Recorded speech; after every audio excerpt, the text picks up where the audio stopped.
PDF provided by Metripa College in Portland, Oregon, for the 8000 verse Prajnaparamita Sutra, Vijayat Imthong. Pa. Transmission and teaching from Kyabje Lama Zopa Rinpoche, August 12 to 13, 2018. www.metripa.org. Does this come from anywhere? Such does not go to anywhere, as such does not stand in any place or spot. On the contrary, such can merely be indicated as immeasurable, unlimited. As immeasurable. Infinite space is immeasurable full, or infinite awareness. This is immeasurableness as such does not, nay cannot lend itself to being fully known by anything, be it form, or any skandha, or any of these 6 perfections. Form is all knowledge, and so are the skandhas, and even these 6 perfections. Here now, Sakra approached, 304, and said, Unfathomable, O Lord, is perfect wisdom.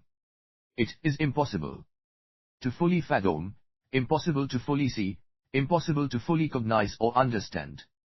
This thought of Tathagats which considers this depth of them, and who, seated on this terrace of enlightenment, has just realized full enlightenment, is inclined to carefree non-action, and not to demonstration of them. The Lord, so it is. Deep certainly is this them I fully know. Nothing has been, or will be, or is fully known, and such is this unfathomable depth of this them. This them which I fully know is unfathomable as the depth of space, beyond the depth of the self, the depth not coming of all the mass, and of their not going. 305. Sakra, it is wonderful. O Lord, it is astonishing, O well gone. As contrary to the ways of the whole world is this them demonstrated, it teaches one not to seize upon the mass, yet this world is wont to grasp at anything. Chapter 16, Suchness, Reba. Tathagat Suchness.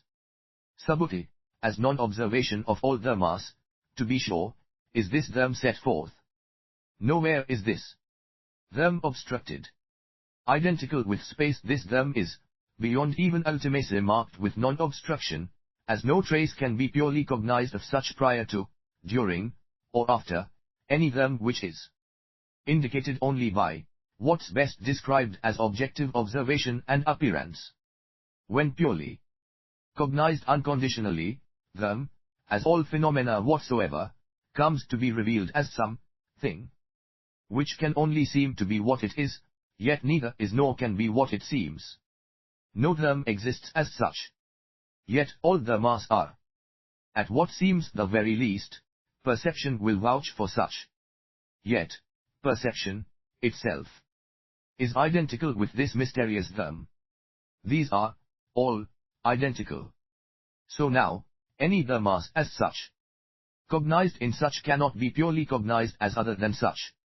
So, here is no counterpart, as pure emptiness without any second, nor even a first from which a second might be determined. Such is incalculable, beyond number, immeasurable, truly infinite, purely nothing whatsoever. Here is no opponent, as such is beyond all opposites. Such as this is appears without a trace. Here can be no cause, indeed, here is no cause to become as such. This is non-produced, as, by some other acting as producer, or doing something to produce, as here is no occasion such as rebirth from something other than what this simply is. Here can be no path, as in truth no path exists which can be cognized. Sakra and the gods, born as this image of the Lord is disciple holy Subhuti, this elder. Whichever them Subhuti demonstrates is merely indicated, truly an emanation of emptiness. 307. Subhuti, as he is not born is Subhuti the elder born as this image of Tathagak. He is born as this reflection of Tathagak's suchness. As neither coming nor going, so Subhuti, of suchness neither comes nor goes. With nothing whatsoever to establish any beginning, Subhuti the elder simply is this Tathagak's suchness. Suchness as Tathagat and suchness as all Dharmas is this same thing. These are both suchness and same as Subhuti this elder. This image as Subhuti the elder is suchness. Hence this same manner of Tathagats. Yet, suchness is also empty of anything as suchness, so as this non-image of suchness Subhuti emanates. It is in this sense elder Subhuti is emanated as this image of Tathagats as a result of the PDF provided by Metropa College in Portland, Oregon, for the 8,000 words Prajnaparamita Sutra, Bhjat Impong. Pa. Transmission and teaching from Kyabje Lama Zopa Rinpoche, August 12 to 13, 2018. www.metropa.org. Non-establishable order of suchness of Tathagat. Subhutis suchness is I. Mutable and unchangeable, undiscriminated and undifferentiated suchness of Tathagats. Thusly Subhuti this elder, immutable, unchangeable, undiscriminated, undifferentiated, through this suchness, is this very image of any and all Tathagat. So again, just as this suchness of Tathagats, immutable and undifferentiated, is nowhere obstructed, so also suchness of all Dharmas is immutable and undifferentiated. Suchness of Tathagats, and this suchness of all Dharmas, are infinite and unlimited suchness, neither two, nor any division of any one is possible. A non-dual suchness, however, is nowhere, is from nowhere, belongs to nowhere. It is as it is suchness belonging nowhere, it is non-dual. Here through non-producible suchness this elder Subhuti is emanated even as non-image of all Tathagats. Non-producible suchness, however, is no time not suchness, 308, and non-dual. It is in this nonsense, be careful with this. Elder Subhuti emanates as any and all imagery of the rays of Tathagats beyond any and all phenomena. As suchness of Tathagat is undiscriminated and undifferentiated, at all times and in all dharmas, so suchness of the immanent Subhuti. For this reason, although this seems a duality in which Subhuti has been conjured up from suchness of Tathagats, nevertheless nothing is locked off from any suchness, which as unbound infinity devoid even of any center or direction, remains perfect and unbroken, as one cannot apprehend any real or imagined outside agent which could break such apart. In this sense is the immanent Subhuti the elder, as other than eminent, emanated as this image of any Tathagat. As suchness of Tathagat cannot be other than, or outside suchness of any and all dharmas, so also suchness of Subhuti. So also, whatever is, or appears as outside suchness of dharmas, this is nothing which is not also suchness. Suchness of Subhuti is here just the same as suchness of all dharmas. Suchness of all Tathagats. Subhuti the elder undergoes this experience of suchness of all dharmas. As such an emanated image of suchness is Subhuti called, emanated such as Tathagats. It is also by and as suchness of Tathagats, and not only his own, he conforms to suchness. It is just through suchness of Tathagats he conforms to any past suchness, as it is also through any past suchness he conforms to suchness of Tathagats. Likewise with future and present dharmas as suchness. It is through suchness of Tathagats he conforms to any such thing as past, future and present suchness. And it is through any past, future and present suchness he conforms to suchness of Tathagats. In this sameness of elucidation, suchness of Subhuti, and any past, future and present suchness, and suchness of the Tathagats, are not two, nor any division such as any past, future, or present. Suchness of any and all dharmas and suchness of Subhuti are anywhere or as any way not two, nor any division. 309, and also, suchness of the Lord as he is a Bodhisattva is suchness of the Lord as he realizes full enlightenment. And this is same suchness through which any Bodhisattva, as one definitely realizes full enlightenment, comes to be called a Tathagak. The earth shakes and many are saved. As this disquisition of suchness of the Tathagats takes place, the great earth shakes in 6 ways, stirs, quakes, is agitating, resounding and tumbling, as Tathagak remove any obstruction to full enlightenment. Subhuti, it is thus, O gods, Subhuti the elder is emanates as this formless form of Tathagak. But he is not emanated as an image of form, nor any fruits of a holy life, from the fruit of a stream winner to Buddhahood. As any dharmas which may appear to be born after the image of anything, or in any image of which these may appear to be born, do not exist, still are these not got at, thusly Subhuti the elder emanates in the image of Tathagak. Sariputra, suchness, O Lord, courses beyond even depth. The Lord, so it is, Sariputra. PDF provided by Metripa College in Portland, Oregon, for the 8,000 verse Prajnaparamita Sutra, Bhujyad Imthong. Pa. Transmission and teaching from Kyabje Lama Zopa Rinpoche, August 12 to 13, 2018. www.metripa.org.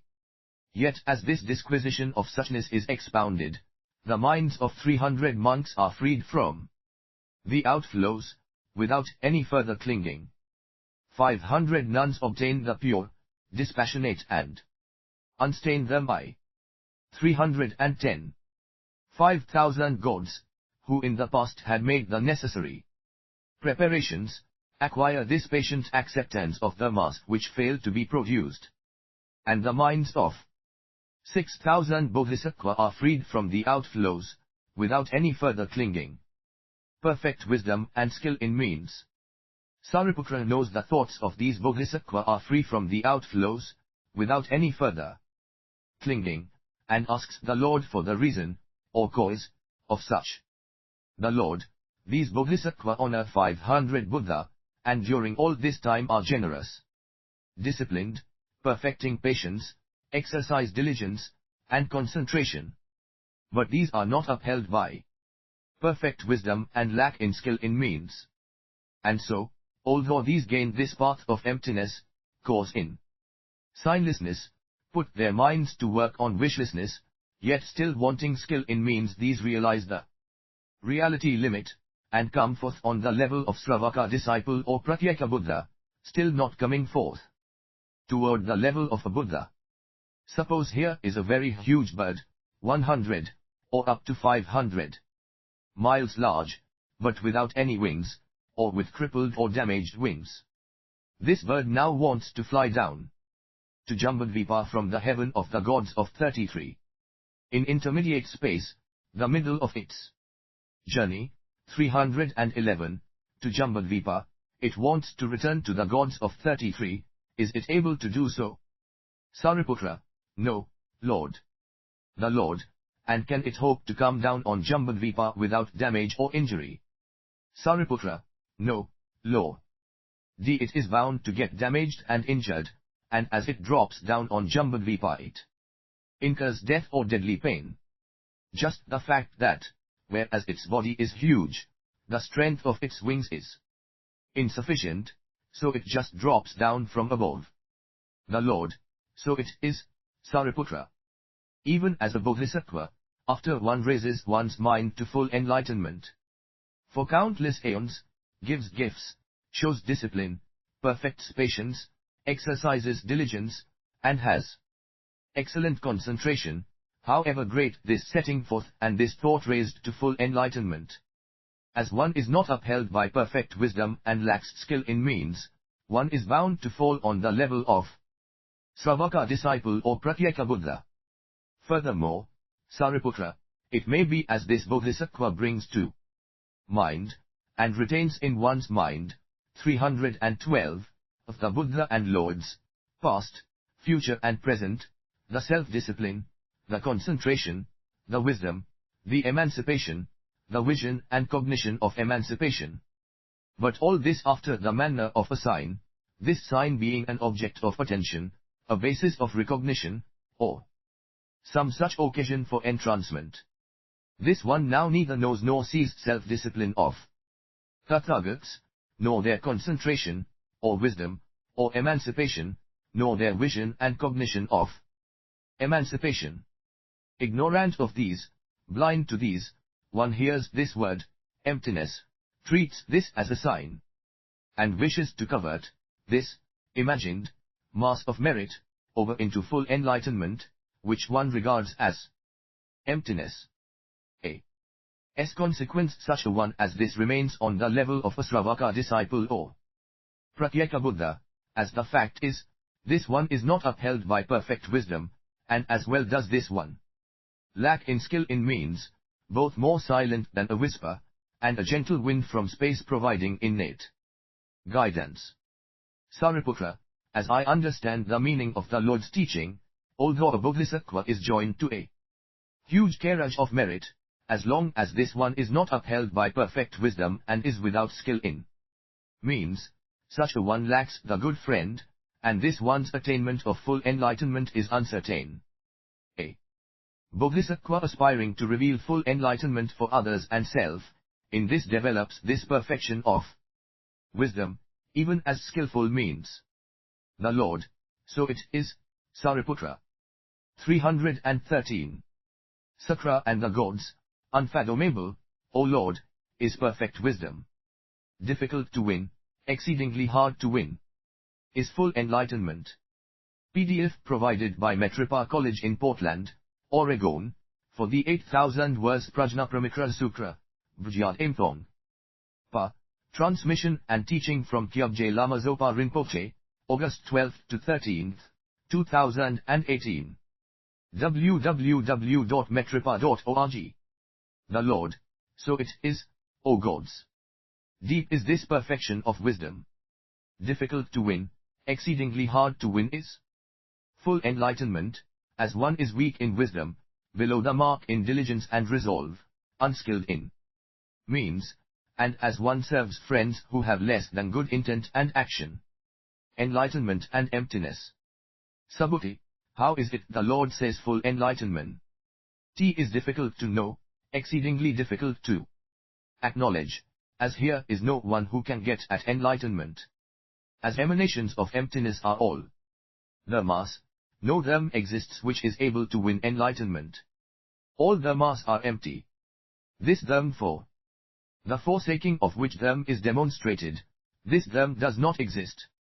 As well is this them, which, 314, might have been enlightened in full enlightenment, and this which could have been enlightened, and this which might have cognized the enlightenment, and this which could have cognized such, all these the mass are empty. In this manner I am inclined to think that full enlightenment is easy to win, not hard to win. The Lord, as this cannot possibly come about, is full enlightenment difficult to obtain, attain, or get at, as in reality this enlightenment is not here, for this can neither be discriminated nor figured as any base or ultimative whatsoever, as this is not fabricated, in either reality or false appearances. Sariputra, as this is empty, is this hard to win, O Subhuti? Such does not occur to space as winning full enlightenment. As such, for instance, as without own being, any and all the mass are already known. In enlightenment, all the mass are space. And, Subhuti, if full enlightenment were easy to win, then countless bodhisattva would not turn away from this. As countless bodhisattva do turn away from this, here one can discern. 315, full enlightenment is hard to win, exceedingly hard to win. Subhuti, but, Sariputra, does form, feeling, perception, impulse, or consciousness turn away from full enlightenment? Sariputra, no, Subhuti. Subhuti, is this them which turns away from full enlightenment other than form, etc.? Sariputra, no, Subhuti. Subhuti, does suchness of form, etc., turn away? Sariputra, no, Subhuti. 316. Subhuti, is this them which turns away from full enlightenment other than the suchness of form, etc.? Sariputra, no, Subhuti. Subhuti, does form, etc., know full enlightenment? Sariputra, no, Subhuti. Subhuti, is the them which knows full enlightenment other than form, etc. Sariputra, no, Subhuti. Subhuti, does suchness of form, etc., know full enlightenment? Sariputra, no, Subhuti. 317. Subhuti, is the them which knows full enlightenment other than the suchness of form, etc. Sariputra, no, Subhuti. Subhuti, should form, etc., be known in full enlightenment, or any them other than form, etc., 318, or the suchness of form, etc., or a them other than the suchness of form, etc. Sariputra, no, Subhuti. PDF provided by Metripa College in Portland, Oregon, for the 8000 verse Prajnaparamita Sutra, Vijayat Imthong. Pa, transmission and teaching from Kyabje Lama Zopa Rinpoche, August 12 to 13, 2018. www.metripa.org. Subhuti, does suchness turn away from full enlightenment? Sariputra, no, Subhuti. Subhuti, is some them which turns away from full enlightenment in suchness? Sariputra, no, Subhuti. 319. Subhuti. What, Sariputra, is this them which turns away from full enlightenment, as we consider this? As standing in this nature of the mass, which is just emptiness, as so too is this manner of taking no stand in any them. Or what them is this suchness? Is it perhaps suchness is turned away? Sariputra, no, Subhuti. Subhuti, as thus in ultimate truth and as things stand, no them is apprehended as real. What is this them which is turned away from full enlightenment? Sariputra, as one adopts this method of considering the mass as ultimate reality, which Subhuti the elder uses in this exposition, indeed here is no them which turns away from full enlightenment. But now, Venerable Subhuti, here is no longer any ground for the distinction of these who set their hearts on enlightenment into three kinds of persons, who differ with respect to the vehicle which these have chosen, as described by the Tathagata. According to this exposition of the Venerable Subhuti, here is only one vehicle, for those whose hearts are set on enlightenment, this being the Buddha vehicle, the Bodhisattva vehicle, the great vehicle. Purna. First of all, the Venerable Sariputra must ask the Venerable Subhuti the elder whether he admits even one single kind of being whose heart is set on enlightenment, and who uses either the vehicle of the Sravaka disciples, or that of the Pratyeka Buddha, or the great vehicle. Sariputra, Subhuti, do you admit even one single kind of being whose heart is set on enlightenment, and who uses either the vehicle of the disciples, or that of the Bodhisattva, or the great vehicle? 320. Subhuti, Sariputra, do you see as suchness of suchness even one single being whose heart is set on enlightenment, I as a real entity, be this one who uses the vehicle of the Sravaka disciples, or that of the Pratyeka Buddha, or the great vehicle? Sariputra, no so, Subhuti. Suchness, first of all, is not apprehended as of three kinds, how much less any being whose heart is set on enlightenment. Subhuti, is now suchness apprehended as of one kind even? Sariputra, not so, Subhuti. Subhuti, do you now perhaps see in suchness even one single them which would constitute a being whose heart is set on enlightenment? Sariputra, not so, Subhuti. Subhuti, thus in ultimate truth and as things stand, such a them which constitutes any being whose heart is set on enlightenment cannot be apprehended. Where do you get the idea? This one belongs to the vehicle of the disciples, that one to the vehicle of the Pratyeka Buddha, that one to the great vehicle. Any Bodhisattva which hears this absence of difference, distinction or differentiation between the three kinds of persons who set their hearts on enlightenment, in so far as we are each and all encompassed, as suchness, and do not become cowed or stolid in mind, do not turn back, now any of these ones know such as these go forth to enlightenment. 321. The Lord, well sir. ID, Subhuti. Through this might and sustaining power of Tathagat you are inspired to say this. Sariputra, to which enlightenment, O Lord, will these Bodhisattva go forth? PDF provided by Metripa College in Portland, Oregon, for the 8,000 verse Prajnaparamita Sutra, Vijayat Imthong. Pa.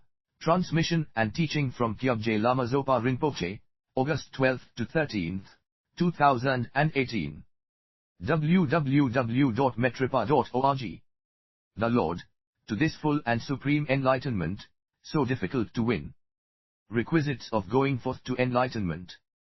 Subhuti, how does a Bodhisattva behave, how does one train, as one wants to go forth in realization to this full enlightenment?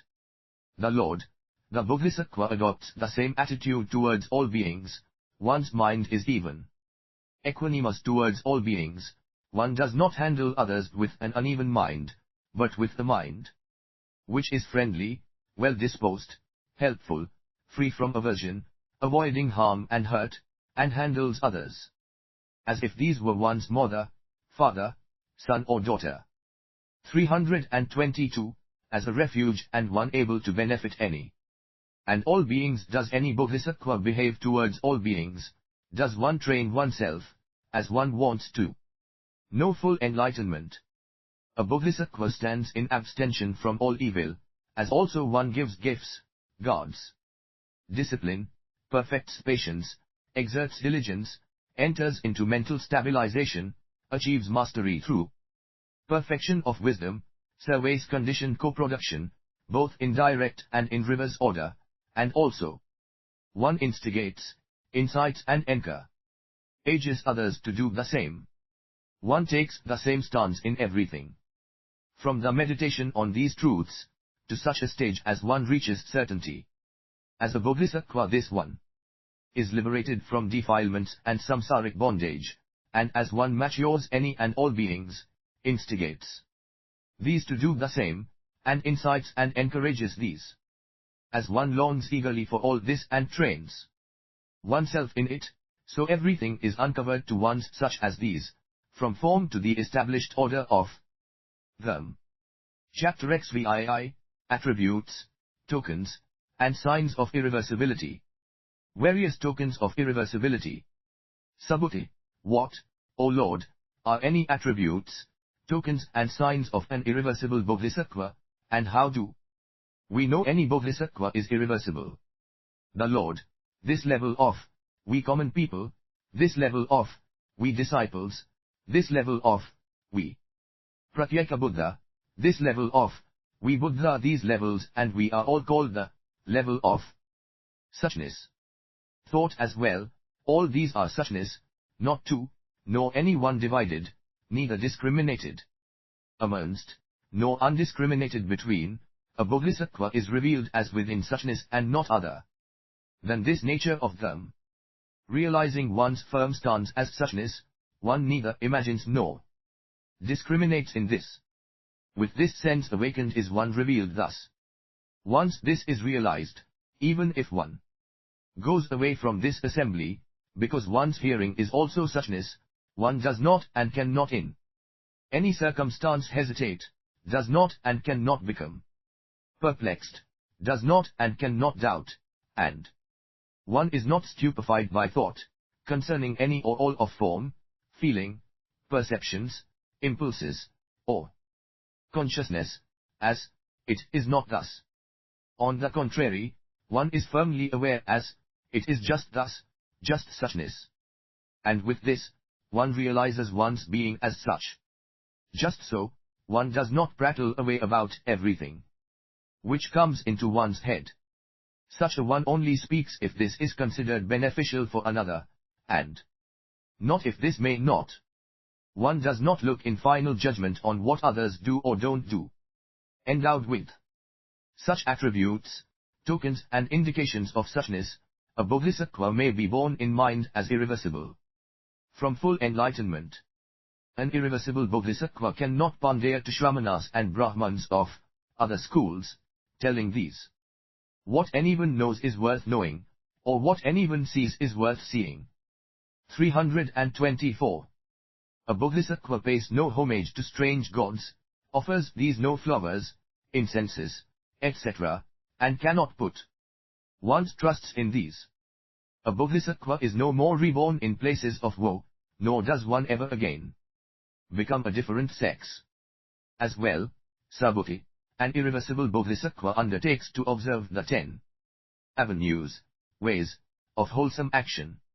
One observes, as one instigates others to observe, abstention from taking life, abstention from taking what is not given, abstention from drawing conduct as regards PDF provided by Metropa College in Portland, Oregon, for the 8,000 words Prajnaparamita Sutra, Vijayat Impo. NG. Pa. Transmission and teaching from Kyabje Lama Zopa Rinpoche, August 12 to 13, 2018. www.metropa.org.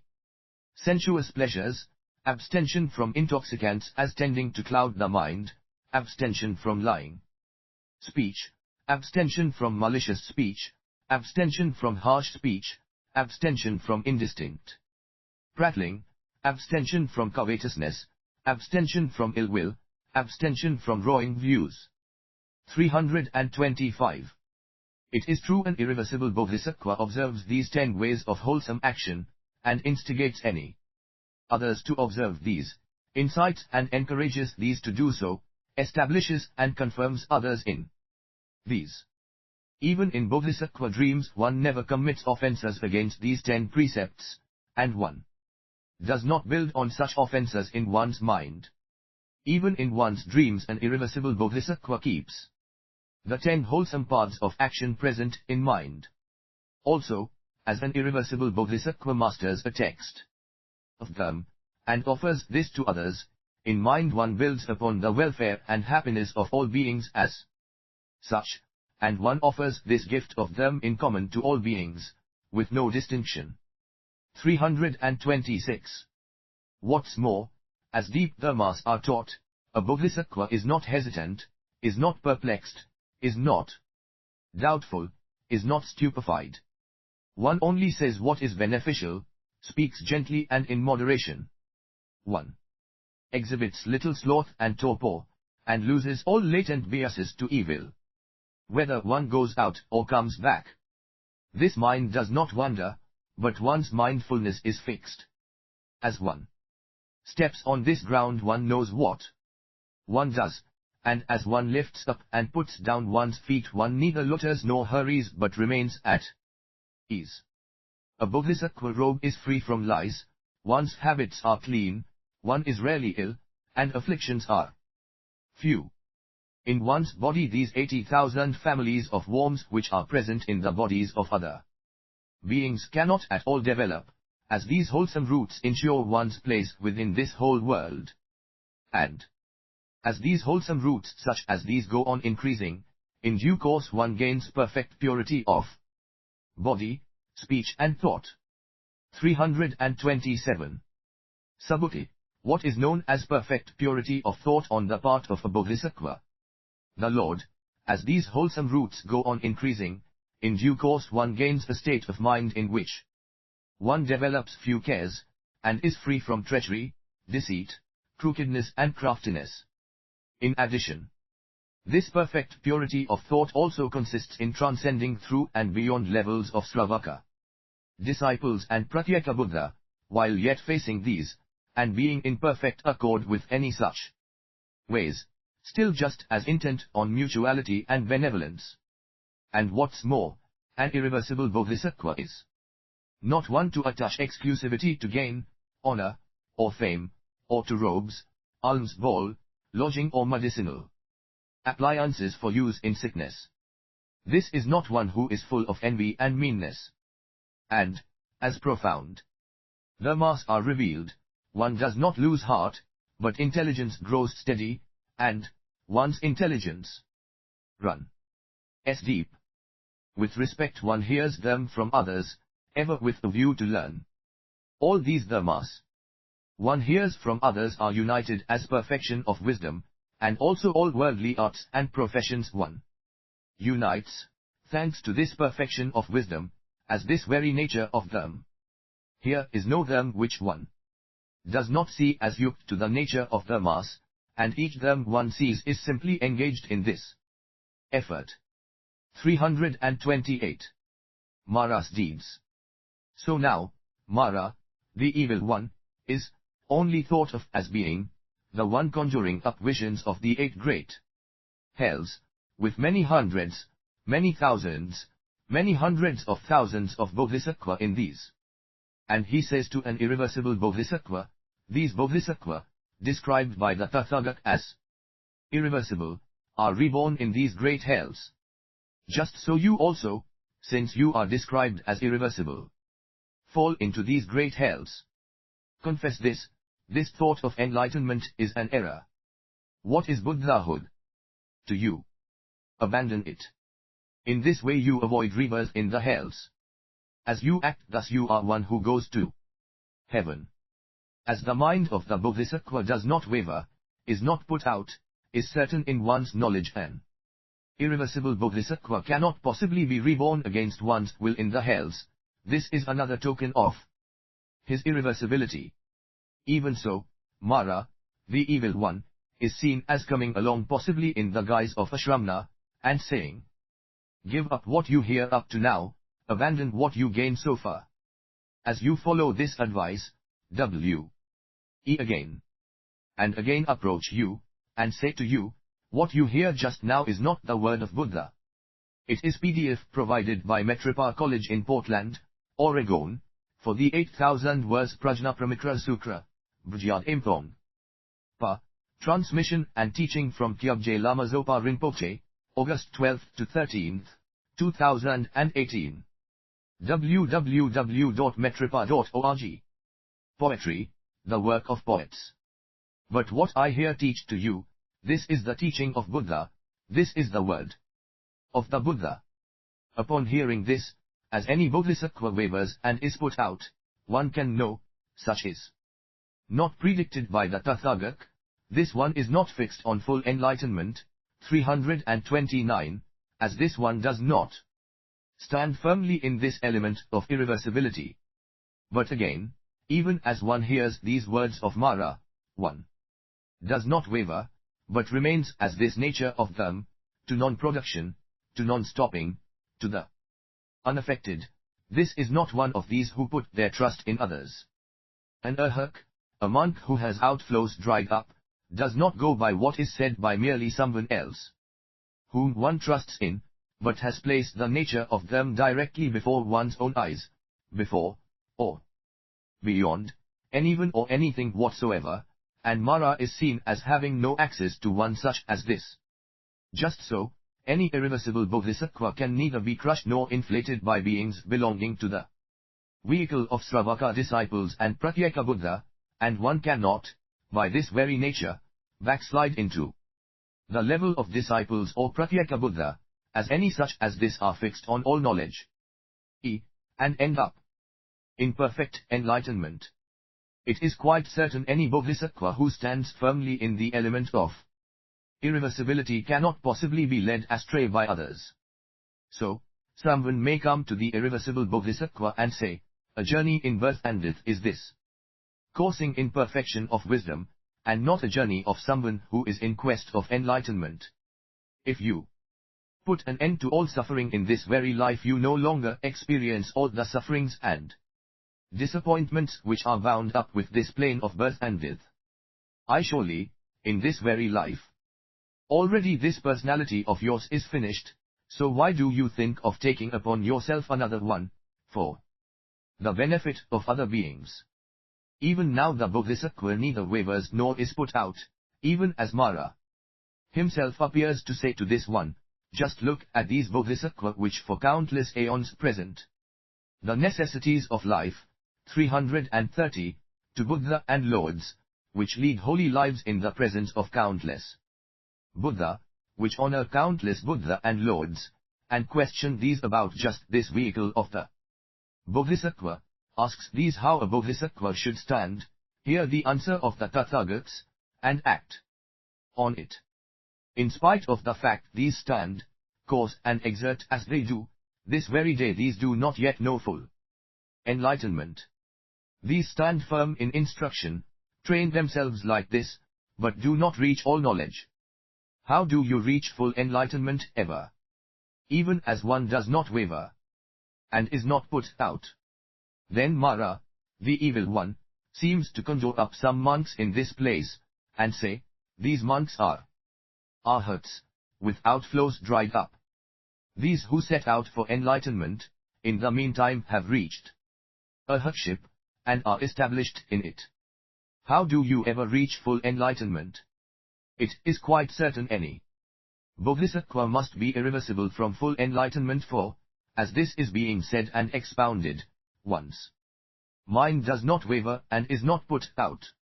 As this mind of a bodhisattva which hears from a stranger these discouraging remarks still does not become excluded from the true nature of them, and one does not go back on it, as one does not change one's mind, as one recognizes these deeds of Mara as appearing for exactly what these are, it is quite impossible for one which courses correctly in these perfections not to reach all knowledge.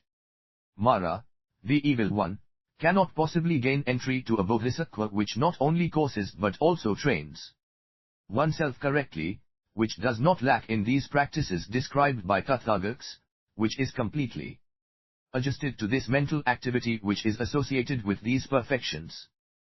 331.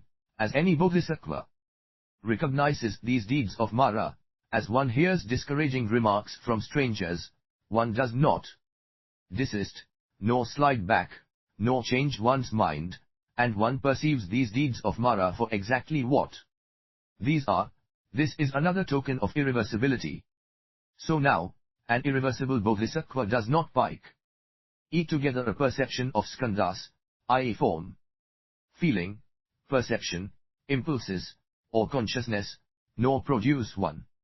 As the irreversible bodhisattva, which through the mass empty of their own marks definitely entered on this certainty of salvation, as a bodhisattva does not apprehend even this dharma we now behold, in any moments, so this one PDF provided by Metripa College in Portland, Oregon, for the 8,000 verse Prajnaparamita Sutra, Bhajyad Imthong.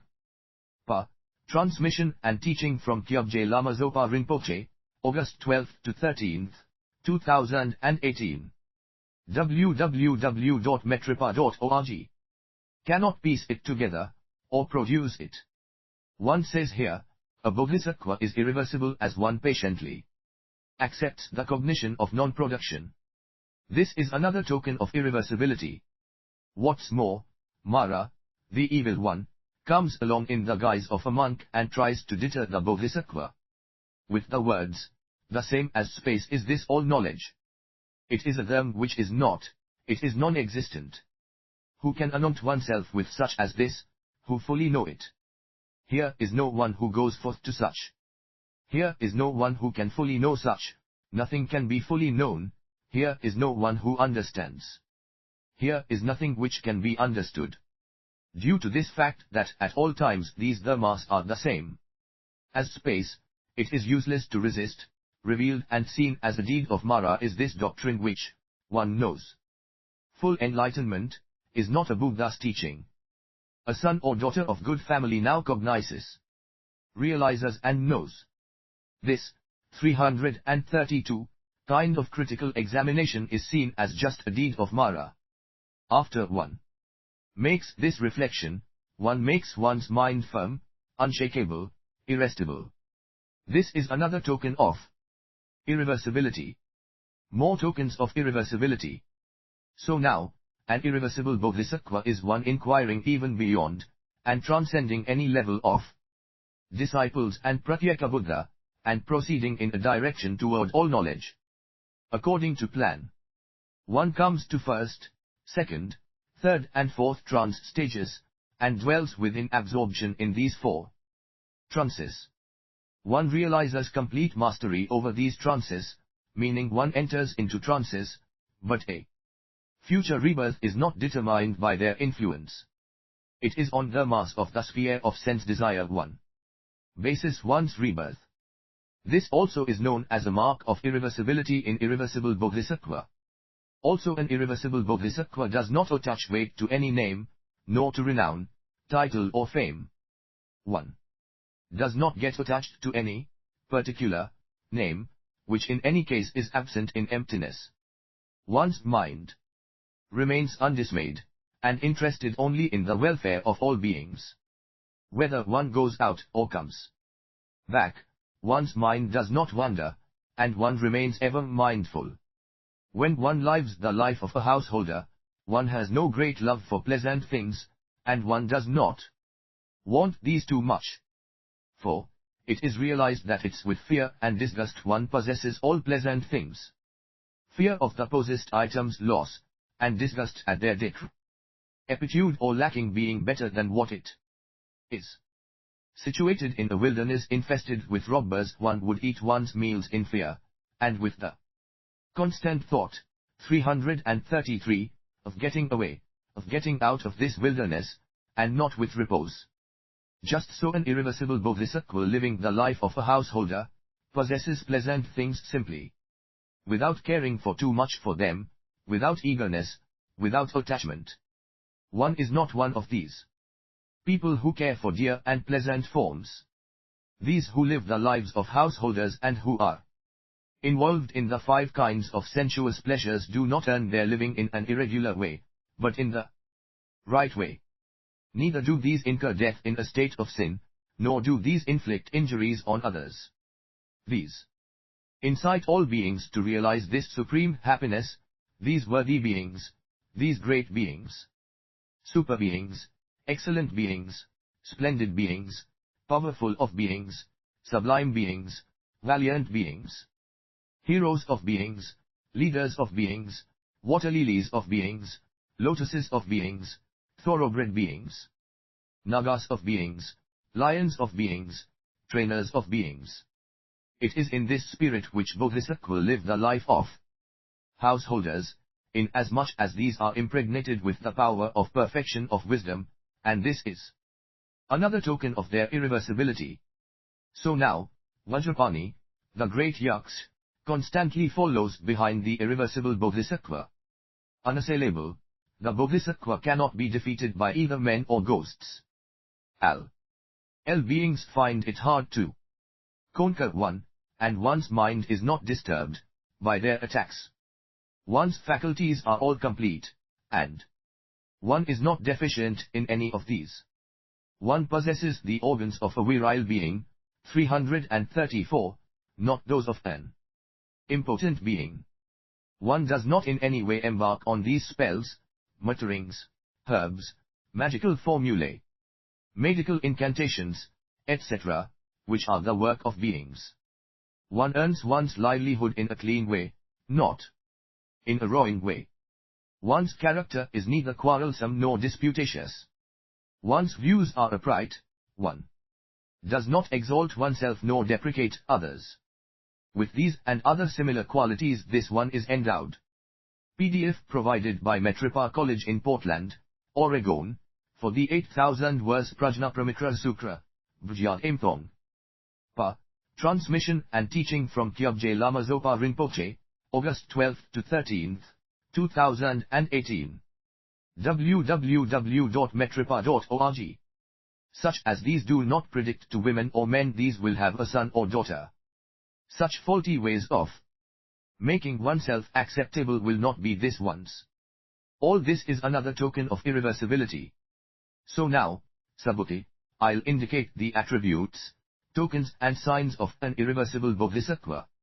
Endowed with these one is known as irreversible from full enlightenment. Again, which are these? The following. One does not give oneself over to occupation and preoccupation with the skandhas, the sense fields, the elements, and with conditioned co-production.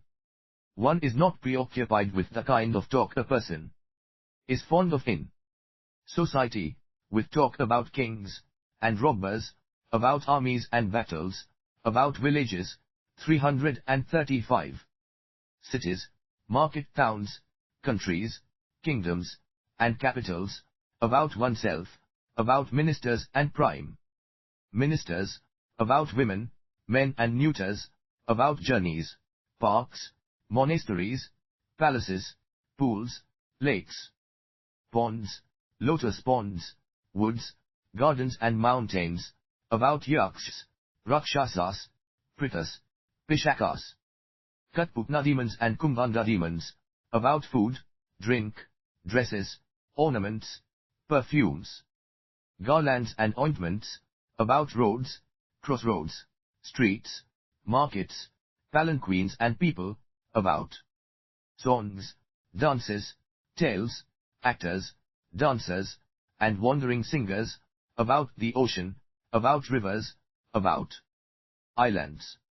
These do not devote themselves to talk which obstructs them, to the kind of talk which delights the common people, but to talk on perfection of wisdom, and these are people who do not lack in mental activities which are associated with all knowledge, but talk about fightings and strife, about quarrels and disputes these avoid.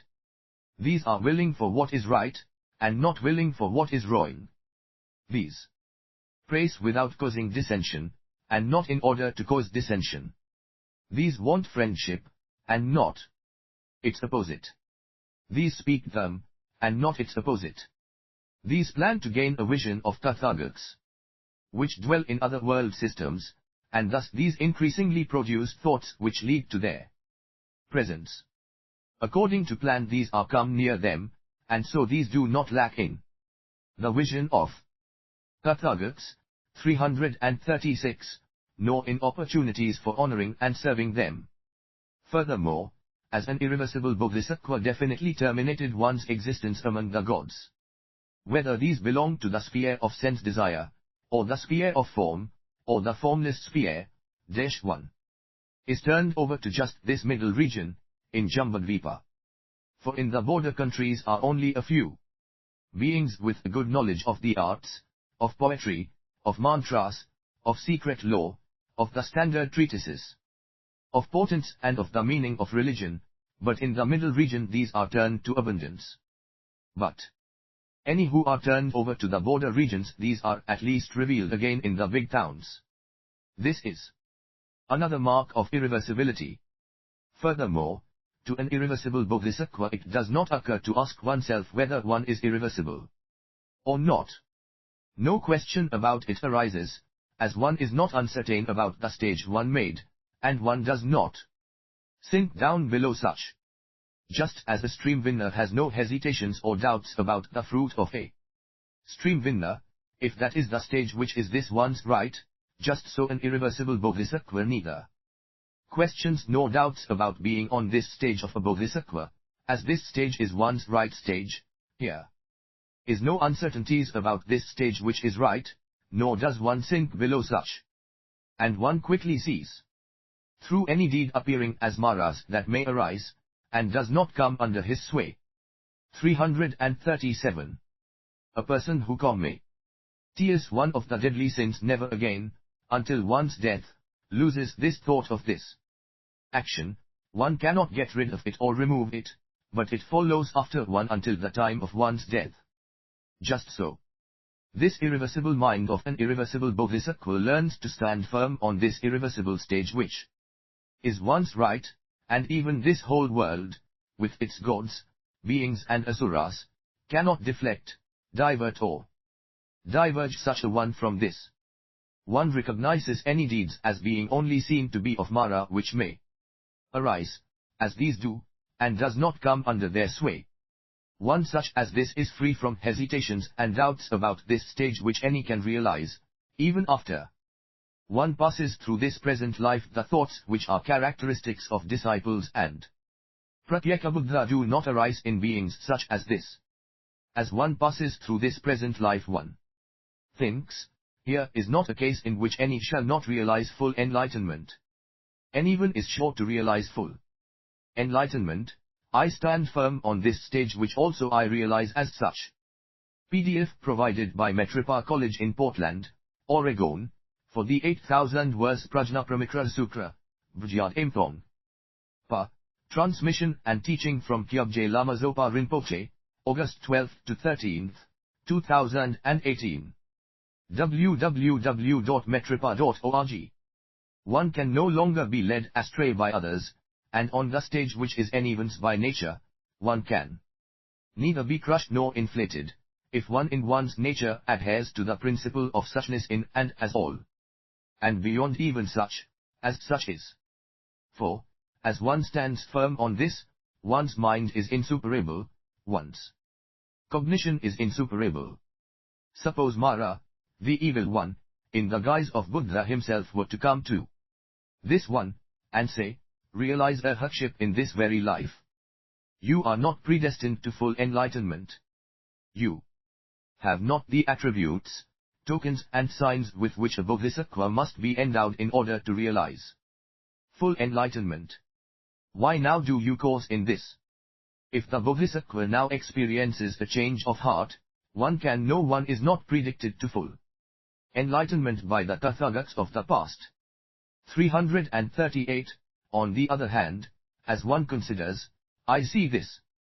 Surely, as Mara, the evil one, who comes along after he by magical means adopts the disguise of the Buddha, as all are beset by Mara, this is but one of Mara's magical creations, but certainly not Tathagak. A Tathagak speaks to the effect as one not realizing only arhatship, and not otherwise, as one sees and understands. I see this, surely, is as Mara, the evil one, who is manufacturing a magical double of the appearance of the Buddha, and who wants to estrange any and all beings from supreme enlightenment, and now at this Mara turns back.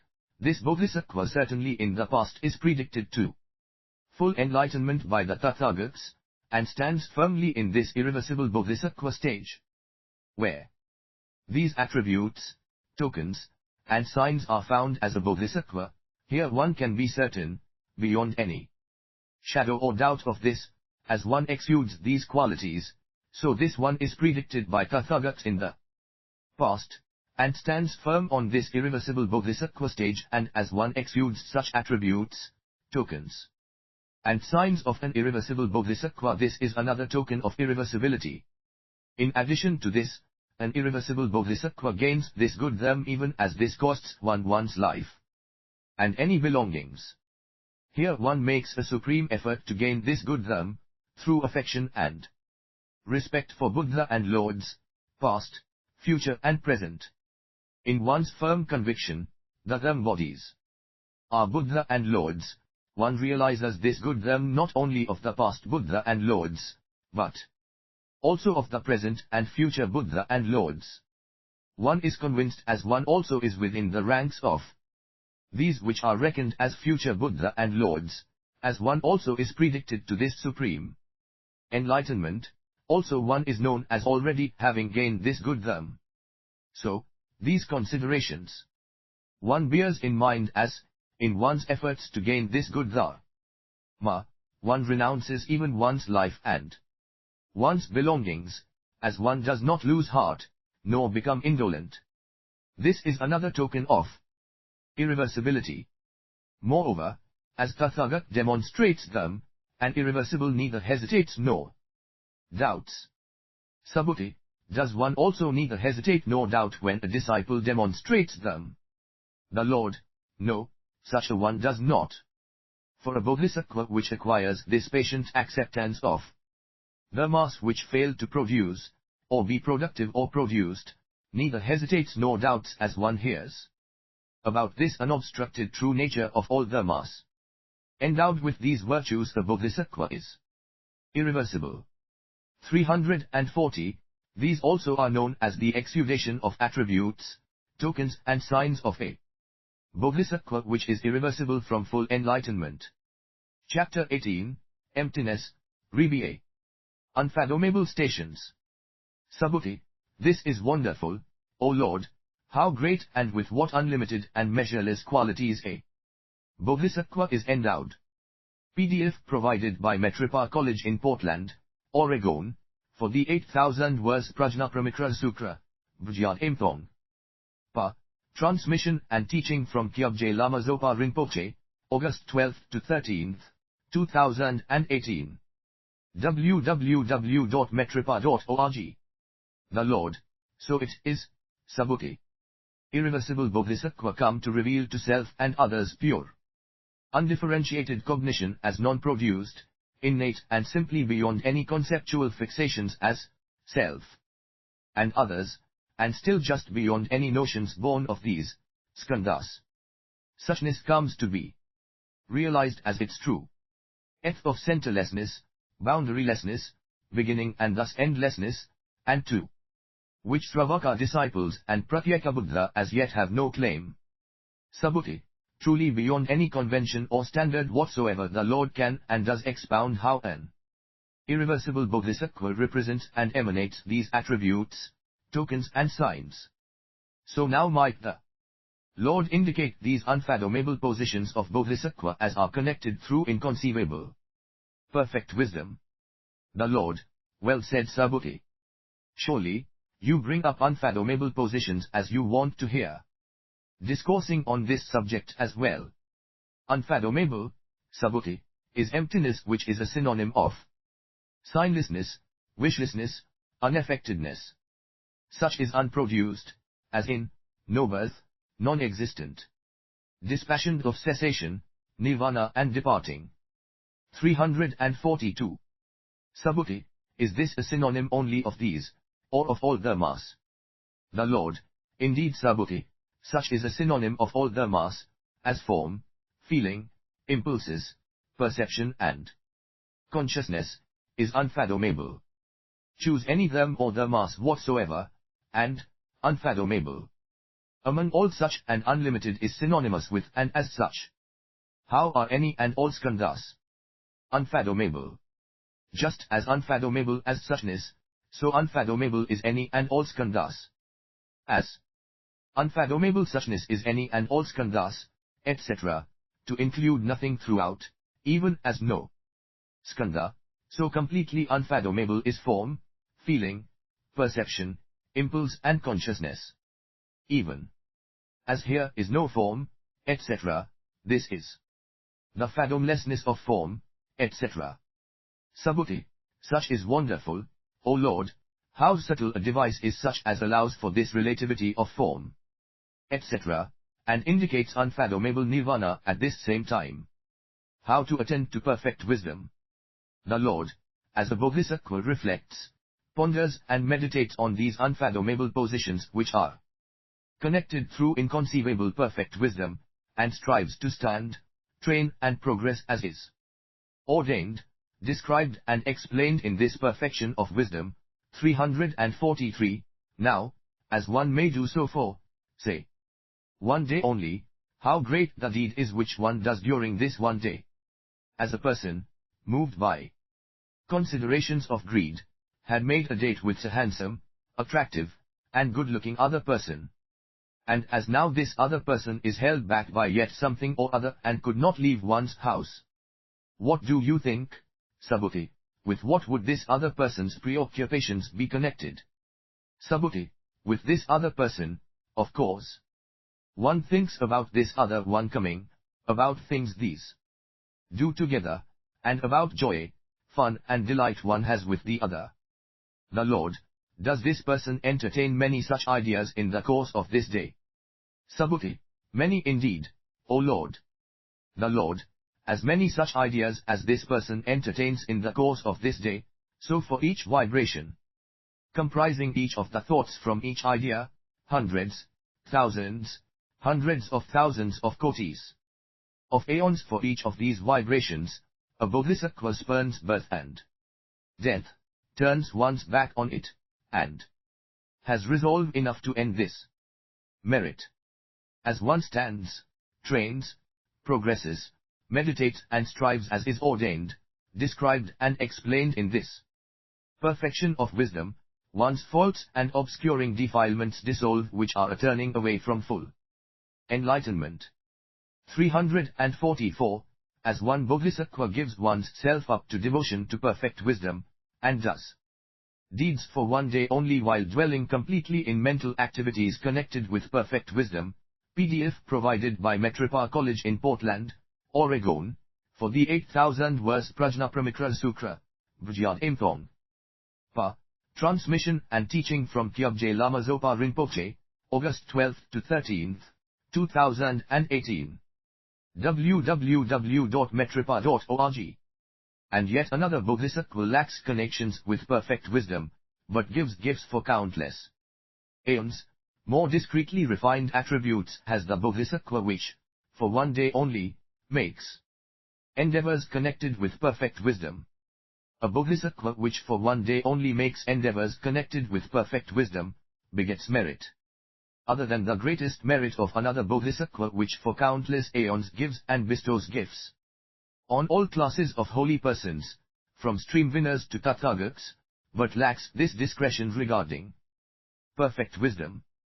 And, as the other Bodhisattva not only bestows gifts as indicated, but in addition observes these moral precepts, but still lacks in connecting these with perfect wisdom, this Bodhisattva, which dwells in connection with ct wisdom, begets other merit, as this one emerges from this mental work on perfect wisdom, and demonstrates them. And this remains true, 345, even as the other Bodhisattva in addition were endowed with patience. Even as in addition the other Bodhisattva exerts vigor, and makes endeavors about the trances and wings of enlightenment, but is still lacking connections in perfect wisdom, a Bodhisattva which, as one gives this gift of them, as said before, turns this over to full enlightenment, one such as this begets a different type of merit altogether which benefits all sentient beings, than the Bodhisattva which yet does not make such connections in perfect wisdom. The merit of a Bodhisattva which not only gives this gift of them, not only turns this over to full enlightenment, but employs the kind of turning over which is being taught in this perfection of wisdom begets another type of merit indeed, beyond any reckonings whatsoever, of greater or lesser.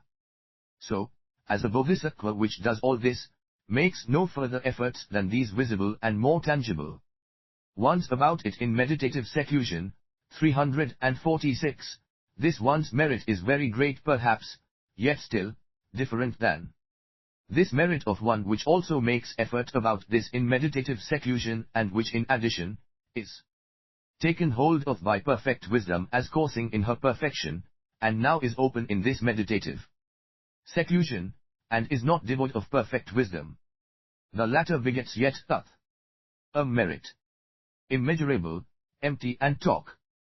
Subhuti, how can one say that one begets the greater merit since the Lord has described all accumulations as the result of false discrimination? The Lord, in this case also the accumulation of merit on the part of any Bodhisattva who courses in perfect wisdom must be described as just empty, worthless, insignificant and unsubstantial. To the extent any Bodhisattva goes on contemplating all dharmas in this manner, to this extent this is one which does not lack affinities with perfect wisdom. And to the extent one does not lack affinities with perfect wisdom, to this extent one begets immeasurable and incalculable merit, beyond any tabulation of such as would result in some accumulation deemed as worth or of some value. Subhuti, is any distinction made or difference noticed between immeasurable and incalculable? The Lord, such is, immeasurable, as in such, even measurement cannot exist nor take place.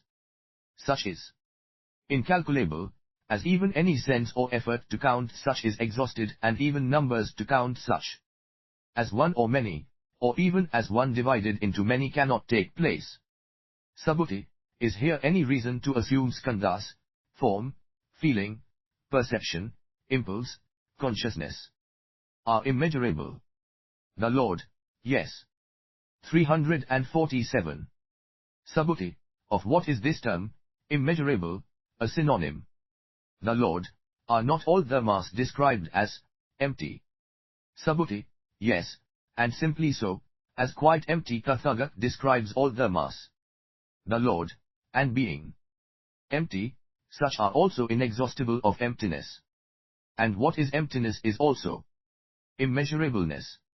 So here and now, according to ultimate reality, neither distinction nor difference is apprehended between the mass, nor can any, between, the mass even begin to be assumed. As talk PDF provided by Metropa College in Portland, Oregon, for the 8,000 words Prajnaparamita Sutra, Bhujyad Imthong. Pa. Transmission and teaching from Kyabje Lama Zopa Rinpoche, August 12 to 13, 2018. www.metropa.org. These are described by Tathagata. One merely talks as one speaks of immeasurable, or incalculable, or inexhaustible, or of empty, or signless, or wishless, or this unaffected, or non-production, no birth, non-existence, dispassion, cessation, nirvana. This exposition is being described by Tathagata as the consummation of demonstrations. 348. Subhuti. It is wonderful to see such an extent to which Tathagata demonstrates true nature of the mass. And yet one cannot properly talk about true nature of the mass, in any sense of even predicating distinctive attributes to truly non-existent separate real entities around and through us. As I humbly understand this meaning of Tathagata's teaching, neither any nor all the mass can be talked about, in any proper sense. The Lord, so it is, for none can properly express emptiness of the mass in words, and ever and always can such be merely indicated. Neither growth nor diminution. Subhuti, can something truly have growth, or diminution, as it is beyond all distinctive words, and even characteristics. The Lord, no Subhuti. Subhuti, but, as no growth or diminution occurs of any entity or them which is beyond all distinctive words and even characteristics, so also can neither growth nor diminution of these six perfections occur. And now, how does a bodhisattva realize full enlightenment through the force of these six perfections, as these do not grow, and how does one even come close to full enlightenment, since, without fulfilling these perfections, one cannot come close to full enlightenment? 349. The Lord, so it is, Subhuti. Here is certainly neither growth nor diminution of a perfection entity.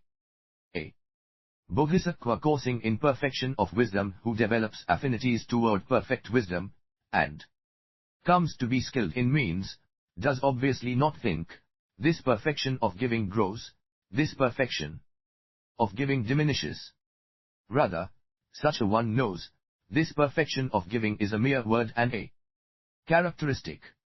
As one gives a gift, one eye is turning any and all merit over thus, in totally equanimous reflection for any accountability whatsoever, one comes to reveal that such as merits cannot be had outside of or in addition to the infinite fullness of emptiness, for such eye as always already had, merely in the simple realization that even the mental activities, the production of thought, the roots of good which are involved in the act of giving, is to an F, or the total benefit of countless sentient beings.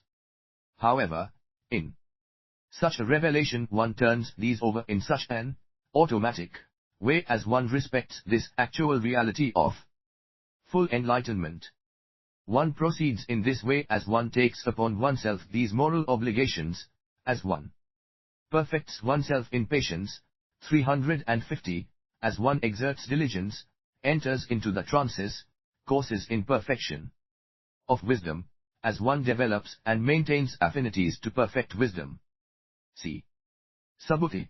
So now, what is this supreme enlightenment? 351. The Lord, it is suchness Subhuti. However, suchness neither grows nor diminishes. A bodhisattva, which repeatedly and often dwells in mental activities connected with suchness, dwells near the supreme enlightenment, and any such as these do not lose these mental activities. This is certain as here can be neither growth nor diminution of any entity or them as such is beyond any and all words and even characteristics, and here neither the perfections, nor any the mass, can grow or diminish. So, it is thus. As dwelling in mental activities of this kind, a bodhisattva is one ever nearing perfect enlightenment, yet in suchness also are neither considerations of distance as near or far, nor of time as sooner or later. For now, Subhuti, this is all. Chapter 19, The Goddess of the Ganges, RBA.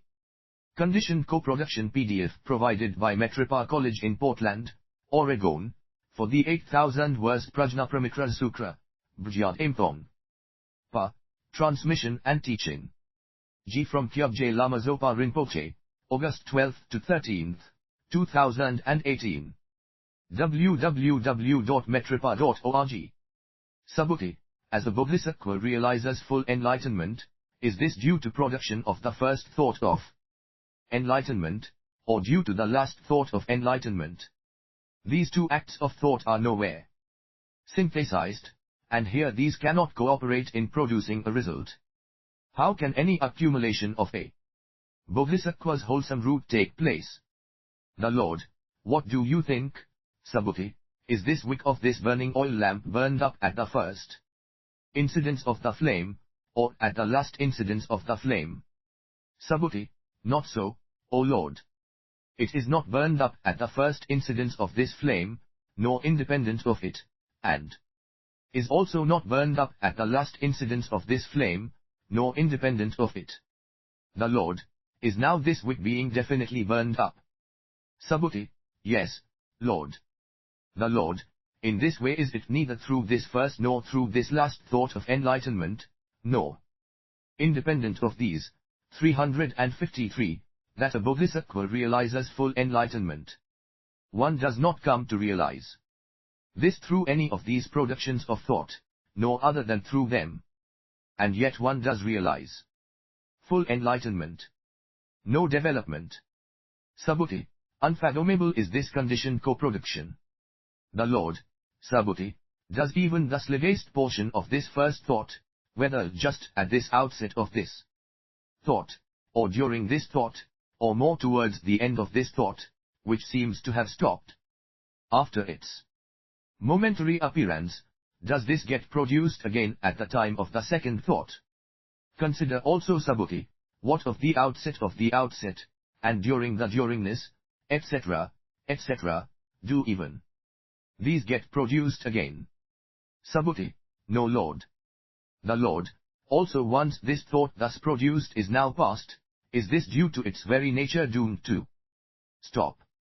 Subhuti, yes it is, O Lord. The Lord, as anything is due to its very nature doomed to stop, is this destroyed? Subhuti, no, Lord. 354. The Lord, this future thought which is not yet being produced, is this due to its very nature doomed to stop? Subhuti, no, Lord, as anything which is not being produced cannot be stopped. The Lord, so, as it comes to such a point as by its own nature it is doomed to stop, will it now be destroyed? Subhuti, no, Lord. The Lord, as this essential nature of this thought involves neither production nor stopping, is this now being stopped? Subhuti, no, Lord.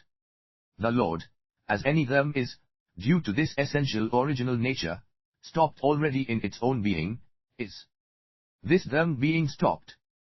Subhuti, no, Lord. The Lord, is this true nature of the mass being stopped? PDF provided by Metripa College in Portland, Oregon, for the 8,000 verse Prajnaparamita Sutra, Bjyat Imthong. Pa. Transmission and Teaching from Kyabje Lama Zopa Rinpoche, August 12 to 13, 2018. www.metripa.org. Subhuti, no, Lord. The Lord, does any bodhisattva stand firm in this same way in which suchness stands firm? Subhuti, yes, one does. 355.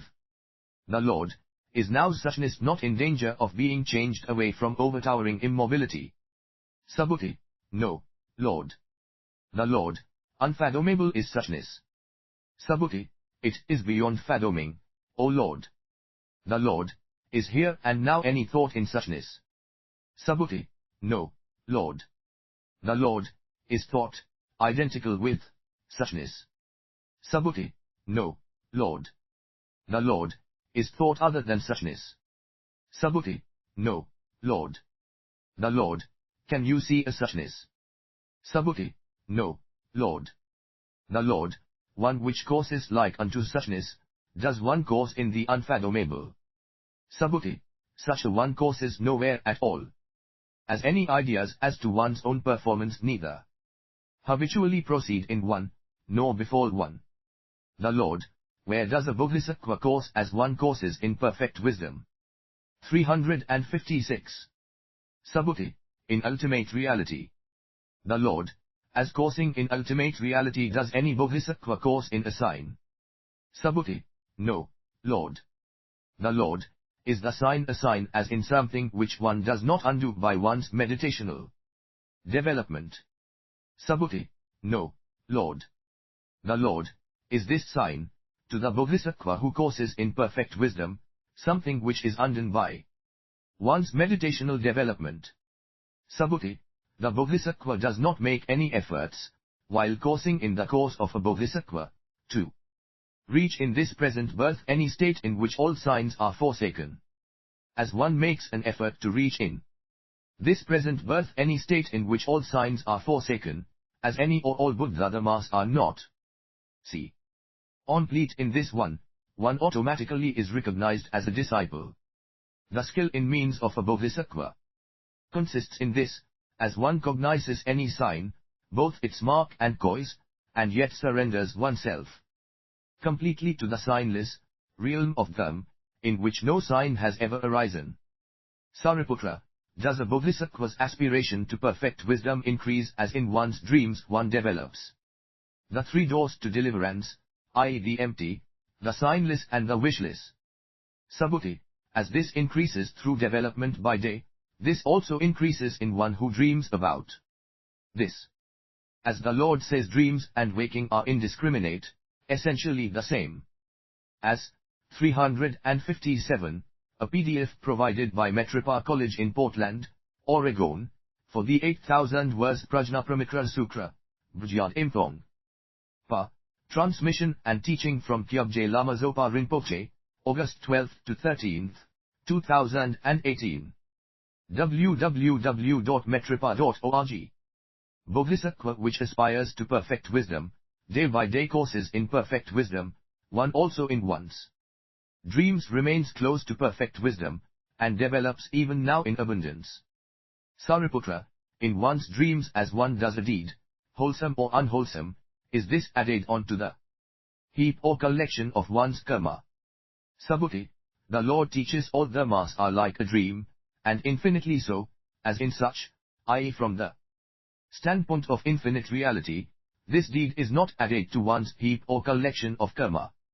On the other hand, from the standpoint of empirical reality, this deed is added to the heap and collection of one's karma when, upon waking up, one thinks the dream over, and consciously forms the notion as wanting to kill someone. How does one do this? During this dream one may dream of taking a life, and as one wakes up, thinks this dreamed of deed over like this, it is good this being is killed. It is right this being is killed. It is just this being is killed. It is I who killed this being. Such thoughts are equivalent to the conscious notion this one wants to kill someone. No objective supports and no own being. Sariputra, as a result of conscious reflections, the deed of any particular person is added on to this person's collection of karma, so to this deed of Buddha, the Lord, as he thinks to himself and consciously forms this notion he wants to enter extinction. 358, will this not also be added to the Buddha's heap and collection of karma? Subhuti, no, indeed not, Sariputra, as the Tathagat is beyond reflections and discriminations. Empty awareness beyond any objective support, resists to, or rather reveals result as neither deed nor thought. As such simply cannot. A deed arises, only with an objective support as basis and not without one.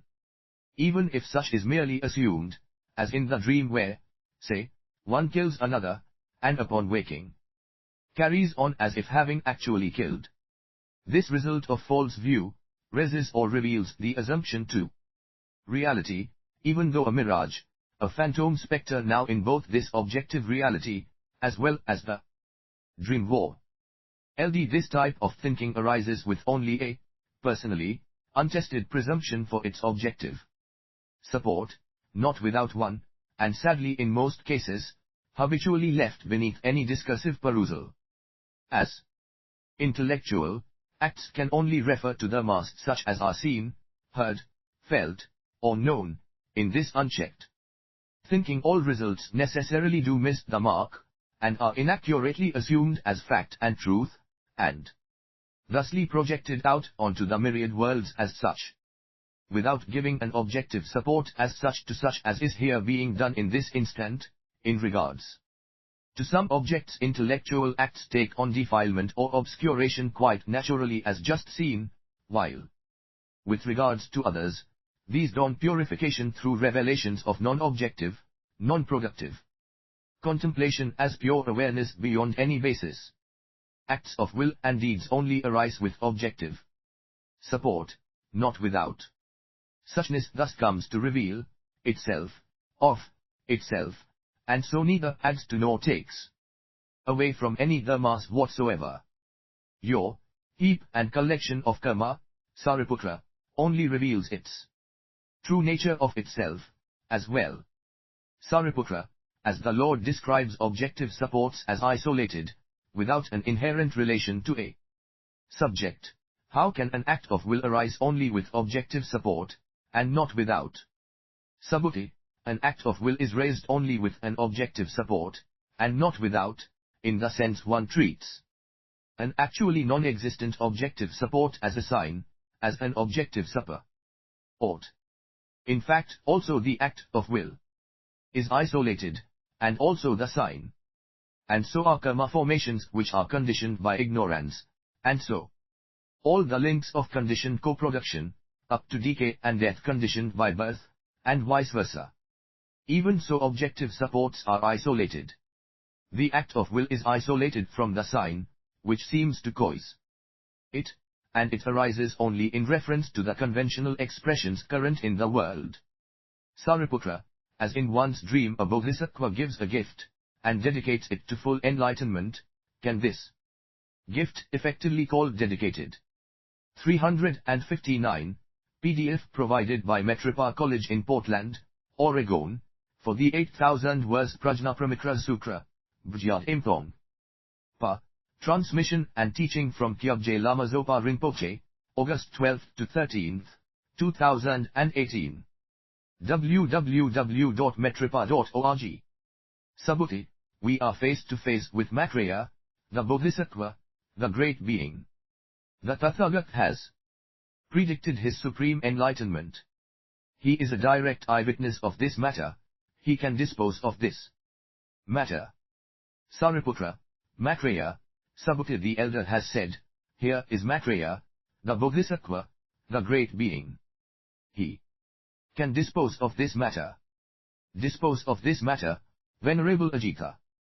Maitreya, with reference to what the Venerable Subhuti says, what corresponds to these words? Maitreya, and he can dispose of this matter. Does my formed reply, or my feeling, perception, impulses, or consciousness? Does my outward appearance reply, or my shape? Or does emptiness of formed reply, or emptiness of feeling, perception, impulses or consciousness? Obviously emptiness of form, etc., does not have any capacity to reply. 360, nor do I see any them which can reply, or which may reply, or by which one does reply, nor any them which is predicted to supreme enlightenment. Sariputra, Maitreya, do you really witness these dharmas in this way, in which you teach? Maitreya, I do not. Even I do not, nor can I know these dharmas, do not apprehend, do not see these, in this way in which these words express, and these thoughts reflect. But certainly this body cannot touch these, speech cannot express these, mind cannot even consider these. These things indicate own being of all the mass, yet even these things are without any own being. Sariputra thought, deeply wise, indeed, is this Bodhisattva Maitreya the great being. How he expounds the perfection of wisdom in which he courses for such a long time. The Lord, why does this thought occur to you? Can you, Sariputra, see this dharma endowed with which you have been made into an arhat? Sariputra, no, Lord. 361. The Lord, in this same way this does not occur to a bodhisattva which courses in perfection of wisdom. This dharma is predestined to full enlightenment, that dharma will be predestined, this dharma is being predestined, that dharma will know full enlightenment. As one courses in such a way, one courses in perfect wisdom. 5 places which inspire fear.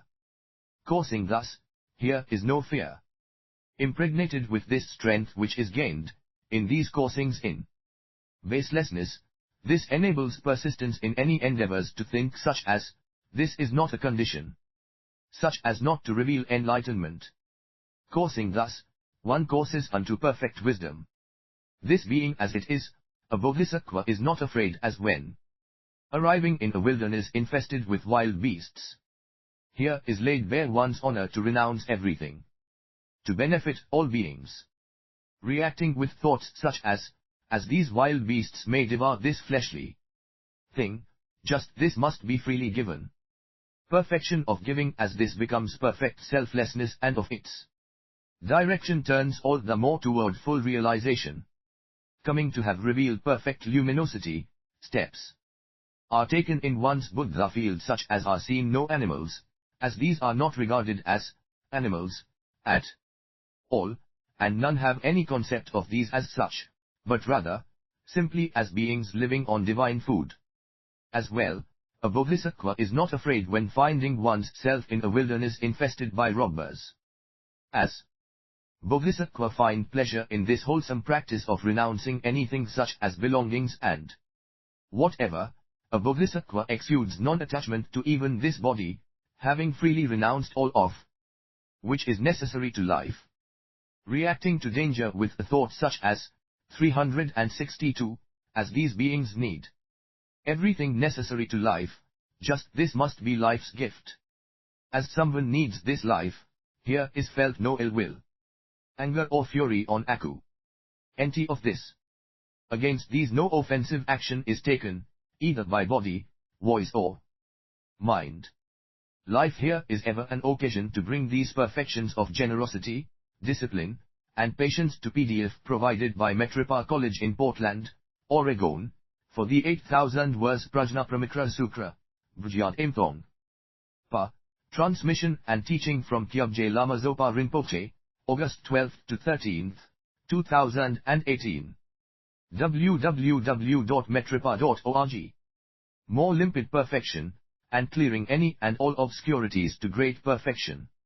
As reality of great perfection, exuding such a manner in this Buddha field, a wilderness infested with robbers is in no way whatsoever possible, or even conceivable. Diligence and concentration to this realization of perfect purity in any Buddha field is so great as neither these nor any faults are known as such, or even conceivable in such. As well, in a waterless waste also a bodhisattva is not afraid. Such is neither alarmed nor terrified. This training resolves such as may result in quenching any thirst of any and all beings. Here one will not tremble as thinking that, as one dies of thirst one is reborn as a pretha. On the contrary, as one directs a thought of great compassion unto all beings, thinking, 363, alas, certainly these beings are in great need as in this world such deserts are even conceivable. As this reality of great perfection, one sees too. This in this Buddha field no such deserts exist, or are even conceivable, for such simply are not needed. One exudes such Ness on any and all beings, as surely these drink the most excellent water. Thus effort is exerted on behalf of all beings, so on any and all occasion, also the perfection of effort, diligence, vigor, is more perfected. So, in a foodless waste also a bodhisattva is not afraid. Such is protected with this thought, as effort is firmly exerted, a Buddha field is purified in such a way. As approaching enlightenment, in this Buddha field is no foodless waste, such is not even conceivable. The beings in this field are entirely happy, filled with happiness, possessed of all happiness. And thus, all the intentions and plans of these beings are realized as reality. Just as with these gods of the 33, any idea in these minds is sufficient to produce anything whatsoever these desire, so effort is exerted so these beings can realize and produce everything by merely thinking of it in their minds. In order that their legitimate intentions are fulfilled, in order that all beings, everywhere and anywhere, do not go short of any requirements of life. 364. So is this exerted effort for purity in thought, for the benefit of any and all beings, as at this occasion also the perfection of concentration is more perfect. As such a bodhisattva is not afraid in a district infested by epidemics, but such considers, reflects and deliberates. As, here is no them which sickness can oppress, nor is this which is called sickness, a them. In this manner contemplate emptiness, and do not be afraid. Do not think this is an excessively long time to realizing full enlightenment. Do not tremble at such a thought. This thought moment, which in reality is not produced, is an extreme limit with no beginning. In other words, this is absence of any limit. A bodhisattva here avoids dwelling on difficulties as such thinks, great and long is this limit with no beginning as one single thought moment, in other words, no absence, as no limit. Such prevents a bodhisattva from trembling at any thought such as, it will be a long time until full enlightenment. And this as well, Subhuti, as these and other fears and terrors, be they seen, heard, felt or known, do not cause a bodhisattva to tremble. One knows this, any son or daughter of good family is capable of knowing full enlightenment. A bodhisattva here dons the great armor of this thought. 365. Thus act. Thus exert firm effort and diligence such as any and all beings in this Buddha field do not suffer any sickness, and do not even know what it is. In such a way the Tathagats have taught and thus teach. And apply this as is taught and as such master the perfection of wisdom, for the benefit of all beings. Such that on this occasion also the perfection of wisdom comes to fulfillment. Prediction of the goddess of the Ganges. So now a certain woman comes to this assembly, and sits down in it. She rises from her seat, puts her upper robe over one shoulder, salutes the Lord with folded hands, and says, O Lord, as I am placed in these positions, I am not afraid. Without fear, I demonstrate them to all beings. The Lord at this time smiles a golden smile. Its luster irradiates endless and boundless world systems. It rises up to the Brahma world and returns, circulates 3 times round the Lord, and disappears again in the head of the Lord. As she sees this smile, this woman seizes golden flowers, and scatters these over the Lord. Without being fixed anywhere, these remain suspended in the air. 366. PDF provided by Metropa College in Portland, Oregon, for the 8000 verse Prajnaparamita Sutra, Vijayad Imphong. Pa. Transmission and teaching from Kyabje Lama Zopa Rinpoche, August 12 to 13, 2018. www.metropa.org. Ananda, what is this reason, O Lord, of his smile? It is not without reason that Tathagata manifests a smile. The Lord, this goddess of the Ganges, Ananda, is in a future period a Tathagata, golden fleur, by name, an arhat, fully enlightened, proficient in knowledge and conduct, well gone, a knower of the world, unsurpassed, a tamer of any beings to be tamed, a teacher of gods and people, a Buddha, a Lord. In the star-like aeon such appears in this world and realizes full enlightenment. As this one deceases here, she ceases to be a woman, she is seen as a man. He is reborn in Avirati, the Buddha field of the Tathagata Akshobhya, in whose presence he leads the holy life. After his decease he passes from Buddha L to Buddha field, never deprived of the sight of the Tathagata. He goes on, passing from Buddha field to Buddha field, from here to here, always choosing such as in which he is not without the Buddha, the Lord's. A universal monarch passes from palace to palace, and the soles of his feet never, during this entire life, tread upon the surface of the earth. 367, and he dies without ever, up to the time of his death, having trodden with his feet on the ground. Just so the Ganges goddess passes from Buddha field to Buddha field, and she is never at any time deprived of the Buddha and Lords, until the time of her full enlightenment. Ananda thought, these bodhisattvas which are with the Tathagata Akshobhya must actually be considered as the congregation of the Tathagata. The Lord read Ananda's thoughts, and said, so it is, Ananda. These bodhisattvas which lead this holy life in the Buddha field of Akshobhya, the Tathagata, are known as having emerged from the mud, as having approached to the accomplishment of enlightenment. In addition, Ananda, the community of disciples of the Tathagata, golden flower, are not bound by any measure. For his disciples are so many as here will be no measure of these. On the contrary, these are styled immeasurable, incalculable. In addition, Ananda, at this time, on this occasion in such a Buddha field is no wilderness infested with wild beasts, or with robbers, and no waterless wastes, and no districts infested by epidemics and no foodless wastes. 368, all these, and all other disagreeable places in this Buddha field, in no way whatsoever either is, or is conceived.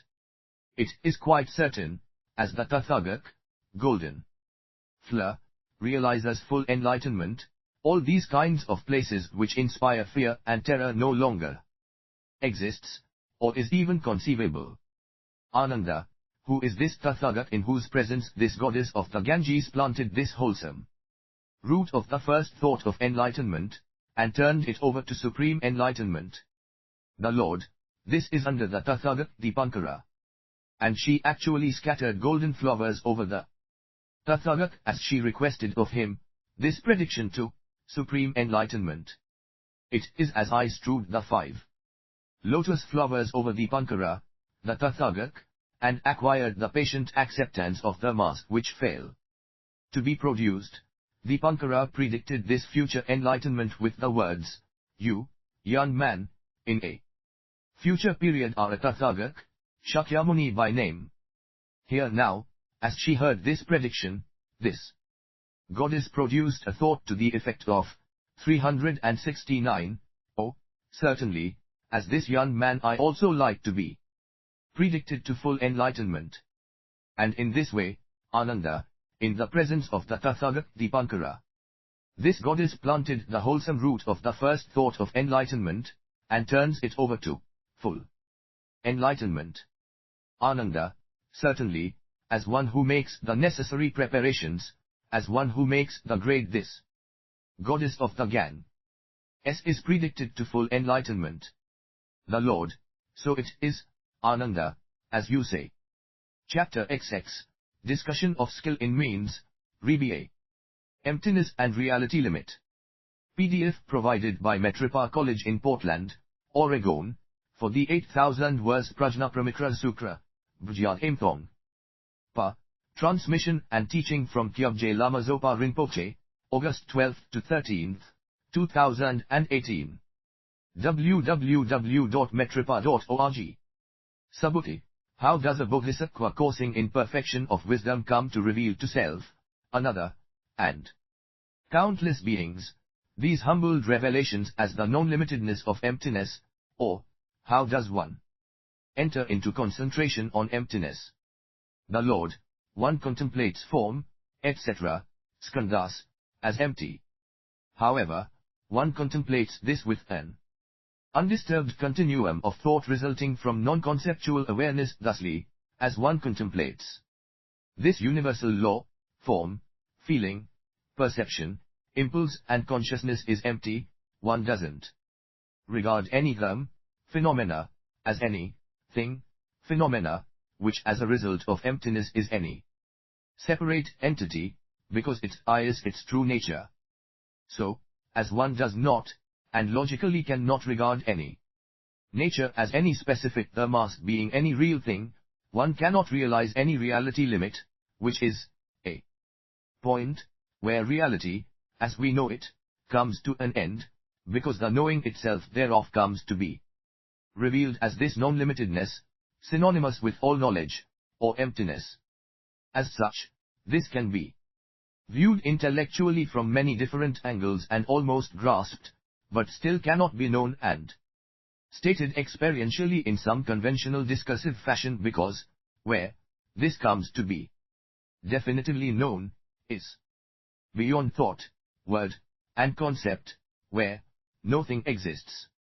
Here or abouts, one comes to say with the greatest conviction and knowing, I know nothing, and joins the ranks of the exceedingly rare minority who can say this with any truth whatsoever behind it.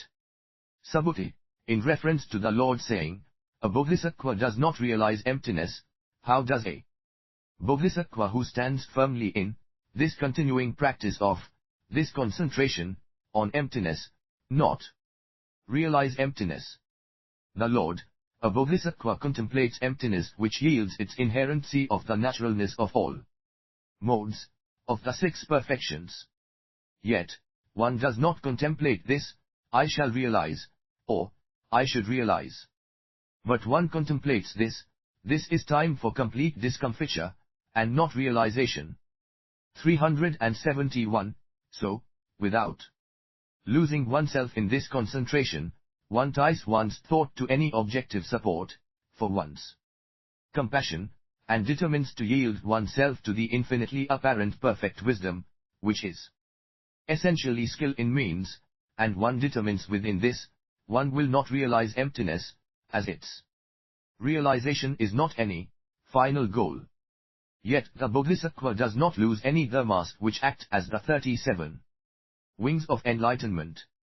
These are the four foundations of mindfulness, the four restraints, the four bases of accomplishment, the five faculties, the five powers, the seven limbs and the eightfold path.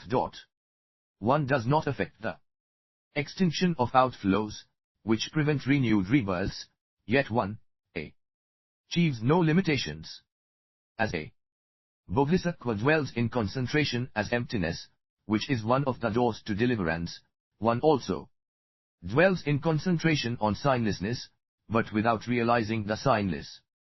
Endowed with them of this wholesome root which is thus in place, one contemplates, this is time for nurturing beings, and not for realization. Taken hold of by perfect wisdom, one does not realize any reality limit. 3 similes. The Lord, suppose, Subhuti, one excellent, of noble qualities, very vigorous, of high social position, attractive and most fair to behold, of many virtues, in possession of all the finest virtues, virtues which spring from the very height of sovereignty, discipline and morality, learning, renunciation and so on. This person is judicious, able to express with ease, to formulate views clearly, to substantiate one's claims, one who always knows the suitable time, place and situation for everything. In archery this one has gone as far as one can go, is successful in warding off all manner of attack, most skilled in all arts, and foremost, through fine achievements, in all crafts. Of good memory, this one is intelligent, clever, steady and prudent, versed in all the treatises, has many friends, is wealthy, strong of body, with large limbs, with all faculties complete, 372, generous to all, dear and pleasant to many. Any work undertaken is managed to completion. This one also speaks methodically, shares great riches we at the many, honors what should be honored, reveres what should be revered, worships what should be worshipped. Would such a person, Subhuti, feel every increasing joy and zest? Subhuti, yes indeed, O Lord. PDF provided by Metripa College in Portland, Oregon, for the 8,000 verse Prajnaparamita Sutra, Bhujyad Imthong. Pa. Transmission and teaching from Kyabje Lama Zopa Rinpoche, August 12 to 13, 2018. www.metripa.org. The Lord, now suppose as well, this person so greatly accomplished, takes one's family on a journey. One's mother and father, sons and daughters. By some circumstances, these find themselves in a great, wild forest. The foolish ones among them feel fright, terror and hair-raising fear. This one, however, fearlessly says to this family, do not be afraid. I shall soon take you safely and securely out of this terrible and frightening forest. I shall soon set you free. Then more and more hostile and inimical forces rise up in this forest. Would this noble person decide to abandon this family, and to take oneself alone out of that terrible and frightening forest, this one who is not one to draw back, who is endowed with all the force of firmness and vigor, who is wise, exceedingly tender and compassionate, courageous and a master of many resources. 373. Subhuti, no, O Lord. This person, who does not abandon this family, has at one's disposal powerful resources, both within and without. On this one's side forces arise in this wild forest which are quite a match for the hostile and inimical forces, and these stand up for and protect these ones. These enemies and adversaries, who look for a weak spot, who seek for a weak spot, do not gain any hold over these ones. This one is competent to deal with the situation, and is able, unhurt and uninjured, soon to take out of that forest both this family and oneself, and securely and safely these reach a village, city or market town. The Lord, just so, Subhuti, is it with the Bodhisattva which is full of pity and concerned with the welfare of all beings, which dwells in friendliness, compassion, sympathetic joy and impartiality, is taken hold of by skill in means and perfect wisdom, which has been taken over by one's wholesome roots, employing the kind of transformation which is the Buddha's sanction.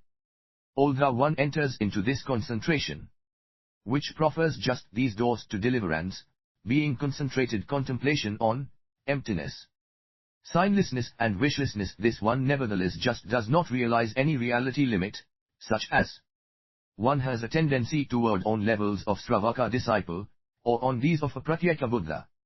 This one has at this one's disposal very strong and powerful helpers, in perfect wisdom and skill in means.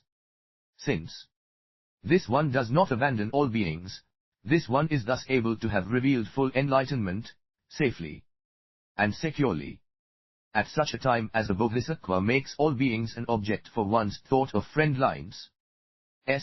And with this highest friendliness ties oneself to these, at this time one rises above the factiousness of the defilements and of Mara, one rises above the level of Sravaka disciple and Pratyeka Buddha, 374, and one abides in this concentration, on friendliness. This is not one who has attained the extinction of the outflows, yet achieves a complete consummation of emptiness, which, in this case, is endowed with these highest perfections. At such a time as a Bodhisattva dwells in this concentration on emptiness, which is but one door to freedom, one yet does not dwell in concentration as signlessness, nor does This one realize concentration on the signless. This is just like a bird which on its wings courses in the air. It neither falls to the ground, nor does it stand anywhere on any support. It dwells in space, just in the air, without being either supported or settled herein. Just so a bodhisattva dwells as this dwelling of emptiness, realizes this total per means of emptiness. Just so this one dwells as this dwelling of signlessness and wishlessness, and such comes to be revealed as this specific consummation as signless and wishless. But one does not fall into emptiness, neither into signlessness, nor wishlessness, with one's Buddhadharmas remaining incomplete. It is as with the master of archery, strong, well-trained, perfectly trained in archery. He first shoots one arrow upwards. He now sends after this another arrow which checks the fa ll of the first. By a regular succession of arrows he would not permit that first arrow to fall to the ground, and that arrow is kept in the air until he decides it falls to the ground. In this same way a bodhisattva which courses in perfection of wisdom and which is upheld by skill in means, does not realize the farthest reality limit until one's wholesome roots are matured, well matured as full enlightenment. Only as one's wholesome roots are matured, well matured as full enlightenment, 375, does this one realize this farthest reality limit. A bodhisattva which courses in perfection of wisdom, which develops revelations as perfect wisdom, here now contemplates and meditates on this limitless true nature of these dharmas, but still one does not PDF provided by Metripa College in Portland, Oregon, for the 8,000 verse Prajnaparamita Sutra, Bhajyad Imthong. Pa. Transmission and teaching from Kyabje Lama Zopa Rinpoche, August 12 to 13, 2018. www.metripa.org. Realize perfect wisdom as goal or conquest. Such as these come to exude wise, or purely natural humility. Doors to deliverance and woes about beings. Subhuti, a doer of what is difficult is the bodhisattva, a doer of what is most difficult, as one courses and dwells as emptiness, one enters into this concentration as emptiness, and yet does not realize any reality limit. Exceedingly wonderful is this, O well gone the Lord, so it is, Subhuti. For the bodhisattva does not abandon beings. We have made est special woes to reveal this process to freedom from defilement and obscurations to Buddha nature for themselves, for all beings. As the mind of a bodhisattva forms this aspiration not to abandon beings but to set this freeing technique and process in front of these beings, and in addition one aspires as this concentration on emptiness, signlessness, wishlessness, this being the three doors of deliverance, such a bodhisattva is known as one which is endowed with skill in means, and does not realize any reality limit midway, before Buddhadharmas are complete. It is just this skill means which protects such a one. Any thought of enlightenment, for a bodhisattva, 376, consists in just this fact. One does not leave beings behind. As one is thus endowed with this thought of enlightenment and with skill in means, one does not midway realize any reality limit, hereby stopping as any result of anything whatsoever. In addition to this, as a bodhisattva either actually contemplates these limitless stations, being the three doors to deliverance, or aspires to contemplate these, in this mind one forms this following aspiration, for a long time beings such as these have a notion of existence, and course in apprehension of basis, birth, life, death and any and all dharmas in between. As in realizing these coursings toward full enlightenment, them only two naturally comes to be revealed and demonstrated to these beings, so these two may forsake whatever erroneous views may be harbored about any basis. As a free agent one now enters this concentration on emptiness, on signlessness, on wishlessness. A Bodhisattva revealing to oneself one's natural endowment with this thought of enlightenment and skill in means does not midway realize or give way to some reality limit. On the contrary, one does not lose concentration on friendliness, compassion, sympathetic joy and impartiality, upheld as skill in means. One increases pure dharma more and more. One's faith, etc., develops as keener and keener. One acquires siddhis, revealing to self and others the limbs of enlightenment, and this path. Here are 7 limbs: mindfulness, investigation of dharmas, vigor, tranquility, rapture, concentration, and even-mindedness. 377. Even so, a bodhisattva reflects this, for a long time beings as these perceive dharmas, course in the apprehension of a basis, and develops this aspiration as the former one, entering concentration as emptiness. Also, one reflects this, as perceiving a sign, these beings coursed for a long time in these signs, and this one deals with this aspiration thusly, entering concentration as signlessness. And a bodhisattva reflects, for a long time these beings are perverted by these perceptions of permanence, of happiness, of some self, of loveliness. This one now acts in such a way as dharma is demonstrated.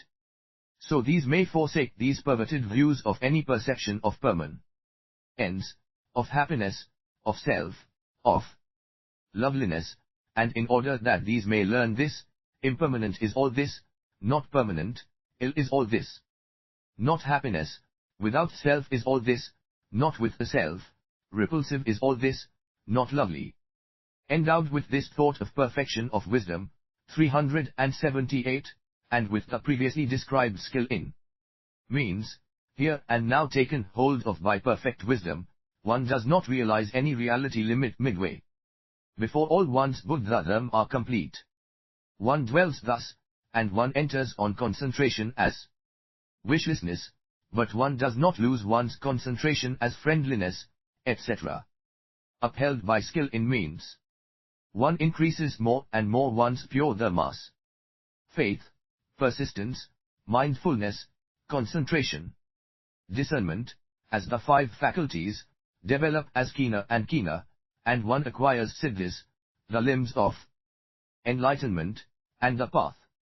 A bodhisattva raises the following thought: these beings for a long time are in the habit of coursing in the apprehension of a basis, and even just now these do so.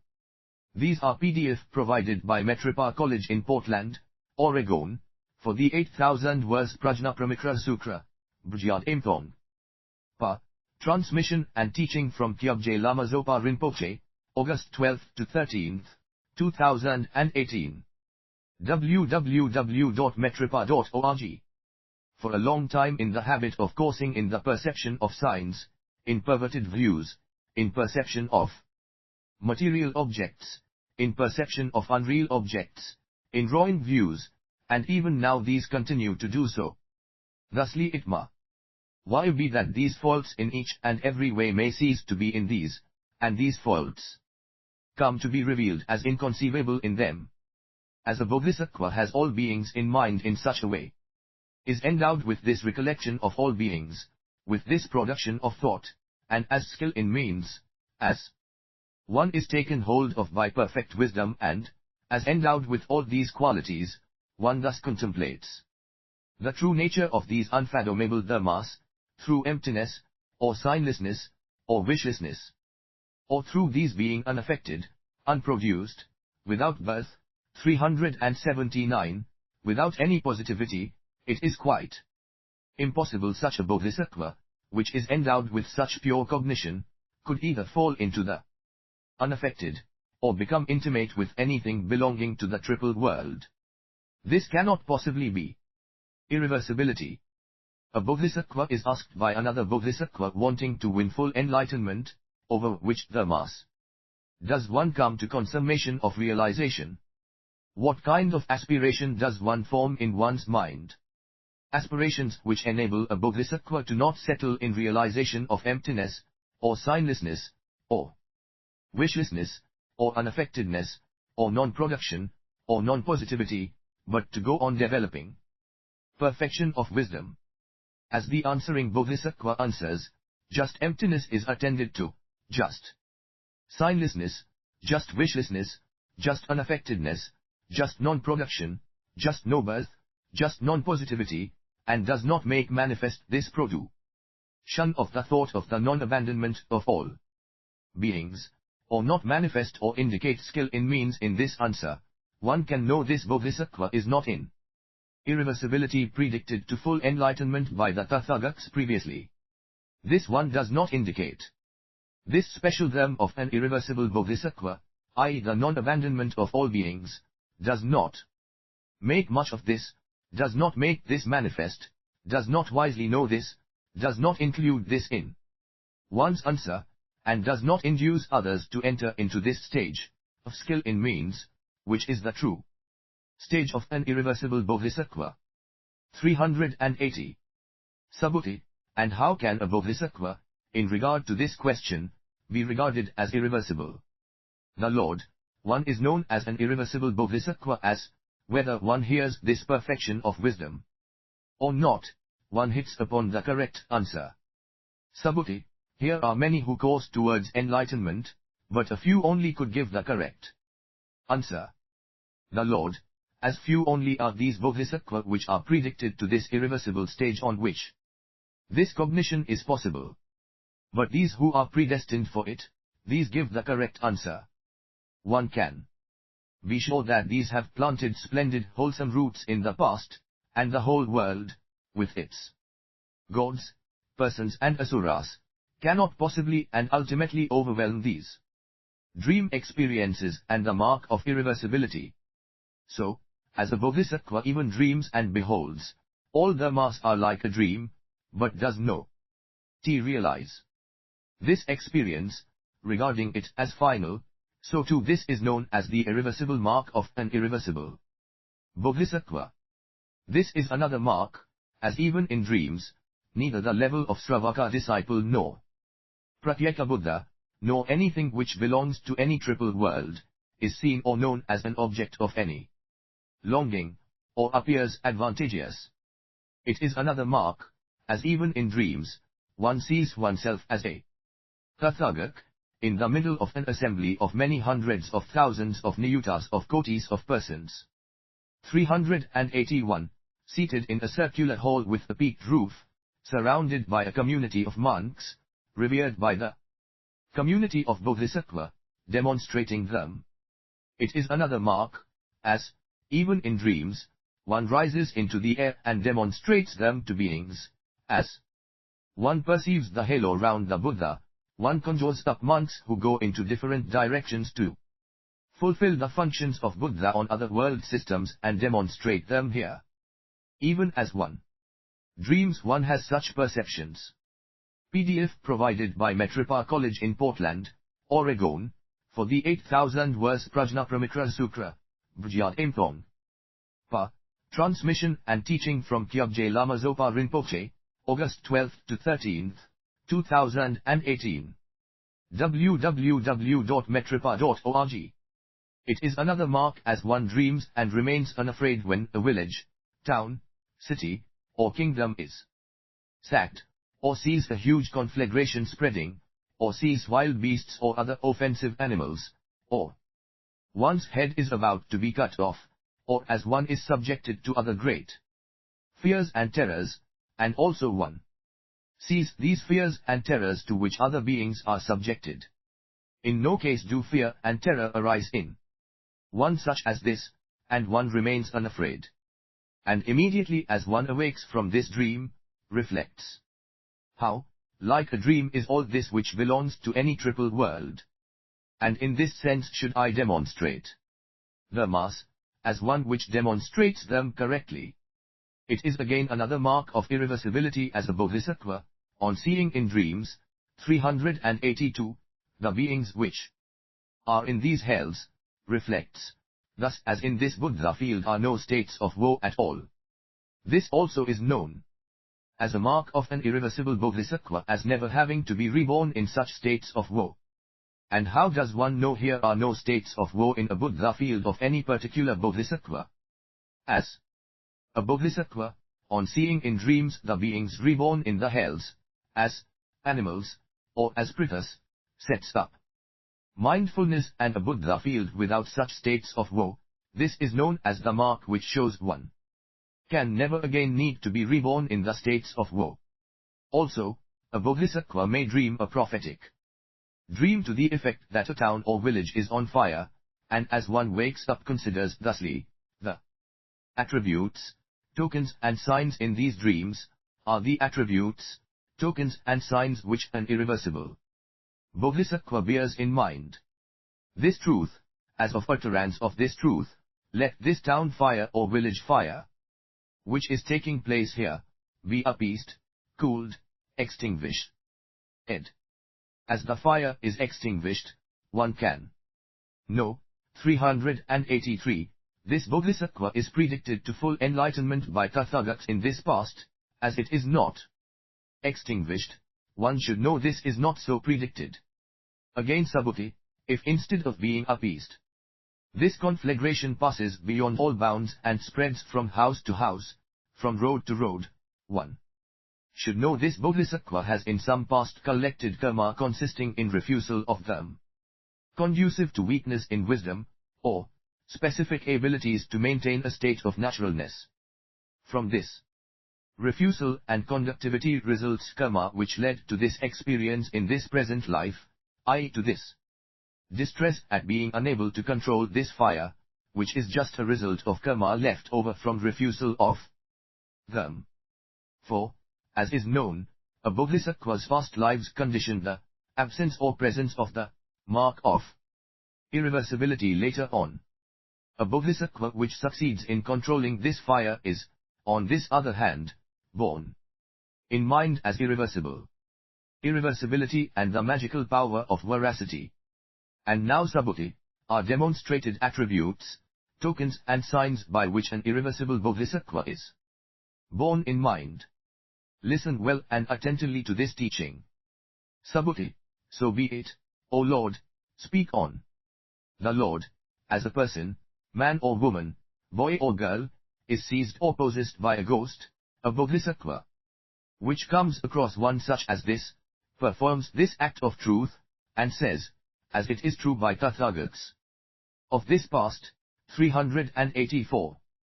And it is true these intentions are perfectly pure, to the extent this attention to this is perfectly pure, to this extent I leave behind thoughts of Sravaka disciples and Pratyeka Buddha. It is this nature to reveal full enlightenment. Not to not reveal full enlightenment. Just revealing full enlightenment. Here is nothing which the Buddha and Lords which reside in countless world systems do not cognize, see, feel and fully know. These Buddha and Lords which know this earnest intention also reveal full enlightenment. As this is truth, as this is utterance of truth, may this one depart which seizes and possesses this person with this ghostly seizer. So, as a result of these words of this bodhisattva, if this ghost does not depart, one can know the bodhisattva has not heard one's prediction yet, but as this being departs, one can know this bodhisattva has this prediction to full enlightenment. Chapter 21, More of Mara's Deeds, Rebia. Pride and the Magical Power of Veracity PDF provided by Metropa College in Portland, Oregon, for the 8,000 verse Prajnaparamita Sutra, Bjyad Impong. Pa. Transmission and teaching from Kyabje Lama Zopa Rinpoche, August 12 to 13, 2018. www.metropa.org. This bodhisattva, as we see, says, I am predicted to full enlightenment by the Tathagats of this past. As this is the truth, and my utterance of this truth, let this ghost depart. Now as this happens, Mara is seen to be in his turn trying at this same time to induce he ghost to depart. And his efforts are particularly strong and energetic when he has to deal with the bodhisattva, which has but recently set out in the vehicle. It is the magical power of Mara which is seen to have driven the ghost away. But a recently set out bodhisattva thinks one's own might drove the ghost away, and does not know nor consider that this just may be what is called Mara's might, as one's own negative forces within, driving one to thoughts of great advantage. The bodhisattva now slackens in efforts. As a result of this apparent victory over the ghost, this bodhisattva thinks to have had this prediction in this past, and despises other bodhisattva, sneers at these, ironically compliments, condemns and deprecates these. Pride goes on increasing, until quite firm and rigid. The pride, arrogance, hauteur, false pride, conceit keeps this one away from all knowledge, from supreme cognition of a Buddha, from cognition of the self-existent, 386, from cognition of all-knowing, from supreme enlightenment. As this one meets with bodhisattva which are good friends, virtuous in character, resolutely intent on the sublime, earnestly intent, skilled in means, endowed with irreversible dharma, in this one's conceit. These are despised, as such does not tend to love and honor these. So, this recently set out bodhisattva tightens what's seen as the bond of Mara still further. One can expect this one to belong to one of two levels, either of Sravaka disciple, or of a Pratyeka Buddha. In this way, in connection with magical power of the enunciation of a truth, Mara the evil one is seen to be allowed to cause an obstacle to full enlightenment in any bodhisattva which has recently set out in the vehicle, which has little faith, has learned little, lacks any good friend, is not upheld by perfect wisdom, and lacks in skill in means. This also can be known as Mara's deed to any bodhisattva. Pride in connection with the enunciation of the name. Here and now, Subhuti, these deeds of Mara are seen to operate also in connection with the enunciation of a bodhisattva's name. And how Mara is accredited with using even the enunciation of the name, and of the other details connected with it, to tempt a bodhisattva. He comes to the bodhisattva in all kinds of disguises, and says, "You have your prediction from Tathagat in other times. The proof is this name you have, even as a Buddha, and these are the names of your mother, your father, your brother, your sister, your friends, maternal relatives, kinsmen and relations." He proclaims these names backwards through 7 generations. He tells you that you are born in this region, this country, this village, town or marketplace. 387, as you have any particular quality, he tells you that you have that same quality also in other times. Whether this bodhisattva is dull by nature, or keen in faculties, Mara tells this one that such is the same in other years as well. Or, he will take other qualities which one has in this present life, as, say, a forest dweller, or one who begs for food from door to door without accepting invitations, or wears clothes made of rags taken from a dust heap, or never eats any food after midday or eats a meal in one sitting, or sleeps at night, wherever one may happen to be, or possesses no more than 3 robes, or lives in and frequents cemeteries, or one dwells at the foot of a tree, or even in sleep remains in a sitting posture, or lives in an open, unsheltered place, or wears a garment made of felt, or has few wishes, is easily contented, detached, frugal, soft in speech, or a person of few words. In each case, Mara announces that also in other times this same one is endowed with the same quality, and that for certain the Tathagats of the 3 times must have predicted this one to full enlightenment and to the stage of an irreversible bodhisattva, for now this one has the just mentioned qualities of an austere ascetic, and must now in all certainty also have endowments with these from other times. It may be now a bodhisattva comes to feel conceit as one thinks of the enunciation of these names and circumstances from other times, and of present austere penances as a rigid ascetic. One may actually think one had this prediction in other times as now one has these qualities of a rigid ascetic. PDF provided by Metripa College in Portland, Oregon, for the 8000 verse PR. Prajnaparamita Sukra, Bhajyad Imthong. Pa. Transmission and teaching from Kyabje Lama Zopa Rinpoche, August 12 to 13, 2018. www.metripa.org. And Mara confirms this one in this view. 388, in the guise of a monk, or nun, or lay brother, or lay sister, or Brahman, or householder, or mother, father, brother, sister, friend or relative, Mara is seen as coming to the Bodhisattva and telling this one that in other times one has had this prediction to full enlightenment and to this irreversible stage of a Bodhisattva for the simple reason that now one has these qualities of a rigid ascetic, which, according to Mara, are the qualities of an irreversible Bodhisattva. But, the Bodhisattva does not have the attributes, tokens and signs of an irreversible Bodhisattva which is described. This is surely a being seen as beset by Mara, unlike these other Bodhisattva, which are good friends. For this one does not have the attributes, tokens and signs, which are actually characteristics of an irreversible Bodhisattva. So, as a result of the enunciation of the circumstances of other times one feels conceit. In this conceit, overcome by great and rigid conceit, defeated by what's seen as the magical power of Mara, one despises brother and sister Bodhisattva, sneers at and deprecates these. One can recognize this as a deed seen as being done of Mara, which makes uses of the enunciation of the circumstances, said to be from other times of a Bodhisattva. 389. Also Shubh Uti, Mara is seen to operate in connection with the prediction of the name which a Bodhisattva will have as a Buddha. In the guise of a monk he comes to a Bodhisattva and predicts, "This will be your name when you have won full enlightenment." And Mara, strangely enough, is seen to predict the name which the Bodhisattva had already guessed when pondering over the name one would bear after full enlightenment.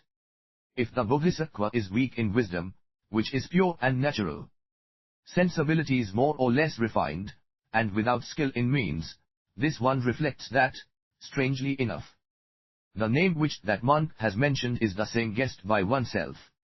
The Bodhisattva compares the name thought out by oneself with the name proclaimed by that monk, who is seen as either beset by Mara, or was conjured up by Mara or his host, and finds that the two agree, and concludes oneself has in other times also been predicted to full enlightenment by Tathagats by name. But one has not got the attributes, tokens and signs of an irreversible Bodhisattva, as are described. Since lacking in them, one feels conceit as a result of this prediction of name. In this conceit, 390, one despises the brother and sister Bodhisattva, and thinks that as one has had this prediction, these others have not.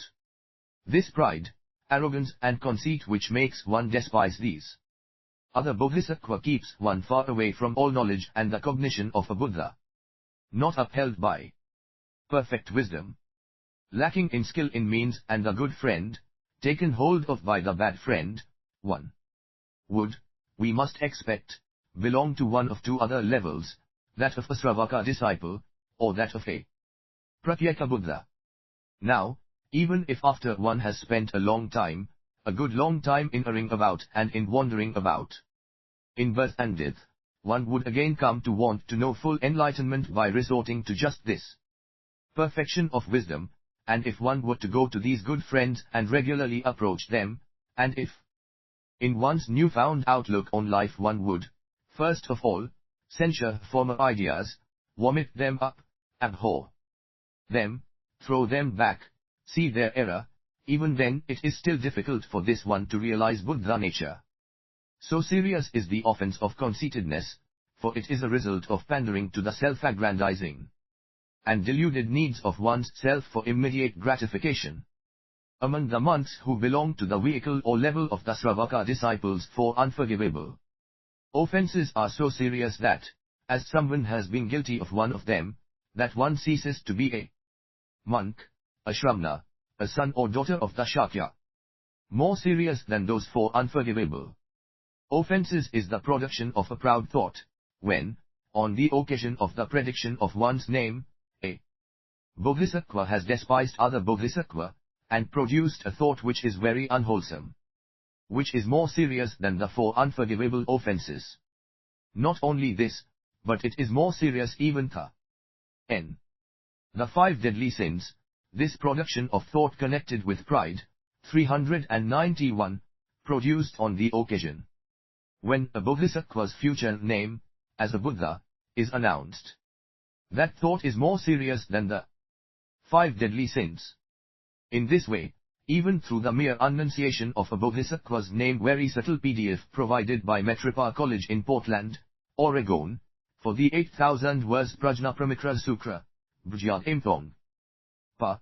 Transmission and teaching from Kyabje Lama Zopa Rinpoche, August 12 to 13, 2018. www.metripa.org. Deeds seen to be of Mara may arise. These are recognized for what these are, and avoided, both by the Bodhisattva oneself, and by others. Faults in connection with detachment. Furthermore, what is seen as Mara, the evil one, comes to any Bodhisattva and exhorts and informs these in connection with the quality of detachment which Tathagats have appraised as detachment. And that this means one should dwell in a remote forest, in a jungle, in mountain clefts, burial grounds, or on heaps of straw, etc. But this is not taught as the detachment of a Bodhisattva, that one should live in a forest, remote, lonely and isolated, or in jungle, mountain clefts, burial grounds, on heaps of straw, etc. Subhuti, as this is not the detachment of the Bodhisattva, what then is this detachment of a Bodhisattva? The Lord, a Bodhisattva dwells detached as one is detached from the mental activities associated with disciples and Pratyeka Buddha, 392.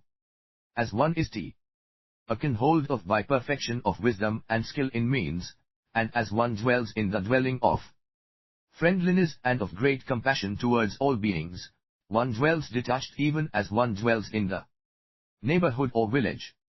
Thusly ordained is this detachment from the mental activities associated with disciples and Pratyeka Buddha. A Bodhisattva dwells detached as one passes day and night dwelling in this detachment. As any Bodhisattva dwells in this dwelling while one lives in remote dwelling places, in remote forests, in the jungle, in mountain clefts and burial grounds, thus one dwells detached. But as to the detachment recommended by Mara, the evil one, i.e. the dwelling in remote forests, jungles, mountain clefts and burial grounds, as this detachment is actually contaminated or tainted by the mental activities associated with disciples and Pratyeka Buddha, just so, as one does not apply as one practices the perfection of wisdom, one does not fulfill these conditions necessary to realize all knowledge. As a result, one dwells in a contaminated dwelling, in a mental activity which is not wholly pure. By consequence of this, one despises other Bodhisattva who dwell in villages, but which are uncontaminated by mental activities associated with Sravaka disciples and Pratyeka Buddha, who dwell in dwellings of wisdom with many devices, and with great compassion.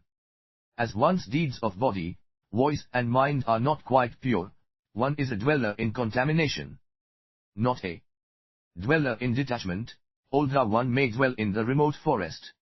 At first one despises these which live in the neighborhood of a village, though these dwell in the dwelling of wisdom, with devices and great compassion, though these are habitually quite pure in what these do with their body, voice or mind, though these are detached from mental activities associated with disciples and Pratyeka Buddha, uncontaminated by them. 393. After this one finds one cannot gain the trances, concentrations, attainments, emancipations and super-knowledges, and these qualities do not reach fulfillment in this person.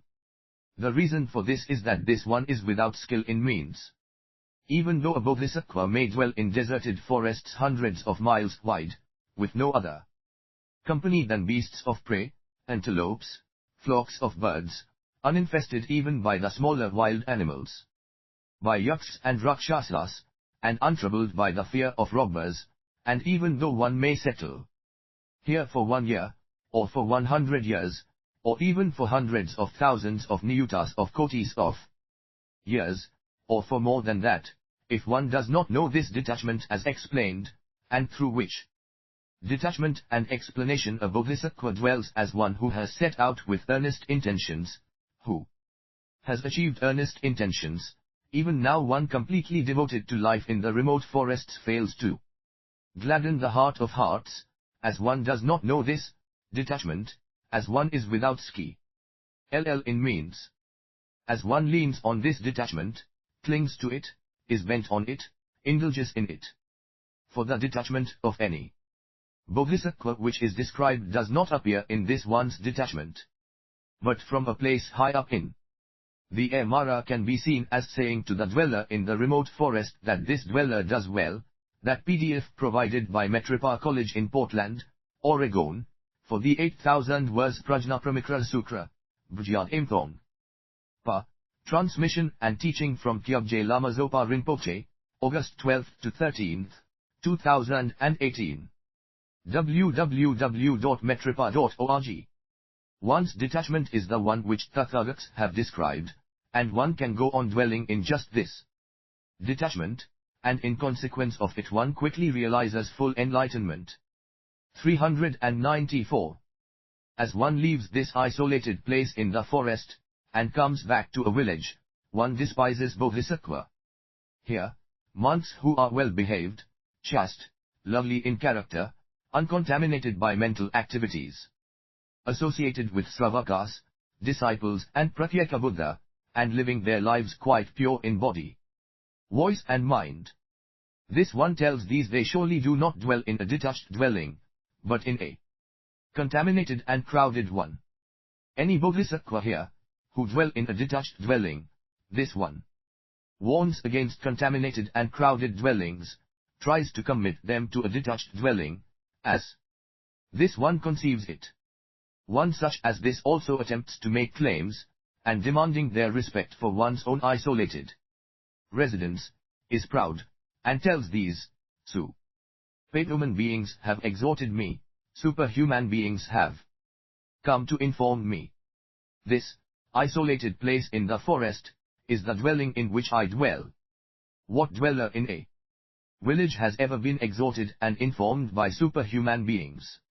In this way this one despises the persons who belong to the vehicle of the bodhisattva. This one is known as a candela of a bodhisattva, as a defamer of bodhisattva, as a mere pretender of a bodhisattva, as a counterfeit bodhisattva, as filth of a bodhisattva, as a robber in the guise of a shramana, a robber of persons belonging to the vehicle of the bodhisattva, a robber of the world with its gods. Such a one is surely not yet tended, loved or honored. For such persons have fallen into conceit. 395. These even succeed in corrupting other kindred spirits, weaklings who have but recently set out in the vehicle. These are regarded as yet obscured of nature, as devoid of any ability as yet to allow teachers to find their effectiveness within one such as this, devoid of any realization of the qualities of holiness. Although a bodhisattva does not yet tend such persons, neither does one not love or honor these, as a true bodhisattva is one who can neither abandon beings, nor all knowledge, nor full enlightenment, as one aspires earnestly to reveal full enlightenment, and indicate to countless others how to bring about this revelation themselves as well as the weal of all beings. On the contrary, one who has raised oneself to a height which is such as one considers the weal of all beings, also does, so one may see through these and other deeds seen to be of Mara, always Maintain one's mind as anxious to expound the path to beings who have not yet got it, a mind which does not tremble and which is not submerged in the wanderings through these triple worlds. One has revealed first of all an attitude of friendliness, and an attitude of compassion. One has revealed the great compassion and is moved by sympathy.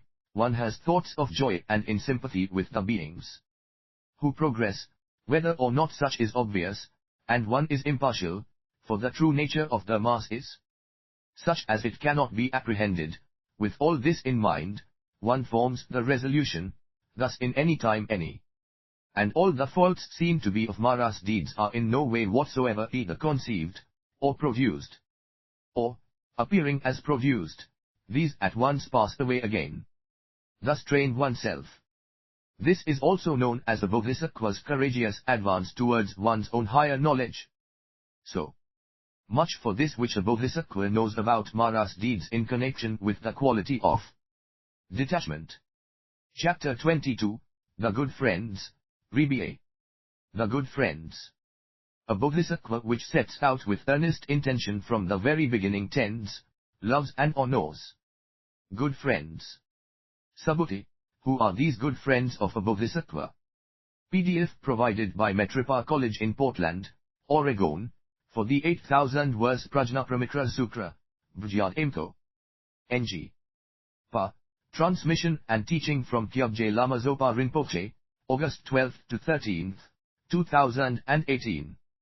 www.metripa.org. The Lord, the Buddha and Lords, and also the irreversible Bodhisattva who are skillful in the Bodhisattva cause, and which instruct and admonish one in the perfections, who demonstrate and expound perfection of wisdom. The perfection of wisdom in particular is regarded as a Bodhisattva's good friend. All the 6 perfections, in fact, are good friends of a Bodhisattva. These are one's teacher, one's path, light, torch, illumination, one's shelter, refuge, place of rest, one's final relief, island, mother, father, and these led one to this sublime revealing of undifferentiated awareness and this inherent pure cognition herein, to understanding, to full enlightenment. For it is in these perfections this perfection of wisdom is accomplished. Simply from the 6 perfections is revealed all knowledge of Tathagats which, in a period which stands completely clear of time as it is known in these triple worlds, come to realize full enlightenment and enter nirvana, and so also the all knowledge of Tathagats which in all periods of these 3 times simultaneously realize enlightenment, and so these Tathagats which just now reside in incalculable, immeasurable, infinite, inconceivable world systems. I also, Subhuti, am a Tathagat which in this present period is revealing full enlightenment, and reveal also this all knowledge coming forth from these X perfections. For the 6 perfections contain the 37 dharmas which act as wings to enlightenment. These contain 4 Brahma dwellings, 4 means of conversion, and any Buddha dharma whatsoever, any Buddha cognition, cognition of the self-existent, any unthinkable, incomparable, immeasurable, incalculable, unequaled cognition, any cognition which equals the unequaled, any cognition of all-knowing. So Subhuti, simply the 6 perfections of any Bodhisattva, 398, are known as one's good friends. These are one's teacher, etc. 2. These led one to cognition, to understanding, to full enlightenment. In addition, a Bodhisattva which trains in these 6 perfections is a true benefactor to all beings which are in need of one. But as one wants to train in these 6 perfections, a Bodhisattva must above all hear this perfection of wisdom, take it up, bear it in mind, recite, study, spread, demonstrate, expound, explain, and write of and about this, and investigate this profound meaning, content and method, meditate on this, and ask questions regarding this. For this perfection of wisdom directs these 6 perfections, guides, leads, instructs and advises these, this is their genetrix and nurse. Because, if these 6 perfections are deprived of the perfection of wisdom, the first 5 perfections do not come under any concept of perfections, and these are not called perfections. As a bodhisattva trains in just this perfection of wisdom, one comes to reveal a state which is such as one cannot be led astray by others, and stands naturally and firmly in this emptiness, defilements, and purification. Subhuti, how is perfect wisdom marked? 399. The Lord, it has non-attachment for mark. Subhuti, is it feasible to say that same mark of non-attachment, which exists as regards perfect wisdom, exists also as regards all dharmas? The Lord, so it is, Subhuti. For all dharmas are isolated and empty. Here as well this same mark of non-attachment, which indicates perfect wisdom as isolated and empty, also indicates all dharmas as isolated and empty. Subhuti, as all dharmas are isolated and empty, how is the defilement and purification of beings conceivable? For what is isolated cannot be defiled and purified, what is empty cannot be defiled or purified, and what is isolated and empty cannot know full enlightenment. Nor can one get at any them outside emptiness which has known full enlightenment, which will know it, or which does know it. How do we so understand the meaning of this teaching? Show us, O Lord, show us, O Suddha. The Lord, what do you think, Subhuti? Do beings course for a long time in eye-making and mind-making? 400. PDF provided by Metripa College in Portland, Oregon, for the 8,000 verse Prajnaparamita Sutra, Bhajyat Imthong. Pa. Transmission and teaching from Kyabje Lama Zopa Rinpoche, August 12 to 13, 2018. www.metripa.org. Subhuti, so it is, Lord. The Lord, are also eye-making and mind-making empty. Subhuti, these are, O Lord. The Lord, is it just due to this eye-making and mind-making these beings wander about in birth and death? Subhuti, so it is, Lord. The Lord, it is in this sense the defilement of beings is conceivable. To whatever extent beings take hold of things and settle down in these, to this extent is defilement in place. But no one is here defiled. And to whatever extent one does not take hold of things and does not settle down in these, to this extent does one deconceptualize eye-making and mind-making. In this sense does one come to continuously participate in revealing and hence forming this realization of the purification of being. So, see, Subhuti, to whatsoever greater or lesser extent these do not take hold of things and do not settle down in things, in direct proportion to this extent here is realized, or rather, here is revealed purification. But no one is here purified. As a bodhisattva courses thus, one courses in perfect wisdom. It is as this sense which we gradually and steadily come to reveal to ourselves as, it is this which we are but indications of, in our day-to-day practice, that we form this concept of any and all defilement. And conceptualize I-mind concepts as becoming some kind of purification of beings in spite of the fact all dharmas are isolated and empty. As such, here is neither question of defilement to rise above or send away, nor even purity in which to seek absolution. Here is no thing whatsoever, which I have, and nothing which is mine. To be sure, Subhuti, none of this. Subhuti, this is truly wonderful. And a bodhisattva which courses thus, courses in perfect wisdom as one now does not course in form, or others can thus. As one courses thus, 401, a bodhisattva is not crushed by worlds with various gods, beings and asuras. As one courses thus, a bodhisattva comes to reveal the coursing of all persons belonging to the vehicle of Sravaka disciples and Pratyeka Buddha. As it is, and gains an insuperable equanimous position. For Buddhahood is insuperably equanimous. And so is Tathagathood, this state self-existent beyond any existent self, this state of all knowledge in which is nothing knowledgeable. A bodhisattva, which day and night passes, time, dwelling on these mental activities associated with perfect wisdom, is quite near full enlightenment and quickly comes to reveal such attentions to perfect wisdom, and the pearl of great price. The Lord, so it is, Subhuti. Suppose, Subhuti, all beings in Jambudvipa simultaneously acquire a human personality, and upon raising any thoughts to full enlightenment, abide in 402, these thoughts of enlightenment only fail long. Just so, now, after all this preparation, these give gifts to all beings, do these bodhisattva on the strength of this beget much merit. Subhuti, these do, O Lord. The Lord, truly again, Subhuti, any son or daughter of good family begets a much different merit, who, as a bodhisattva, dwells for even one single day only in mental activities connected with perfection of wisdom.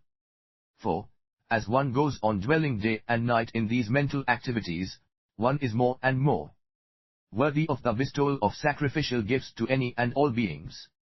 Few beings whatsoever have minds and intentions so full of friendliness as these, and, except for Buddha, the Lords, and Tathagats of course, are matchless, without any likeness, endowed with unthinkable dharmas.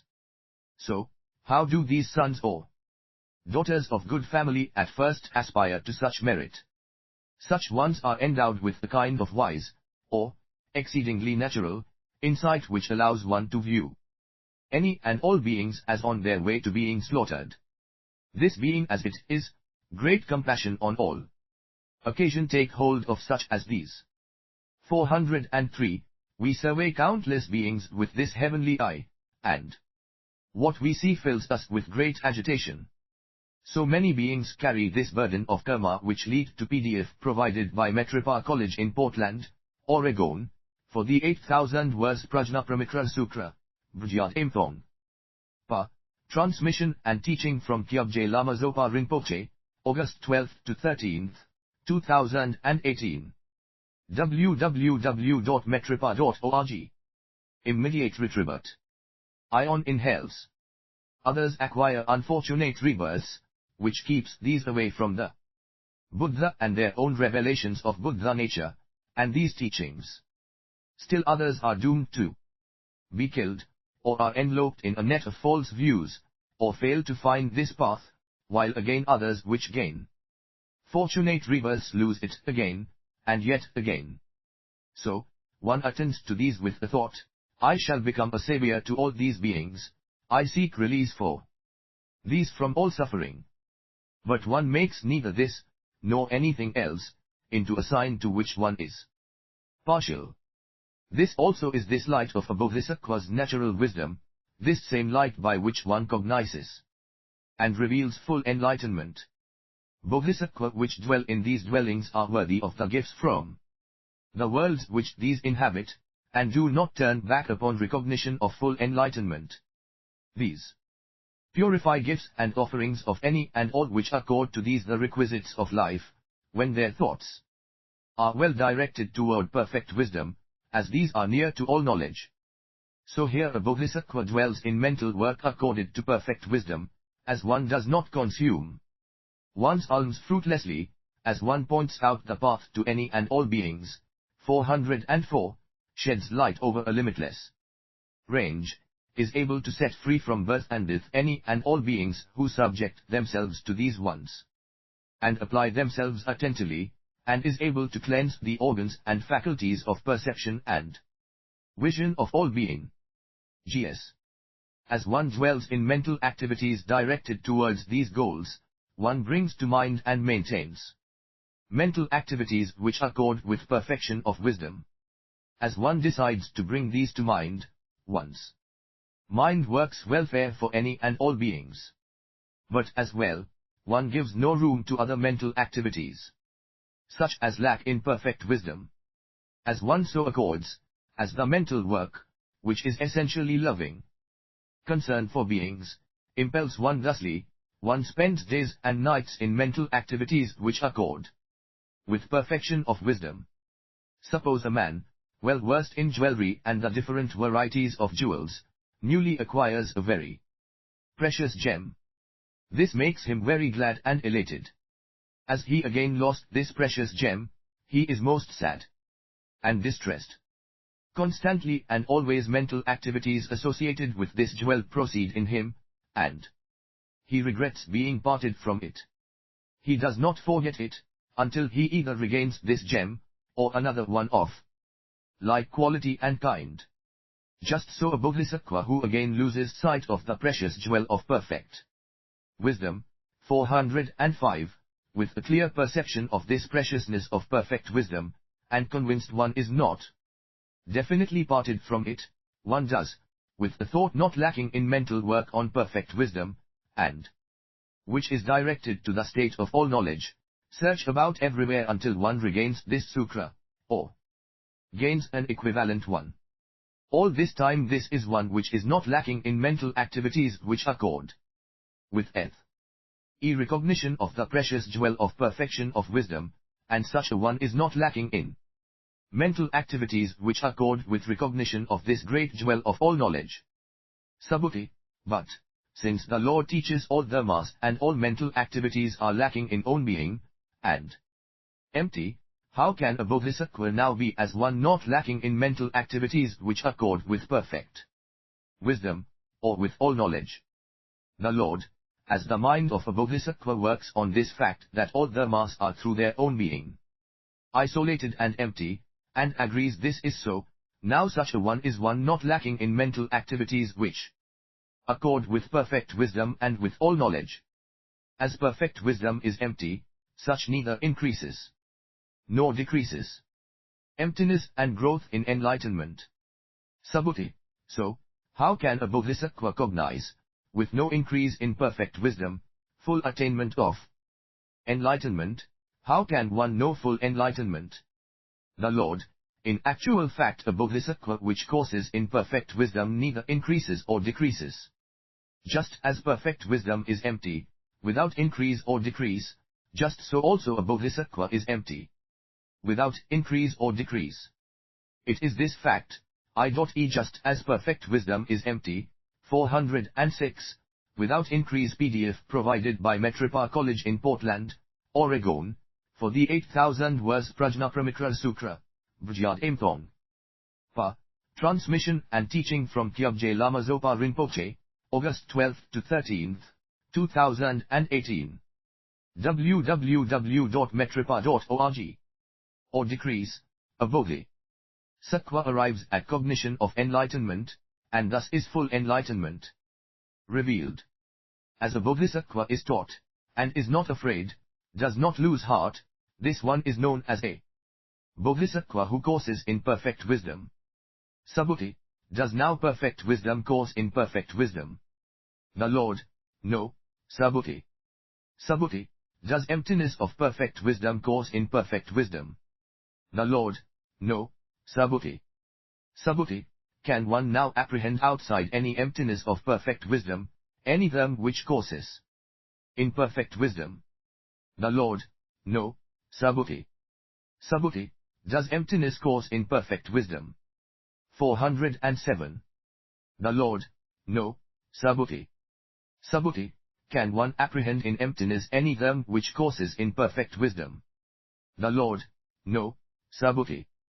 Subhuti, does emptiness course in emptiness? The Lord, no, Subhuti. Subhuti, does form, etc., course in perfect wisdom?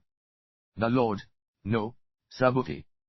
Subhuti, can one apprehend outside form, etc., any them which courses in perfect wisdom? The Lord, no, Subhuti. Subhuti, so, O Lord, how does a bodhisattva course in perfect wisdom? The Lord, do you now, Subhuti, see any real them which courses in perfect wisdom? Subhuti, no, Lord. 408. The Lord, do you see perfect wisdom, in which the bodhisattva courses, as a real thing? Subhuti, No, Lord. The Lord, do you see as real any them which offers no basis for apprehension? Is this them by any chance produced, or can this be produced, or is this being produced, is this stopped, can this be stopped? Or is this being stopped? Subhuti, no, Lord. The Lord, this insight gives any bodhisattva patience in regards to the mass which failed to be produced. As one is endowed with this, one is sure to reveal full enlightenment. One is bound to progress towards self-confidence of a Tathagata.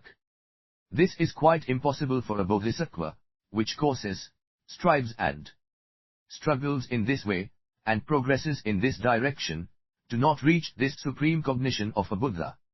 The cognition of the all-knowing, the cognition of a great caravan leader. Subhuti, can this true nature of all the mass, which consists in the fact that these fail to be produced, can this be predestined to full enlightenment? The Lord, no, Subhuti.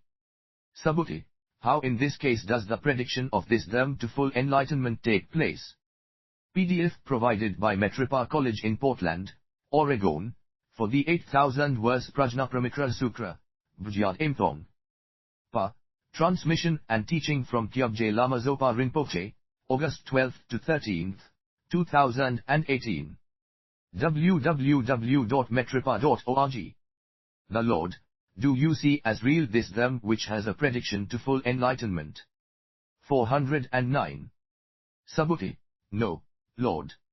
I do not see any real them which is at any time predestined to full enlightenment. Nor do I see any real them which is known by the enlightened, which can be known to these, or by means of which these can even reveal full knowledge. It is such as any and all the mass cannot be apprehended, that this does not occur to me to think, this them is known to the enlightened, this them can be known to such as these, by means of this them these recognize full knowledge. Chapter 23, Sakra, Ribiye. The view of Bodhisattva. At this time Sakra, chief of gods, is seated amid this assembly, and says, to be sure, deep is this perfection of wisdom, hard to see, difficult to understand. The Lord, so it is, Kaushika. As infinite as space is perfect wisdom infinite. As isolated none can come close to see, as empty is perfect wisdom beyond thought and understanding. Sakra, these beings which hear this perfection of wisdom, take it up, study, spread, and write it, are endowed with more than a puny wholesome root. The Lord, so it is. Imagine all the beings in Jambudvipa are endowed, 411, with the ability to observe the 10 ways of wholesome action. Do these on the strength of this endowment beget much merit? Sakra, these do, O Lord. The Lord, a person who hears, studies, spreads and writes this perfection of wisdom begets merit other than these, as merit beyond any reach of greatness, and indeed beyond even merit itself. The just mentioned heap of merit, due to the morality of all beings in Jambudvipa, is not compared with any so called merit which is due to the wholesome root of one who hears, studies, spreads and writes this deep perfection of wisdom. Here and now, a monk said to Sakra, chief of gods, you are conceived of and recognized in essence, Kaushika, by a person who hears, studies, spreads and writes this deep perfection of wisdom. Sakra, I am even conceived of in essence and recognized by these sons or daughters of good family, who raise but one single thought to enlightenment. 412, how much more so, as, in addition, these train to thusness, progress to thus, make endeavors regarding thus on their journey these conceive in essence and cognize the whole world with its gods, beings and asuras. On their journey these not only conceive and cognize in essence the world with its gods, beings and asuras, but also all the stream winners, once returners, never returners, arhats and pratyeka Buddha. These conceive and cognize also in essence bodhisattva which are great almsgivers but lack as yet in perfect wisdom and skill in means, and equally these with morality as perfectly pure, which possess a vast quantity of morality, with observation of the moral rules as unbroken, flawless, unstained, complete, perfectly pure and unspotted, but also as yet lack in perfect wisdom and skill in means, and equally any which reveal from within themselves patience and peaceful calm. 413, with thoughts free from hostility, which think no thought, nor harbor any feelings of malice even while burned at the stake, but who lack in perfect wisdom and skill in means, and equally any which exert perseverance, which persist in trying, are free from sloth, and remain uncowed in all these do with body, voice and mind, but which as yet lack perfect wisdom and skill in means, and equally these who are fond of the trances and delight in these, which are strong and powerful in the trances, which are established in the trances, which are masters of trances, but which as yet lack in perfect wisdom and skill in means. For, as one causes in perfection of wisdom as this is expounded, a Bodhisattva conceives of and recognizes in essence the worlds with their gods, beings and asuras, conceives of and recognizes in PDF provided by Metripa College in Portland, Oregon, for the 8,000 verse Prajnaparamita Sutra, Vajyad Imthong. Pa. Transmission and teaching from Kyabje Lama Zopa Rinpoche, August 12 to 13, 2018. www.metripa.org. Essence any and all which belong to the vehicle of Sravaka disciples and Pratyeka Buddha, also the Bodhisattva which are not skilled in means. And all these mentioned cannot surpass one such as this. For such is this nature and profound balance struck by total equanimity. For a Bodhisattva which causes in perfection of wisdom as this is expounded, which complies with this, takes up such a position so the lineage of all-knowing is not interrupted, and does not keep aloof from Tathagats. This one's journey, as one progresses in this way, shortly reveals to one such as this the terrace of enlightenment. 414, one training oneself in this way, rescues beings which are sunken into the mud of defilement. Training oneself this way, one trains in this training of a Bodhisattva, and not in the training of Sravaka disciple or Pratyeka Buddha. Rewards of perfect wisdom.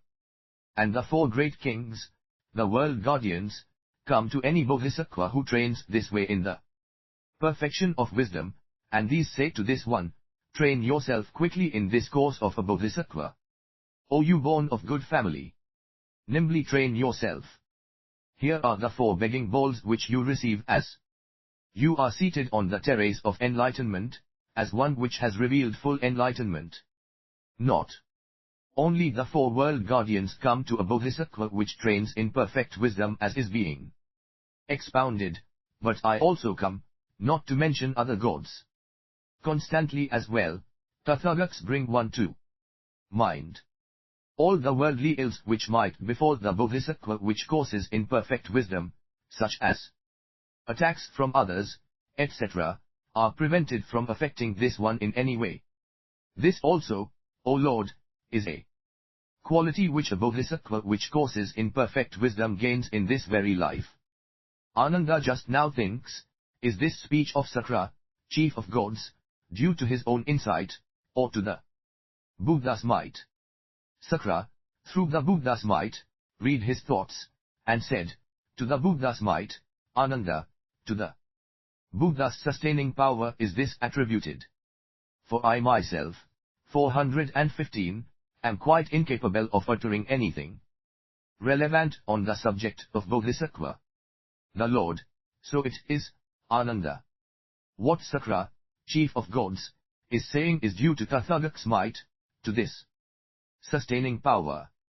Chapter Ksiv, Conceit, Riba. Conditions which are seen as opening a Bodhisattva to Mara's influence. As a Bodhisattva trains in perfect wisdom, makes endeavors about this and develops this, all the evil Maras in the great Trichiliocosm are seen as being in a state of uncertainty. Does this Bodhisattva prematurely realize the reality limit of the level of Sravaka, disciple, or pratyeka buddha, or no full enlightenment. Even so, as a bodhisattva dwells as this dwelling for perfect wisdom, beings believe with firm resolve that it is the evil maras which are pierced by a dart of sorrow. As a bodhisattva ever courses toward perfecting wisdom, makes endeavors about this and develops this, the evil maras are resolutely believed to be thinking of how to hurt such a one as this. For instance, beings resolutely believe these maras try to invoke fear by letting loose a shower of meteors in all directions, causing an impression the horizon is all aflame.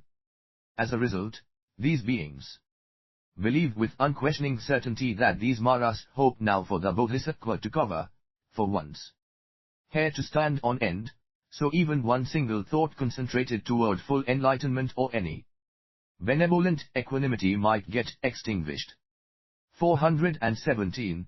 But Mara, the evil one, does not hurt these bodhisattva. Some he is seen and resolutely believed to hurt, and yet others, not. Such fallaciousness in resolute belief, such idleness of intent and action, such unfortunate arrogance. Ananda, what kind of a bodhisattva is Mara seen as, or believed in as confounding, and herein called to blame for hurting? PDF provided by Metripa College in Portland, Oregon, for the 8,000 verse Prajnaparamita Sutra, Vajyad Imthong. Pa.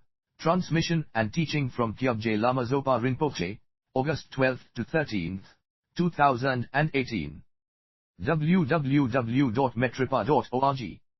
The Lord, Mara is thus seen as, or believed in as confounding, or herein called to blame for hurting a bodhisattva which in time, as this perfection of wisdom is taught, does not produce a thought of firm belief in what is the actual nature of these various dharmas, all knowledge. Mara is thus firmly believed to gain entry. Such is this fallaciousness of resolute belief. He is believed to have already hurt bodhisattva which, as this deep perfection of wisdom is being taught, are seized by uncertainties, feel perplexed, and think, perhaps this perfection of wisdom is so.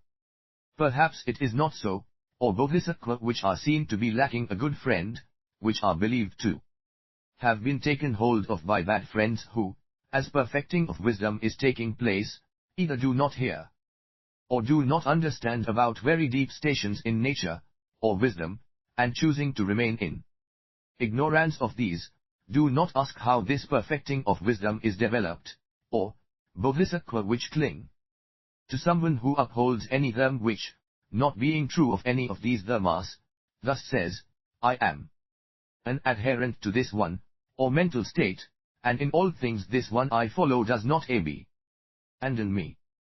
418. Here are many other bodhisattva whom I might adhere to, but these do not suit me. I have taken this one as my fitting companion and this suits me. Moreover, a bodhisattva might, as this deep perfecting of nature as wisdom is taking place, say to another bodhisattva, deep, indeed, is this perfecting of wisdom. What point is here in your listening to this? For even as I apply myself to this in the way in which Tathagats have taught in other sutrantas, even so I do not get to the bottom of this, nor derive any enjoyment from this. What is any point in anyone's hearing and writing this? In this way one projects one's lack of understanding, and herein appears to be making attempts to estrange other bodhisattva. Thus, it is seen as being Mara coming also to such a bodhisattva, to hurt and gain entry herein.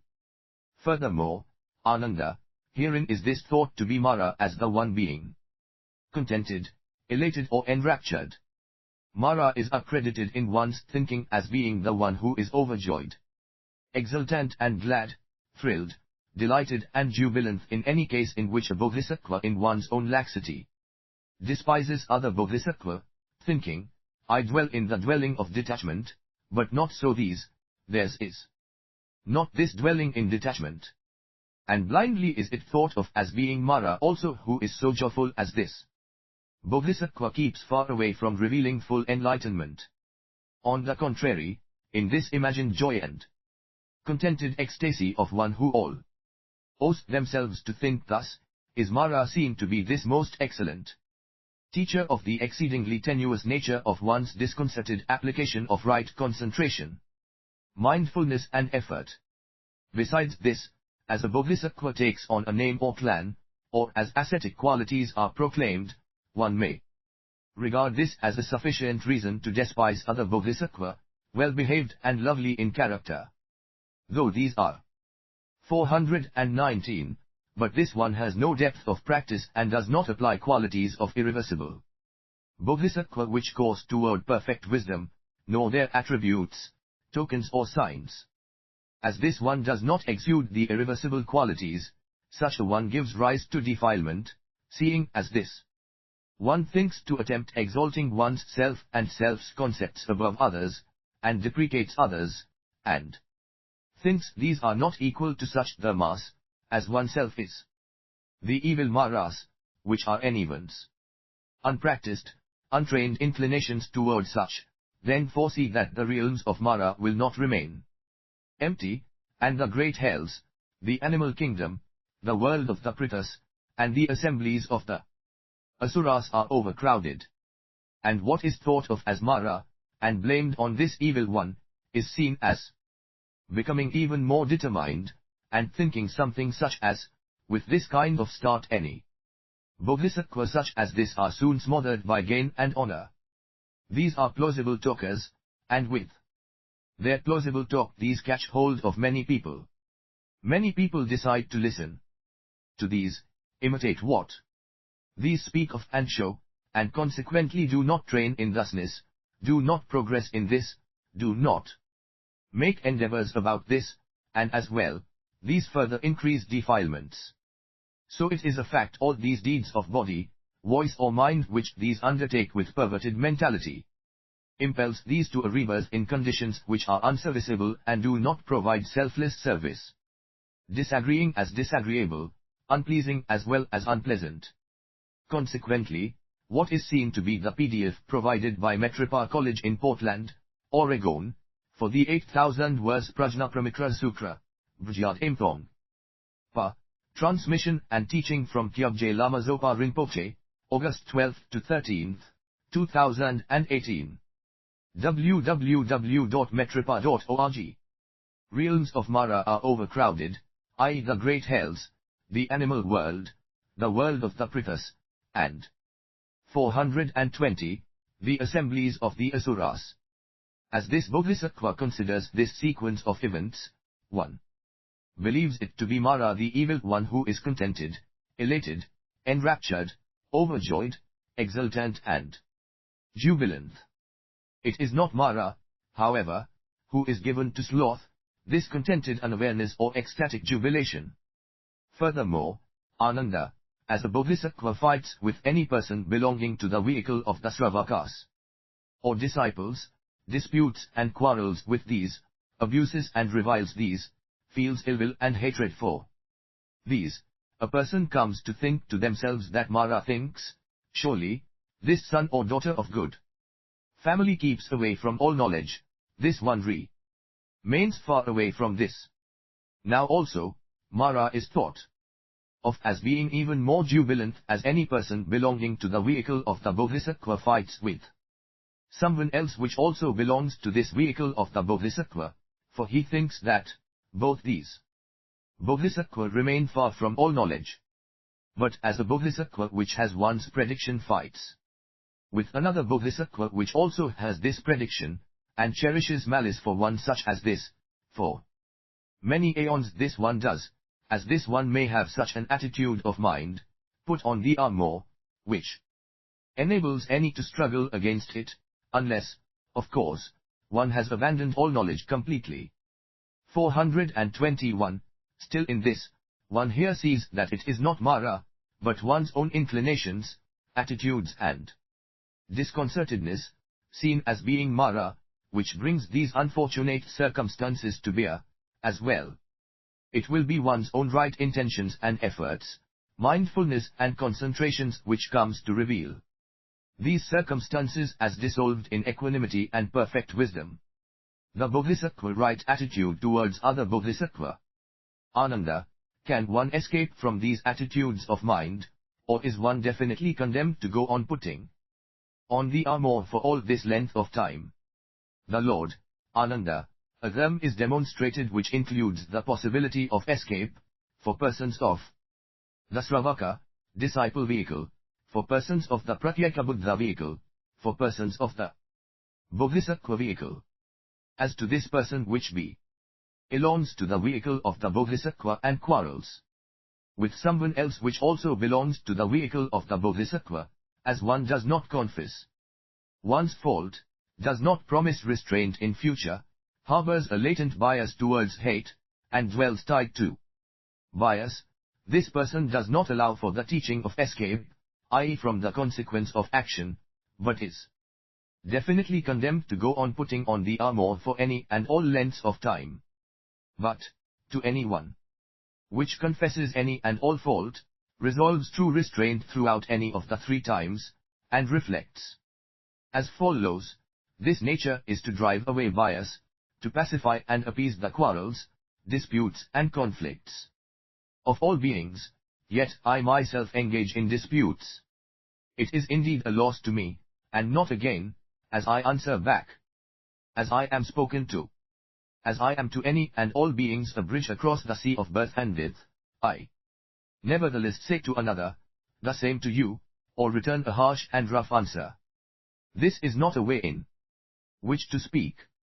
In fights, quarrels and disputes, here I behave as a senseless idiot, or dumb sheep. As I hear someone using offensive, abusive, insulting words towards me, this heart does not cherish malice for these or others. It is not, 422, disciplined for me to meet and perceive faults assumed by me or another of others, or to think what is being said or even thought about any faults of others is worth listening to. As well, neither are any which meet and perceive thusly though of as such. For as I am earnestly intent and intentioned, I do not do harm to others. As I indicate joy and contentment by pointing out any and all things which allow for joy and contentment, I head this way, as these, toward nirvana, yet nevertheless I bear ill will. I truly resolve to not bear ill will even against these which I perceive as having offended against me, and I truly resolve to avoid rage, and I truly resolve by making diligent and persistent effort in this direction. Even as my life is in danger, I truly resolve not to allow a rage, or even a frown to appear on my face. To such a Bodhisattva, Ananda, I teach escape. This is the attitude which a Bodhisattva adopts also towards persons who belong to the vehicle of the disciples. Never to allow anger with any being.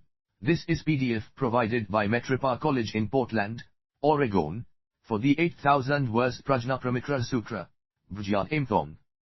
Pa, transmission and teaching from Kyabje Lama Zopa Rinpoche, August 12 to 13, 2018. www.metripa.org. The attitude of mind one adopts towards all beings. What attitude now does a Bodhisattva have towards other persons avowed to this vehicle of the Bodhisattva? The same as towards any teacher. One has the attitude that these Bodhisattva are my teachers. Surely, these mount on this same vehicle as I, have ascended by this same path, are of like intention with me, are set out in this same vehicle as I. Here these are trained, this is the method by which I train. But as some of us dwell in a dwelling tainted by the ideas of Maras, disciples and Pratyekabuddha, 423, I do not do likewise. As however these dwell in an uncontaminated dwelling, in mental activities which accord unto all knowledge, now I also train as these. No obstacles can arise to any Bodhisattva which trains oneself in this way in all knowledge, and one quickly reveals full enlightenment. Chapter XXV, Training, Rebia. How a Bodhisattva is trained in all knowledge. Subhuti, in which training, O Lord, does a Bodhisattva train to be trained in all knowledge?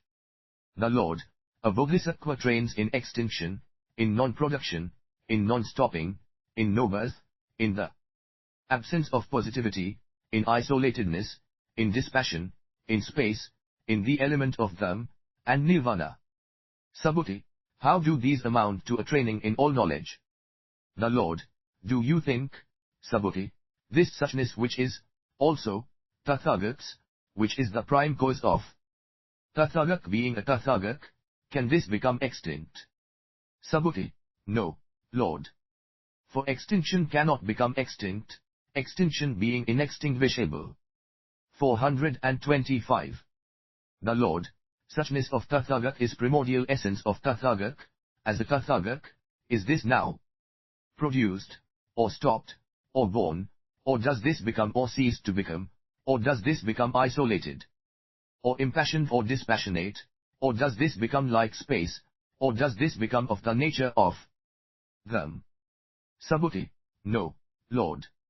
The Lord, does this suchness then, or even now, enter Nirvana? Subhuti, no, Lord. The Lord, now, Subhuti, any Bodhisattva which trains oneself trains thus, suchness does not, indeed, cannot get extinct, as one trains thus, one realizes this perfection of all training.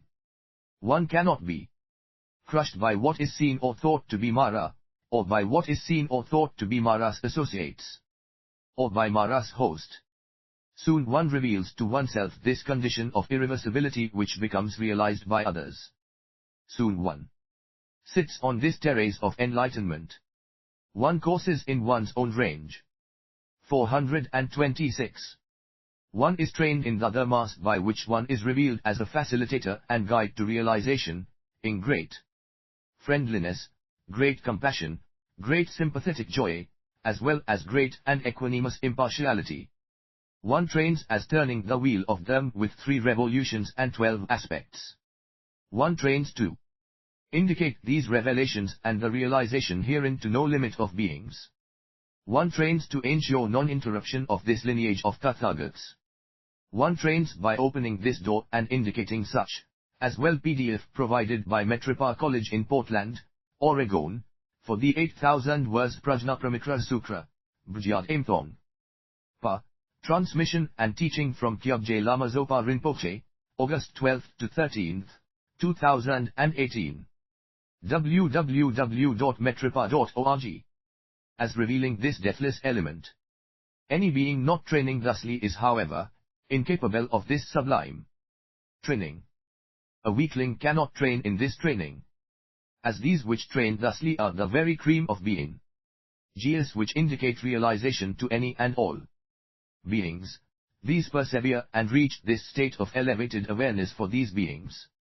A Bodhisattva, which trains thus is not reborn in the hells, nor among animals, nor in the realms of the Pritas, nor among the Asuras, nor in outlying districts, among barbarous populations, nor in the families of outcasts or fowlers, of hunters, fishermen or butchers, nor in any families of a kind in which one is addicted to the lower deeds. This one is not blind, deaf, or one-eyed, neither a cripple nor hunchbacked, nor a being with withered hand or arm, nor limping, nor lame, or stunned. 427, not tremulous, quivering or shaky. This one's limbs are not puny, nor incomplete, nor abnormal. Such a one is not weak, nor have a bad complexion or shape. These faculties are not inferior nor incomplete, but are in every way perfect, and this one also has a melodious voice.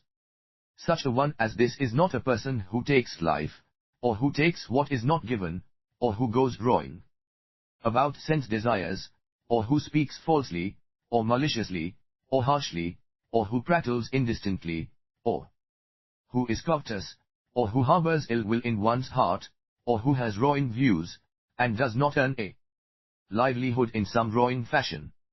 This one is not reborn among the long-lived gods, does not take up bad moral practices, does not take hold of unreal dharmas, and does not get reborn through the influences of trances and formless attainments.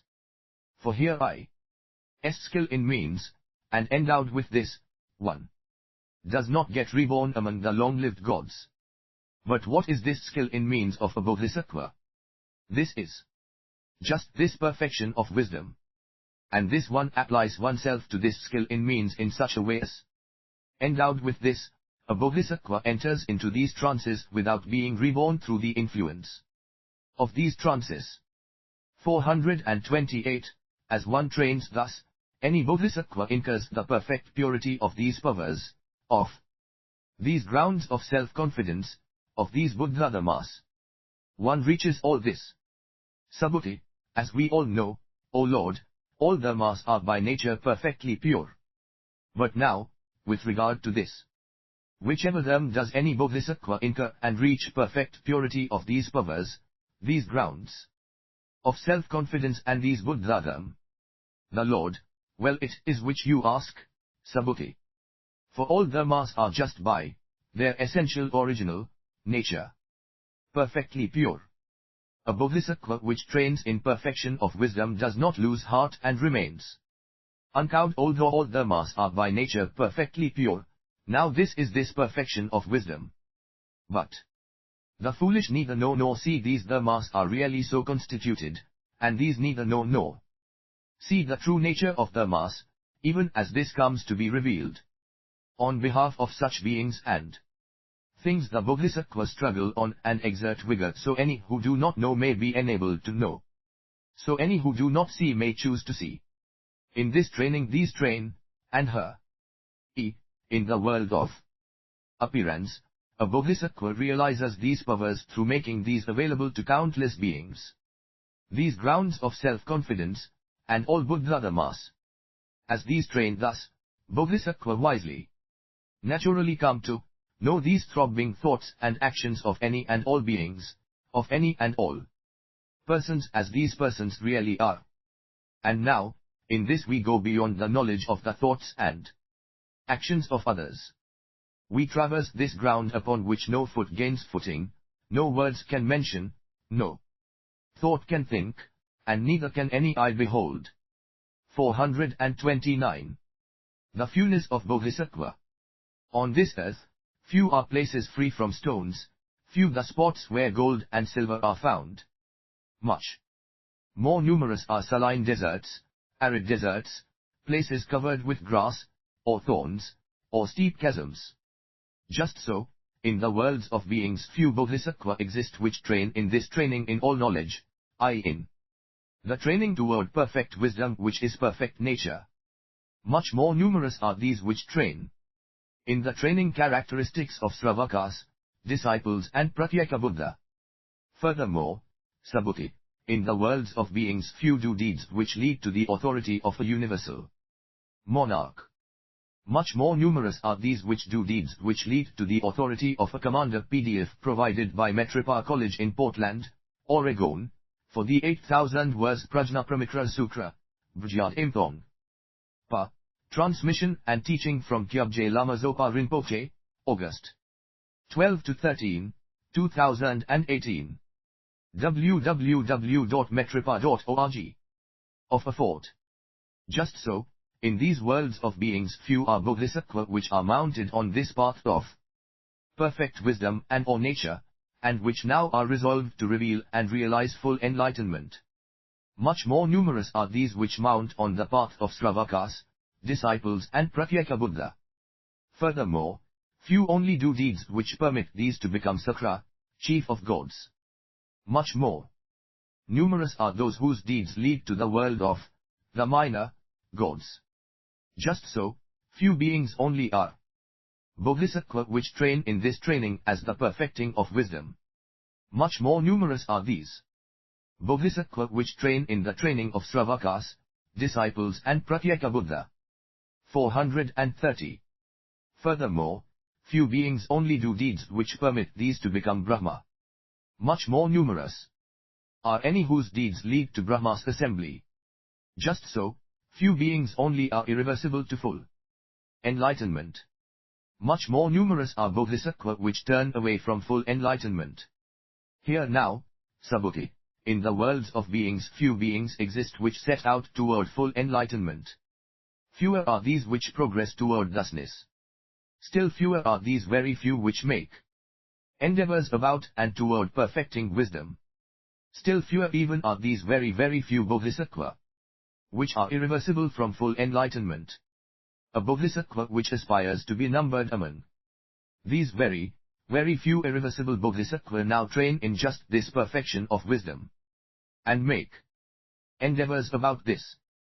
Moreover, Subhuti, no harsh thoughts arise to a bodhisattva which thus trains in perfecting this nature as wisdom, nor any doubting thought, or an envious or mean thought, or an immoral thought, or a thought of ill will, or a lazy thought, or a distracted thought, or a stupid thought. The perfection of wisdom comprehends all perfections. It is thus as a bodhisattva trains in the perfection of wisdom. 431. All the perfections are automatically incorporated, taken up, followed and included. The view of individuality includes all the 62 views. And even so, for a bodhisattva which trains in this perfection of wisdom, all the perfections are included in this.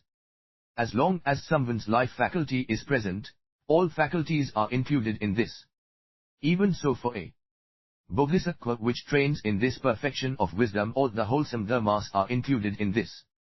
As someone's life faculty is not present, all faculties are not present.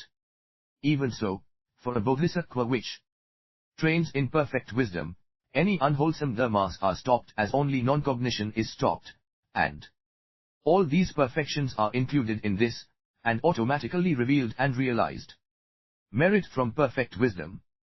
Here and now, Subhuti, a bodhisattva which has aspirations to reveal and realize all perfections trains in this perfection of wisdom. As one trains in this perfection of wisdom, a bodhisattva trains in this, which is unfathomable perfection as is any being. And herein lies this answer to this greatest of mysteries. For one's merit is different and unfathomable. Subhuti, consider all beings in the great Trichiliocosm. Are these many? Subhuti, even in Jambudvipa alone, here are many beings. How many more are here in this great Trichiliocosm? The Lord, as one single bodhisattva, during one's entire life, furnishes all these beings with robes, alms, bowl, lodging, medicinal appliances for use in sickness, and all which brings these happiness. 432. Does such a bodhisattva on the strength of this beget a great deal of merit?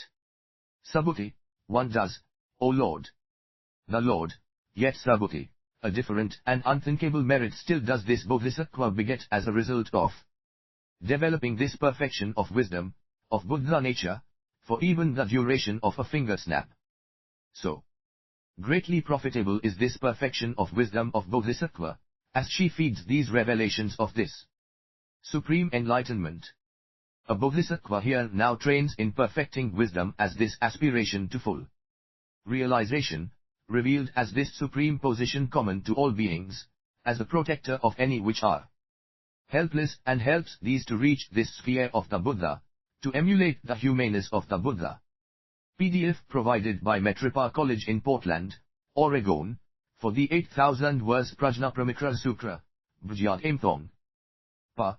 Transmission and teaching from Kyabje Lama Zopa Rinpoche, August 12 to 13, 2018.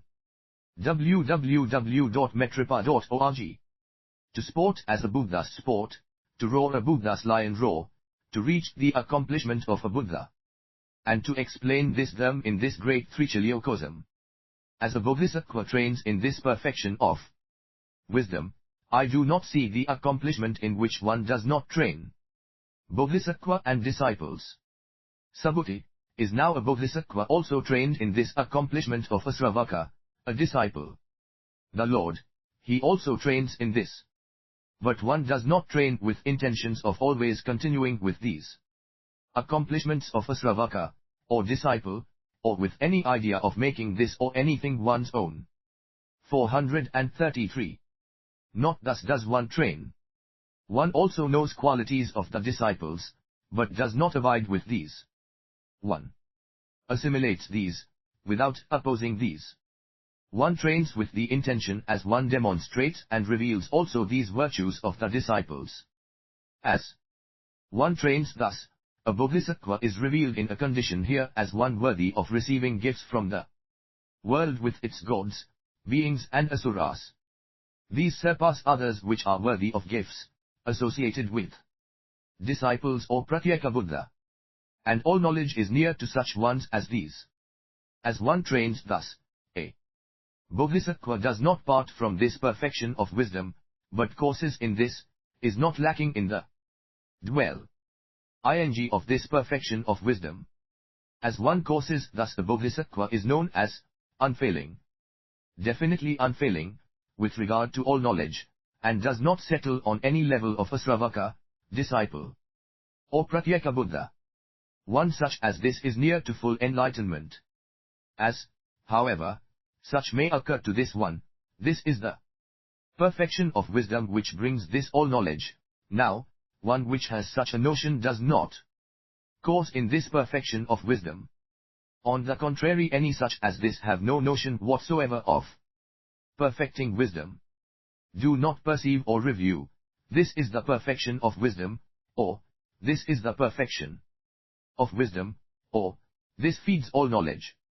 As one courses thus, a bodhisattva courses in this perfection of wisdom. Chapter XXVI, like illusion, Rebbe. Sakra praises the bodhisattva. So now it occurs to Sakra, chief of gods, a bodhisattva, even as one courses only just so far, surpasses all, how much more so as one knows full enlightenment. A great gain accrues to these beings, a good life do these live as thoughts stride in all knowledge, how much more so as these have realized thoughts unto full enlightenment. To be emulated are these, the very cream of all beings, which realize full enlightenment.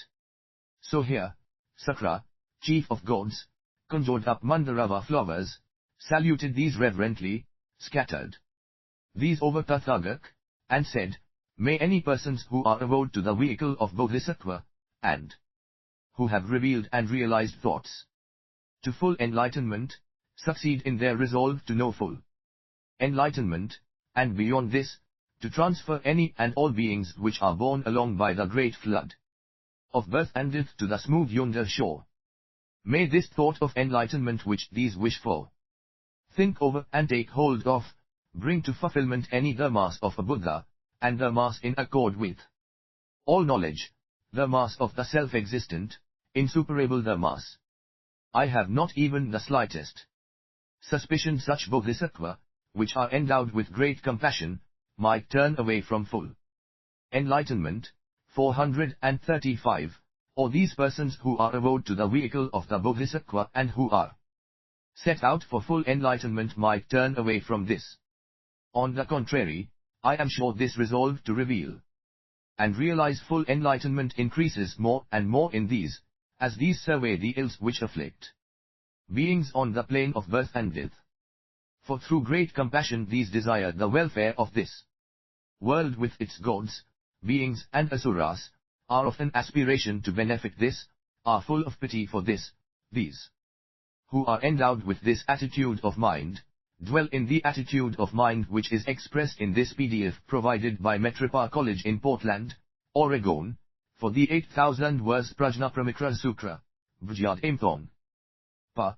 Transmission and teaching from Kyabje Lama Zopa Rinpoche, August 12 to 13, 2018. www.metripa.org. Resolution: we have crossed over, we help beings to cross over. Freed, we free them. Recovered, we help these to recover. Gone to Nirvana, we lead these to Nirvana. Gate paragke parasangake. Bodhiswaha. Jubilation, turning over, and merit. Any son or daughter of good family who rejoice at this production of thought of any bodhisattva, who are just now set out in the vehicle, as well as at this production of thought of any which realize progression as always, on course, as well as at this irreversible nature of any which realize irreversibility, as well as at this nature of any which inevitably realize one birth only, to what extent is their merit a different one?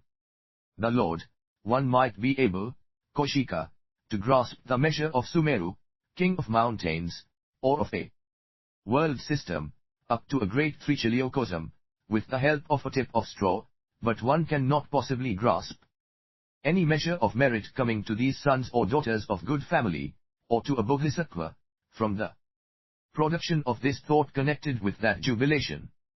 436. Sakra, seen as and thought of as beset by Mara, are any beings which do not hear of this immeasurable merit of jubilation over the career of a bodhisattva, which begins with the first thought of enlightenment, Tathagatagava, and which ends with full enlightenment, Tathagak, which do not know it, which do not see it, which do not bring this jubilation to mind. These are seen as partisans of Mara, diseased in Mara's realms. For any which bring to mind these thoughts, which turn these of into the supreme enlightenment, rejoice at these, such do so in order to bring to realization Mara's realm, as this truly is. One does, O Lord, rejoice at the various stages of thought which these bodhisattva raise to enlightenment. 437. Sons and daughters of good family abandon neither the Tathagak, nor them, nor community, these rejoice in the stages of the thought of enlightenment. The Lord, so it is, Kaushika. And sons or daughters of good family who have rejoiced in the stages of the thought of enlightenment, these do, whether these belong to the vehicle of the bodhisattva, or of the Pratyeka Buddha, or of the disciples, soon please the Tathagats, and not displease such as these. Sakra, so it is, O Lord. Here and now, these are reborn as a result of the wholesome roots, which these plant, as hearts are filled with jubilation, here these are treated with respect, revered, worshipped and adored. These never see any unpleasant sights, nor hear any unpleasant sounds, nor smell any unpleasant smells, nor taste any unpleasant tastes. 438, nor come into contact with anything unpleasant to the touch. One realizes these things to be reborn in the wholesome roots of countless beings, roots which bring happiness to all beings. The thoughts of jubilation of any beings which, as producing an aspiration towards enlightenment, rejoice over the successive stages of the thought of enlightenment, enlightened thought, in persons who aspire to the vehicle of bodhisattva, as these thoughts increase, are nourishers of full enlightenment. As these realize and reveal full enlightenment, and just so these led countless beings to nirvana. The Lord, so it is, Kaushika, as you say through Tathagak's might. The wholesome roots of countless beings are rejoiced over, planted and consummated as a consequence of these actions of sons or daughters of good family who rejoice over the successive stages of the thought of enlightenment in these persons who belong to this vehicle of the bodhisattva. The nature of illusion. Subhuti, but how can a thought which is like illusion know full enlightenment? The Lord, Subhuti, do you see the thought which is like illusion as a separate real entity? Subhuti, no, Lord. The Lord, do you see illusion as a separate real entity? PDF provided by Metripa College in Portland, Oregon, for the 8,000 verse Prajnaparamita Sutra, Bhajyad Imthong. Pa. Transmission and teaching from Kyabje Lama Zopa Rinpoche, August 12 to 13, 2018. www.metripa.org. Subhuti, no, Lord. 439. The Lord, so, as you see neither illusion, nor the thought which is like illusion, as a real separate entity. Do you now perhaps see this them which knows full enlightenment as something other than illusion? Or as something other than the thought which is like illusion? Subhuti, no, Lord. I do not. In consequence, to which them can I point, and say, it is, or, it is not? To a them which is absolutely isolated one see. Unnot attribute, it is, or, it is not.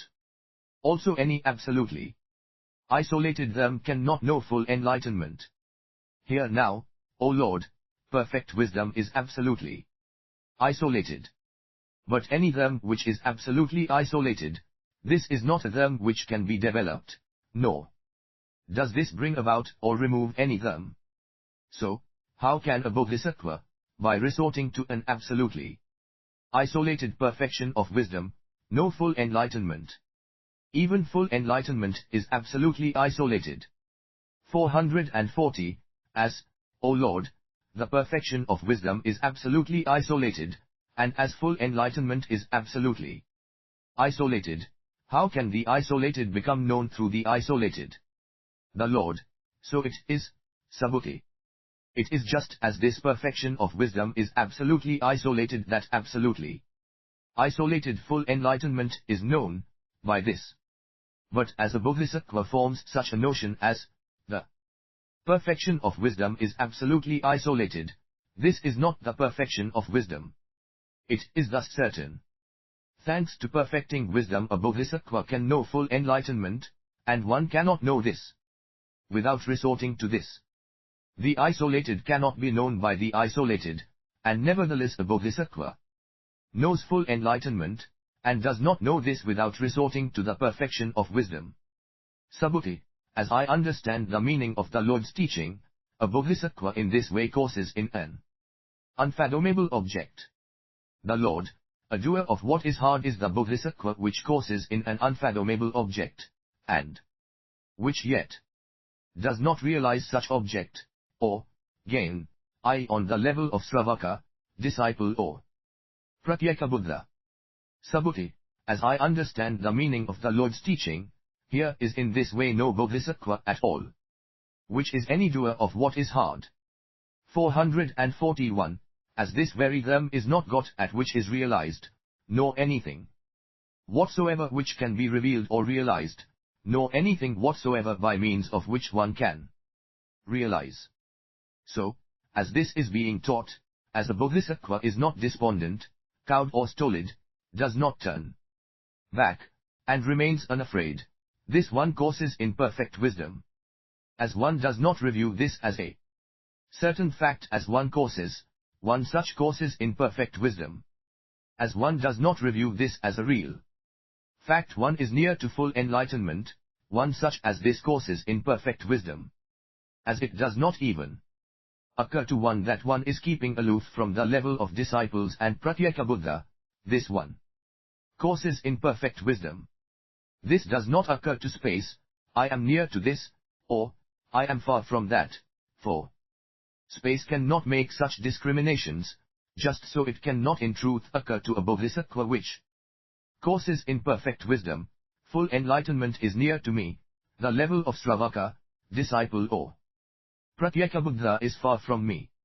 The perfection of wisdom does not make any discriminations. It is as with the man created by magical illusion to which it does not occur, the conjurer is near to me, but this assembled crowd of spectators is far from me. For illusory men make no such discriminations. 442, it is as with the reflection of an object in a mirror or in water, to which it does not occur, the object which produces the reflection is near to me, but these who come along and cast the reflection in the mirror or in water, are far from me. For this reflection of an object makes no discrimination. Just as Tathagata, as one which forsakes all constructions and discriminations, finds nothing dear or not dear, just so a bodhisattva, which courses in perfecting wisdom, for here is no discrimination on the part of perfect wisdom. Just as Tathagata is one which forsakes all constructions and discriminations, even so perfect wisdom forsakes all constructions and discriminations. It does not occur to a fictitious creature which Tathagata magically conjures up, the level of Sravakas, disciples and Pratyeka Buddha is far from me, full enlightenment is near to me, for any fictitious creature cannot make any discriminations. In the same way a PDF provided by Metropa College in Portland, Oregon, For the 8,000 words Prajnaparamita Sutra, Bhujyad Imthong. Pa. Transmission and teaching from Kyabje Lama Zopa Rinpoche, August 12 to 13, 2018. www.metripa.org. Bodhisattva which courses in perfect wisdom does not think. The level of Sravakas, disciples and Pratyekabuddha is far from me.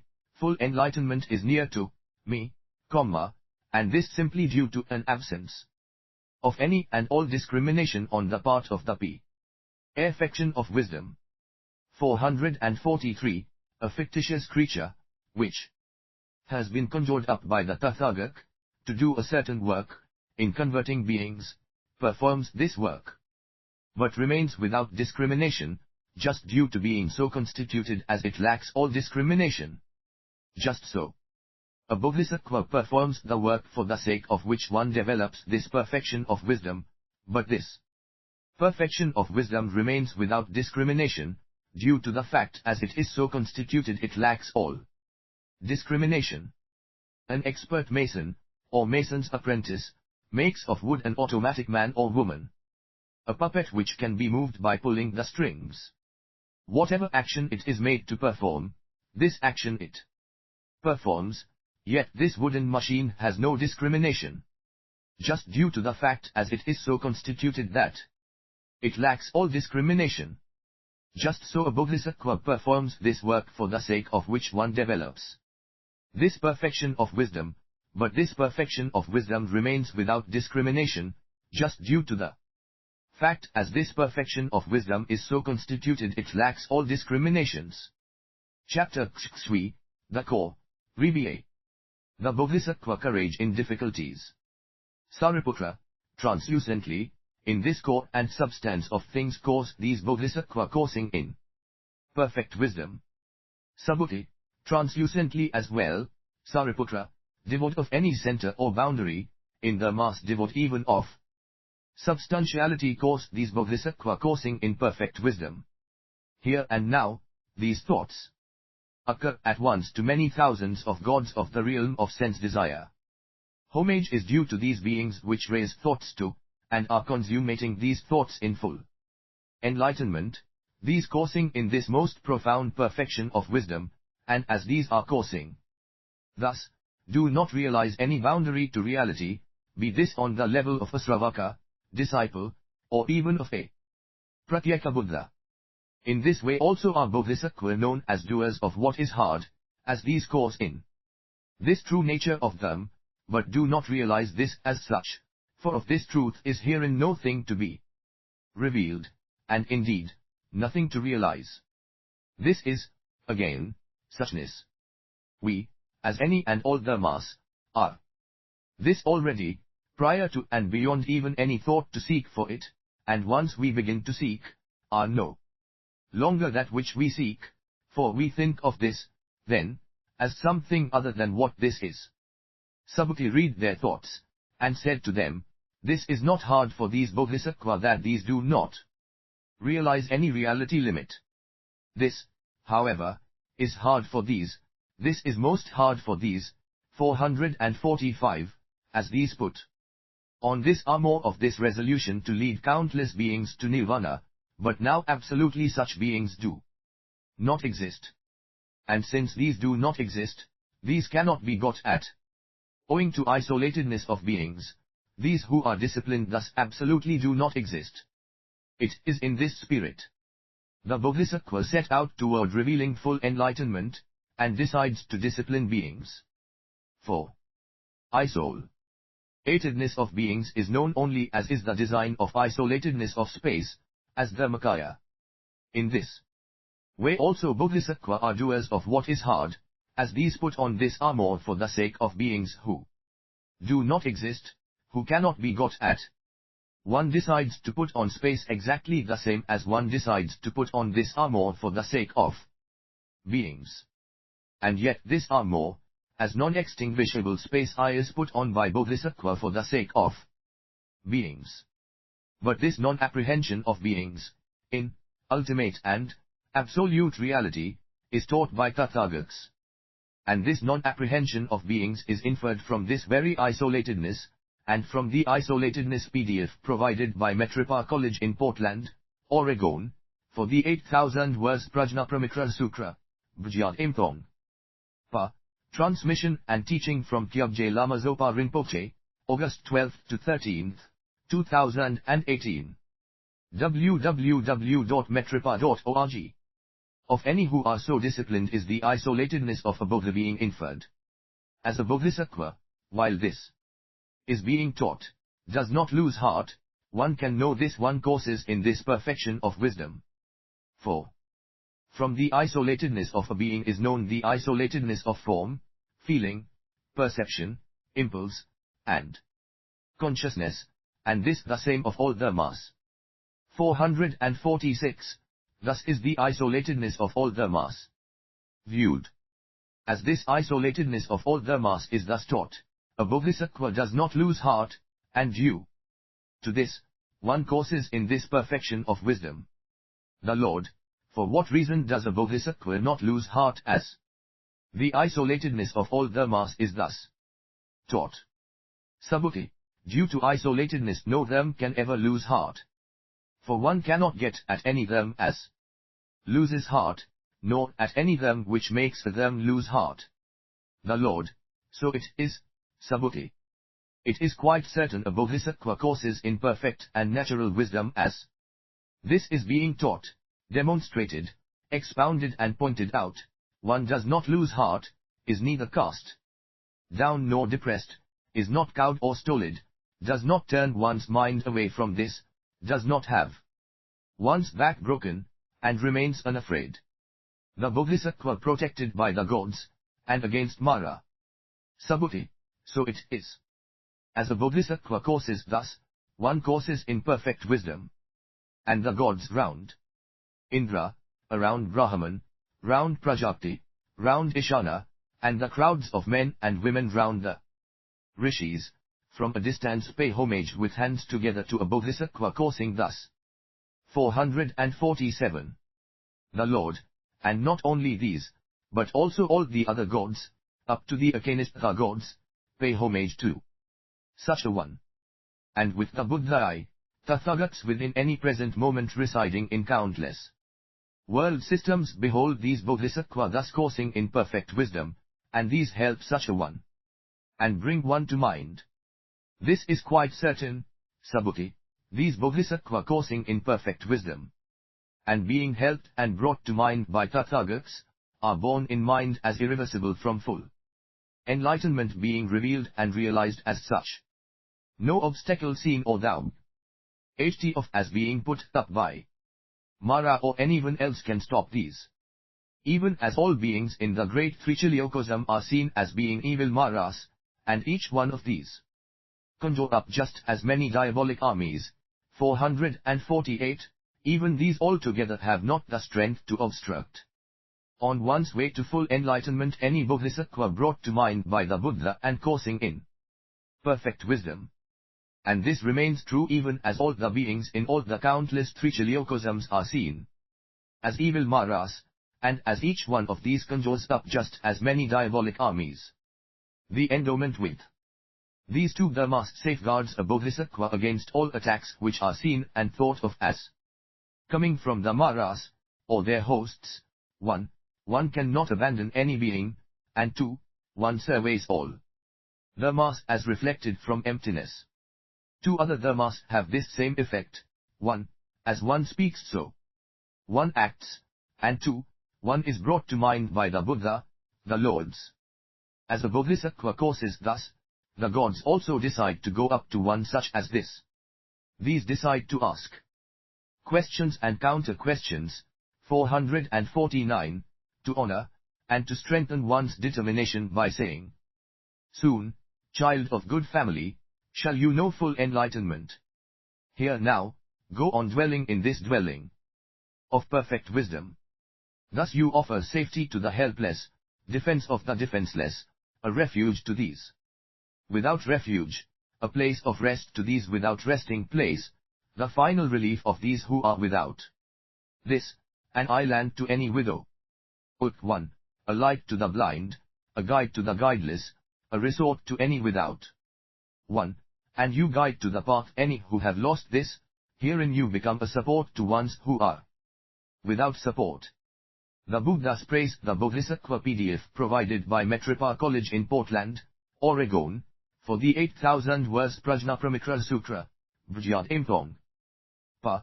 Transmission and teaching from Kyabje Lama Zopa Rinpoche, August 12 to 13, 2018. www.metropa.org. The Buddha, Lords who reside in countless world systems, and who demonstrate them surrounded by a congregation of monks and attended by a multitude of bodhisattva, proclaim the name, clan, power, appearance and form of a bodhisattva which causes and dwells in perfect wisdom, and is endowed with the virtues of roaming in perfect wisdom, perfecting wisdom. And these demonstrate them, and exult over this bodhisattva, proclaiming name, clan, power, color and form.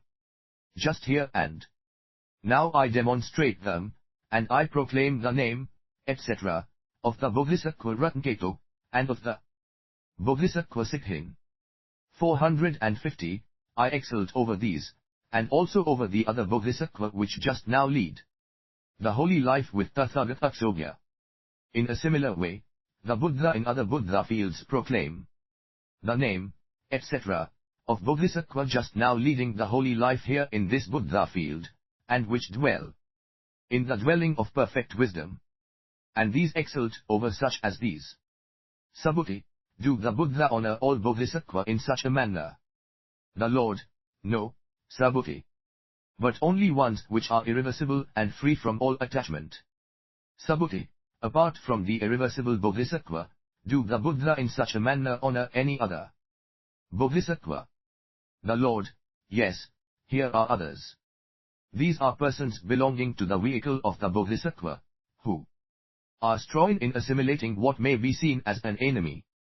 These are 451, just now engaged in learning this course of a Bodhisattva under Tathagata Aksogya, and the Bodhisattva Ratnketu. Courses here on the pilgrimage of a Bodhisattva, and dwells, engaged in learning it. In addition, these Bodhisattva which course in perfect wisdom, and resolutely believe, all dharmas fail to be produced. Without, however, so far acquiring definitely the patient acceptance of dharmas which fail to be produced, as well as these which resolutely believe, all dharmas are calmly quiet, without, however, having entered into accord with the irreversible domain over all dharmas, any bodhisattva which dwell in this dwelling are honored by the Buddha in the above manner. 452, Bodhisattva of whom the Buddha proclaimed the name, etc., and over whom these exult, have forsaken the level of the Sravakas, disciples and Pratyeka Buddha, and one can well see these come to be on the level of the Buddha. And these are predicted to full enlightenment. For Bodhisattva of whom the Buddha proclaimed the name, etc., and over whom these exult, also stand in irreversibility, enlightenment and suchness. In addition to this, Subhuti, Bodhisattvas stand in irreversibility as, upon hearing this deep perfection of wisdom being taught, these resolutely believe in this, are not stupefied, do not hesitate or doubt, as in this resolute belief, so it is, as Tathagata teaches, these go on listening to this in greater detail, and as these make up their minds to listen in still greater detail to this perfection of wisdom in the presence of Tathagata Aksogya, and as these resolutely believe from just hearing this perfection of wisdom in the presence of persons avowed to this vehicle of the Bodhisattva which in this Buddha field lead the holy life. 453, thus I teach merely to hear perfection of wisdom achieves much. How much more is achieved by any who resolutely believe in this, who, upon this, take up a position in relation to thusness and progress toward thusness, and who, upon this, stand firmly in suchness and who, standing firmly in suchness and in all knowledge, demonstrate them. Subhuti, as, O Lord, one cannot get at any different them, distinct from suchness, what is this? them which stands firmly in suchness, or which knows full enlightenment, or which even can demonstrate this them. The Lord, one cannot get at any different them, distinct from suchness, which stands firmly in suchness. This very suchness, to begin with, is not apprehended, how much less one which stands firmly in suchness. Suchness does not know full enlightenment, and no them is got at which knows full enlightenment, can do so, or does do so. Suchness does not demonstrate them, and this them cannot be got at which is demonstrated. 454, PDF provided by Metropa College in Portland, Oregon, for the 8000 verse Prajnaparamita Sukra, Bujyad Impong. Pa. Transmission and teaching from Kyabje Lama Zopa Rinpoche, August 12 to 13, 2018. www.metropa.org. Emptiness and dwelling in perfect wisdom. Sakra, deep, O Lord, is perfecting of wisdom. Doers of what is hard are these bodhisattvas which aspire to full enlightenment. Indeed, no them stands in suchness, no them knows full enlightenment, no one demonstrates them. And yet this does not cow these, nor do these hesitate, nor are these stupefied. Subhuti, you say, Kaushika, doers of what is hard are bodhisattvas which, as the mass as deep as these are being taught, feel neither hesitation nor stupefaction. But, as all the mass are empty who can herein feel hesitation or stupefaction, who herein can even begin to raise a question of hesitation or stupefaction. Sakra, whatever the holy Subhuti is expounding, this he expounds with reference to emptiness, and he does not get stuck anywhere.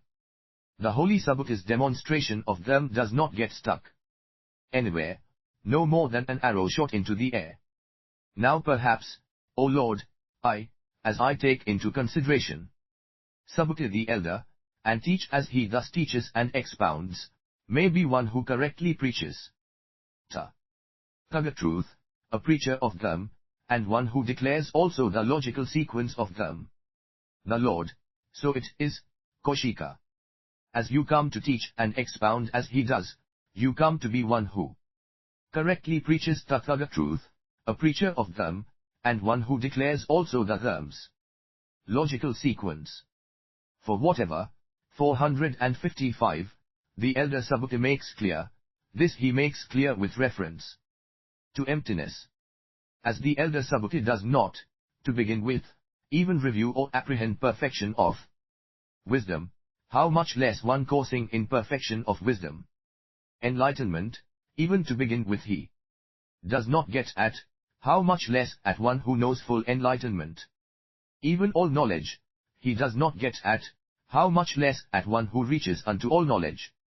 Even suchness he does not get at, how much less at one who becomes a Tathagata. Even non-production he does not get at, how much less at one who fully has awoken to enlightenment.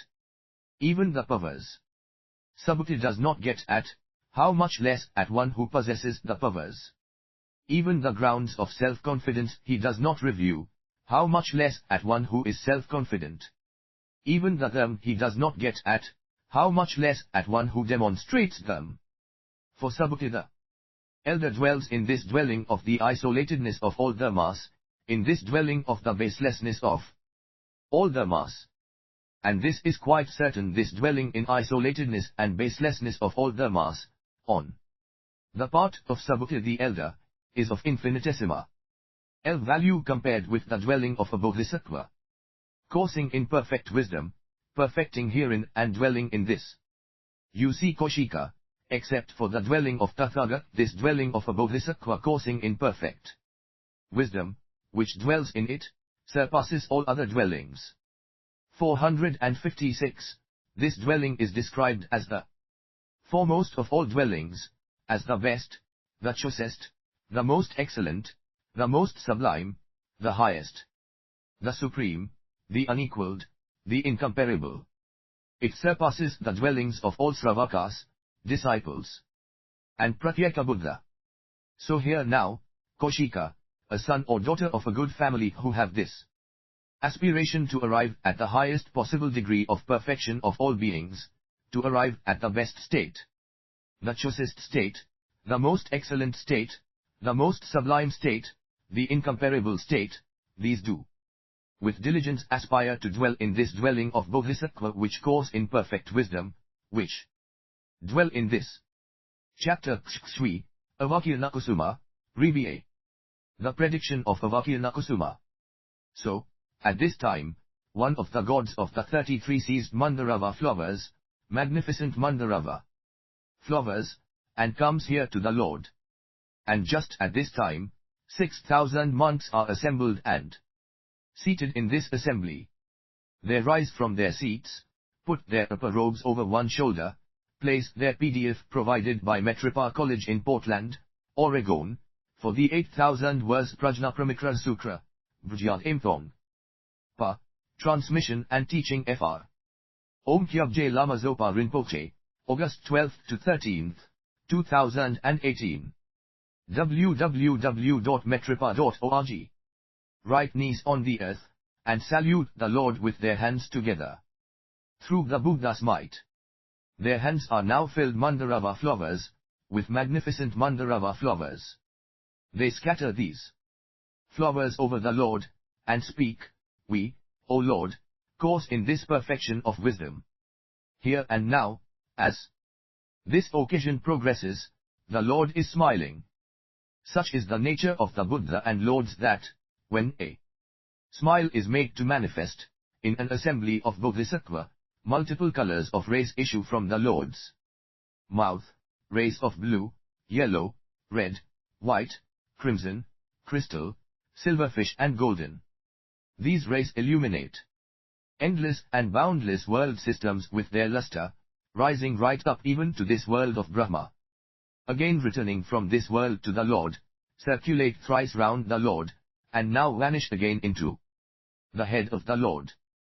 458, here and now the Venerable Ananda rises from his seat, put his upper robe over one shoulder, placed his right knee on the earth, placed his hands together and offered them and his entire being to the Lord, and said, it is not without reason that Tathagata manifests a smile.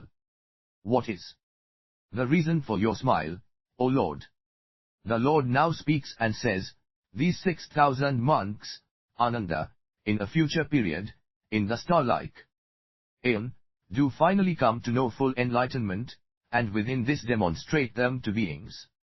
These all bear the same name, with Avakirna Kusuma for their name. These Tathagats are teachers in the world. These all have an equal congregation of disciples. These all live the same length of time, i.e. 20,000 aeons. Each one of these have an extensive holy writ, which spreads widely among gods and beings. In each case their good law abides for the same length of time, for 20,000 aeons. And showers of flowers, of all the 5 colors, descends upon all of these, wherever they may leave a home which they had in a village, town or marketplace, or wherever they may turn once again. The wheel of the mass, wherever they may dwell, wherever they may appear, among people. 459. Note, the name, Avakirna Kusuma, literally means, covered with flowers, said in this prediction to be a group of future Buddha. Praise of perfect wisdom. So here, Ananda, in any of these 3 times, Bodhisattva aspiring to dwell in this highest dwelling, beyond limit, aspiring to dwell in this dwelling of Tathagata, dwell in this dwelling of perfect wisdom. With any Bodhisattva coursing in perfecting this wisdom within, and actually becoming this and adapting this as oneself, ones such as these can be quite certain of having, before one is reborn here. Among people, deceased among people or among the heavenly hosts of the Toshitas. For it is among people and Toshita gods this perfection of wisdom circulates to this full extent. One can be certain. Tathagats behold such Bodhisattva as course in this perfection of wisdom, learn this, bear this in mind, study, speak of, repeat, or merely write this, and also instruct any other bodhisattva, admonish, instigate and encourage these. You can know that ones such as these have planted and continue planting wholesome roots within and beyond any known limits, or any limits yet to be established, and these do this within this view and thought of Tathagats. These do, not only in the presence of Sravakas, disciples, and Pratyekabuddha plant wholesome roots so as to train self and others in perfect wisdom, but, without any doubt these bodhisattva training in this perfection of wisdom and remaining unafraid, plant wholesome roots with Tathagats. 460. Any taking up this perfection of wisdom, bear this in mind, study, speak of, repeat and write this, which pursue this, in its meaning, contents and method, one can be quite certain these have been face to face with Tathagats.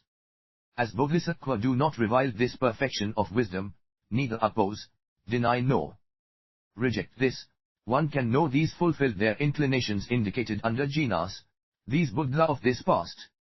As a Bodhisattva does not go back on one's vow to reveal and have revealed, to realize and bring to realization full enlightenment, this one does not give the wholesome root which one plants in the all-presence of Tathagats, over to discipleship or Pratyekabuddha as one's reward. As a rule, as a matter of imperishable principles true, seeked by the complete interdependence of any and all dharmas, such Bodhisattva are grateful and practice this perfection of wisdom with no stopping whatsoever, even PDF provided by Metripa College in Portland, Oregon, for the 8,000 verse Prajnaparamita Sutra, Bhujyat Imthong. Pa. Transmission and teaching from Kyabje Lama Zopa Rinpoche, August 12 to 13, 2018. www.metripa.org. Beyond these forms, feelings, perceptions, impulses or any consciousness of such dharmas, one can know this, to be sure. The spontaneity of suchness reveals this thoughtless, timeless cognition born of pure awareness, identical to space. Transmission of the Sutra to Ananda. So, here now, Ananda, again and again I entrust and transmit to you this perfection of wisdom, laid out in letters, so this is available for learning, bearing in mind, discoursing, studying and spreading wide, so this lasts long, so this does not disappear. As, Ananda, you forget all the demonstrations of them, which you learn directly from me, the perfection of wisdom being this lone exception, as you cast these away, and allow these to be forgotten, this is but a slight offense against Tathagats. But consider as you forget, cast away and allow to be forgotten only one verse of this perfection of wisdom, or merely a part of a verse, this is a serious, 461, offense against Tathagats, and this displeases me. And as you learn this perfection of wisdom, and you forget this, cast this away, allow this to be forgot. 10. You fail in the respect, reverence and worship afforded Tathagats, past, future and present, altogether. Here and now, Ananda, remember it is a serious offense against Tathagats. Whereas you learn this perfection of wisdom, you forget this, cast this away, and allow this to be forgotten, this displeases me. For Tathagats say, this perfection of wisdom is Mother, this sourceless source, the generatrix of past, future and present Tathagats, the nurse in all knowledge. Here and now, Ananda, do I entrust and transmit to you this perfection of wisdom, so it does not disappear. This perfection of wisdom is learned, borne in mind, studied, repeated, written and developed. Attend this well, and spread this well. And as one learns this, one carefully analyzes this grammatically, letter by letter, syllable by syllable, word by word. 462, as the Dharma body of past, future and present. Tathagats is this Dharma text authoritative. In this same way in which Ananda behaves towards me, at present residing as a Tathagak, with solitude, affection and respect, in this same virtuous spirit, do you learn this perfection of wisdom, bear this in mind, study, repeat, write and develop this, respect, revere and worship this. This is a way for you or any to worship, this is a way to show affection, serene faith and respect for the past, future and present Buddha and Lords. As I, a Tathagak, am dear and pleasant to you Ananda, and you do not abandon me, here and now. May this perfection of wisdom be dear and pleasant to you, and may you not abandon this, may you not forget even one single word of this, so this does not disappear. For long I speak to you about this bestowal of perfection of wisdom, for one kalpa, or for the remainder of a kalpa, for 100 kalpas, for up to hundreds of thousands of kotis of kalpas, and more. But to cut this short, in this same way in which I am your teacher, so is this perfection of wisdom. In this same way in which the past, future and present Buddha and Lords are teachers of the world with its gods, beings and asuras, just so is this perfection of wisdom. Here and now, Ananda, 463, with the measureless bestowal I entrust and transmit to you this perfection of wisdom, which is beyond any measure whatsoever, for the benefit and happiness of the world with its gods, beings and asuras. As one does not want to abandon these jewels of Tathagak, them, or noble Sangh, as one does not want to abandon enlightenment of past, future and present Buddha and Lords, does one not abandon this perfection of wisdom. And here is this further admonition, as these who learn this perfection of wisdom, bear this in mind, study, repeat, write and develop this, these assist in enlightenment of the past, future and present Buddha and Lords. For whoever assists this perfection of wisdom as it is either thought to be, or seeming to crumble away, such a one assists in enlightenment of the past, future and present Buddha and Lords. From this perfection of wisdom does enlightenment of Buddha and Lords come forth. And this holds good of all Tathagats, whether past, future or present. Here and now, a bodhisattva which has aspiration to know full enlightenment and to train in the six perfections listens to this perfection of wisdom, studies, repeats and writes this, 464, and one trains in PDF provided by Metripa College in Portland, Oregon, for the 8,000 verse Prajnaparamita Sutra, Bhajyat Imthong. Pa. Transmission and teaching from Kyabje Lama Zopa Rinpoche, August 12 to 13, 2018. www.metripa.org. This very perfection of wisdom, and makes endeavors around, about, and within this. This perfection of wisdom is Moda, this sourceless source and generatrix of Bodhisattva.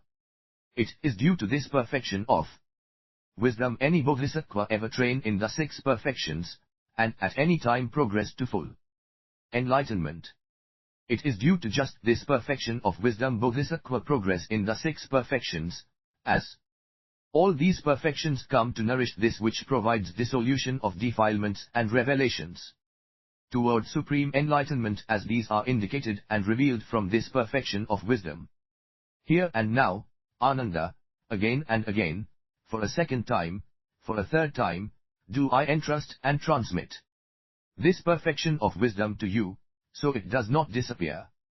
For this perfection of wisdom is the inexhaustible storehouse of the dharma of Tathagatas, the dharma which Buddha and Lords demonstrate to beings in this past period, in these worlds of birth and death with no beginning or end. All this is indicated and revealed from just this storehouse of dharma, from this perfection of wisdom. As well, this dharma which the Buddha and Lords demonstrate to beings, reveals also full enlightenment. In any future period, for any such as have a view which leads beyond these measureless worlds of birth and death, also as is indicated and revealed from just this storehouse of dharma, this perfection of wisdom. and also the Buddha and Lords just now residing in countless world systems, and demonstrating them, these also derive revelation from just this storehouse of them, this perfection of wisdom. As inexhaustible, here and now is this storehouse of them, this perfection of wisdom, still. And after all. 464a. As, Ananda, you demonstrate them on the disciple level to persons who take vows to the vehicle of the disciples, and as a result of your demonstration of them all the beings in the great Trichiliocosm realize their headship, you do not do your duty as my disciple, as in this way you keep moving as I the wheel of them, and demonstrate them. But as, on this other hand, you demonstrate and reveal but one single verse of them associated with this perfection of wisdom to a bodhisattva, I am pleased with you, who as my disciple turns as I the wheel of them, and demonstrate them. As you consider this demonstration of them of yours through which the beings in this great Trichiliocosm all are induced to attain arhatship, and of these arhats the meritorious work founded on giving, on morality, and on meditational development continues, does all this constitute a great heap of merit? Ananda, it would, O Lord. The Lord, a person who has taken vows to the vehicle of the disciple begets a different and immeasurable merit, as this one demonstrates to bodhisattva the them associated with the perfection of wisdom. This merit is different as it is a bodhisattva who demonstrates to another bodhisattva a verse of them associated with this perfection of wisdom, for even one single day. Only, for a morning, for an hour, for half an hour, for a minute, nay for a second, for a moment, or for an incidence of a single moment. For this gift of them on the part of any bodhisattva is different from all the wholesome roots of all who avow to the vehicle of the Sravakas, disciples, or Pratyeka Buddha. It is quite impossible for a bodhisattva who is thus endowed as a bodhisattva with wholesome roots, who thus brings to mind this wholesome root, to turn away from full enlightenment. This cannot be. Akshobhyas Buddha field. Now on this occasion, the Lord exercises his wonder-working power. The entire assembly, monks, nuns, laymen and laywomen, gods, nagas, yakshas, gandharvas, asuras, garudas, kinnaras, mahoragas, humans and ghosts, these all, through the Buddha's might, 465, see this Tathagak Akshobhya surrounded by the congregation of monks, accompanied by a retinue of bodhisattva, demonstrating them, in an assembly vast like the ocean, deep and imperturbable, surrounded and accompanied by bodhisattva which are endowed with unthinkable qualities, all of these arhats, with outflows exhausted, undefiled, fully controlled, quite freed in their hearts, well freed and wise.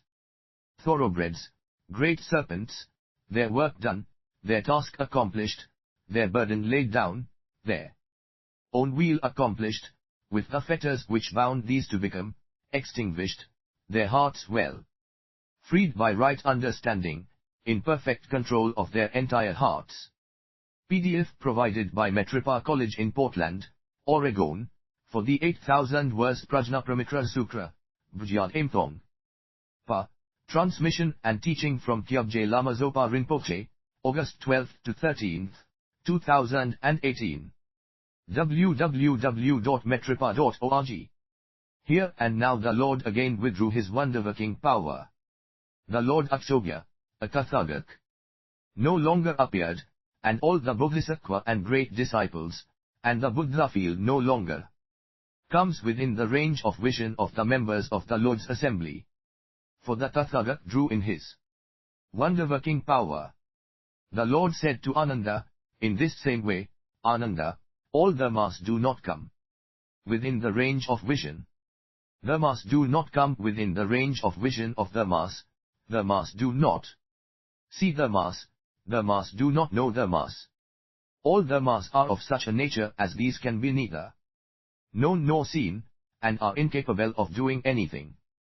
All dharmas are inactive, these cannot be grasped, as these are as inactive as space. All dharmas are unthinkable, similar to illusory men. All dharmas are unfindable, as these in a state of non-existence. As one courses thus a bodhisattva courses in perfect wisdom and does not settle down in any dharma. 466. As one trains thus, a bodhisattva trains in perfect wisdom. As a bodhisattva aspires to realize great enlightenment, which is perfection of all training, one thus trains in and as perfecting wisdom. As the training in perfect wisdom is described as the foremost of all trainings, as the best, the possessed, the most excellent, the most sublime, the highest, the utmost, the unequaled, the incomparable, this is said to bring benefit and happiness to all the worlds. This is described as a protector of the helpless. It is ordained and extolled by the Buddha. The Tathagats, as a result of training in this perfection of wisdom, of having stood in this training, can lift up this great trichiliocosm with one big toe, and just let it drop again. It does not occur to Buddha and lords that this great trichiliocosm has been lifted up, has been dropped again, for the perfect wisdom is endowed with immeasurable and incalculable qualities. As a result of training in this training of perfect wisdom, the Buddha and lords reach a state of non-attachment to past, future and present dharmas. Of all the possible trainings in the past, future and present period, this training in perfect wisdom is foremost, the best, the choicest, the most excellent, the most sublime, the highest, the utmost, the unequaled, the incomparable. Extinction, non-extinction, and perfect wisdom. Perfect wisdom is unlimited, inexhaustible and boundless. 467. For limits, exhaustion, and bounds are absent in perfect wisdom. To attribute limits, exhaustion and bounds to perfect wisdom is like attributing these dharmas to space. As this perfection of wisdom is unlimited, inexhaustible and boundless, I do not teach anything such as this perfection of wisdom has any limits, can be exhausted, or that this has any bounds. As well, the sum total of these words contained in this sutra is not identical with perfection of, perfecting of, or even perfect wisdom. Perfect wisdom, although called such as this is nonetheless not subject to any physical, verbal or mental limitations. It is without any limits whatsoever. Ananda, for what reason does the Lord not teach any limits to perfect wisdom? The Lord, it is due to the fact this is inexhaustible and isolated. As one cannot apprehend any isolatedness of any isolated dharma, how much less can one here apprehend any definite circumference to any, or all of this. Thus, beyond any and all measurement this perfection of wisdom is unlimited, without any limits whatsoever. The Tathagats throughout and beyond all time draw strength from just this perfection of wisdom. 468, and yet this is neither exhausted, nor does this become extinct. This also means Tathagats of any future also draw strength from just this perfection of wisdom, and yet this is neither exhausted, nor does this become extinct.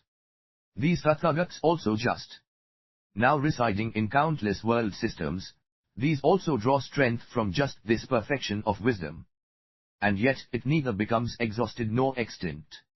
I also, as a Tathagat just now, also draw my strength from just this perfection of wisdom, and yet this neither becomes exhausted, nor extinct. 1. Can exhaust this perfection of wisdom no more than one can exhaust space. So, this perfection of wisdom is quite inexhaustible. Here now it occurs to Venerable Subhuti, beyond fathoming is this station which the Tathagat teaches. Let me now question the Tathagat about this station. And Subhuti said to the Lord, how inexhaustible, O Lord, is perfect wisdom. PDF provided by Metripa College in Portland, Oregon, For the 8,000 verse Prajnaparamita Sutra, Vijayat Imthong. Pa. Transmission and teaching from Kyabje Lama Zopa Rinpoche, August 12 to 13, 2018. www.metripa.org. The Lord, this cannot become extinct, since, like space, this cannot be extinguished, just as all dharmas are not produced, can this not be exhausted? Subhuti, how does a bodhisattva consummate this perfection of wisdom? The Lord, through non-extinction of form, feeling, perceptions, impulses, and consciousness. 469. Through non-extinction of ignorance, of karma formations, of name and form, of the six sense fields, of contact, of craving, of grasping and attachments, of becoming, of birth, of decay and death, of grief, lamentation, pain, sadness and despair.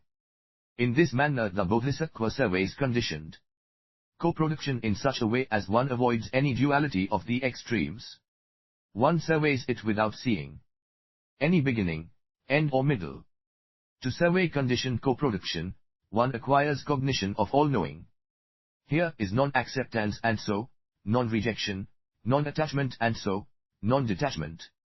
For a bodhisattva which, while coursing in perfect wisdom through this summation of non-extinction and surveying conditioned co-production, cannot stand on the level of Sravaka, disciple, or Pratyeka Buddha, but must stand in all knowledge.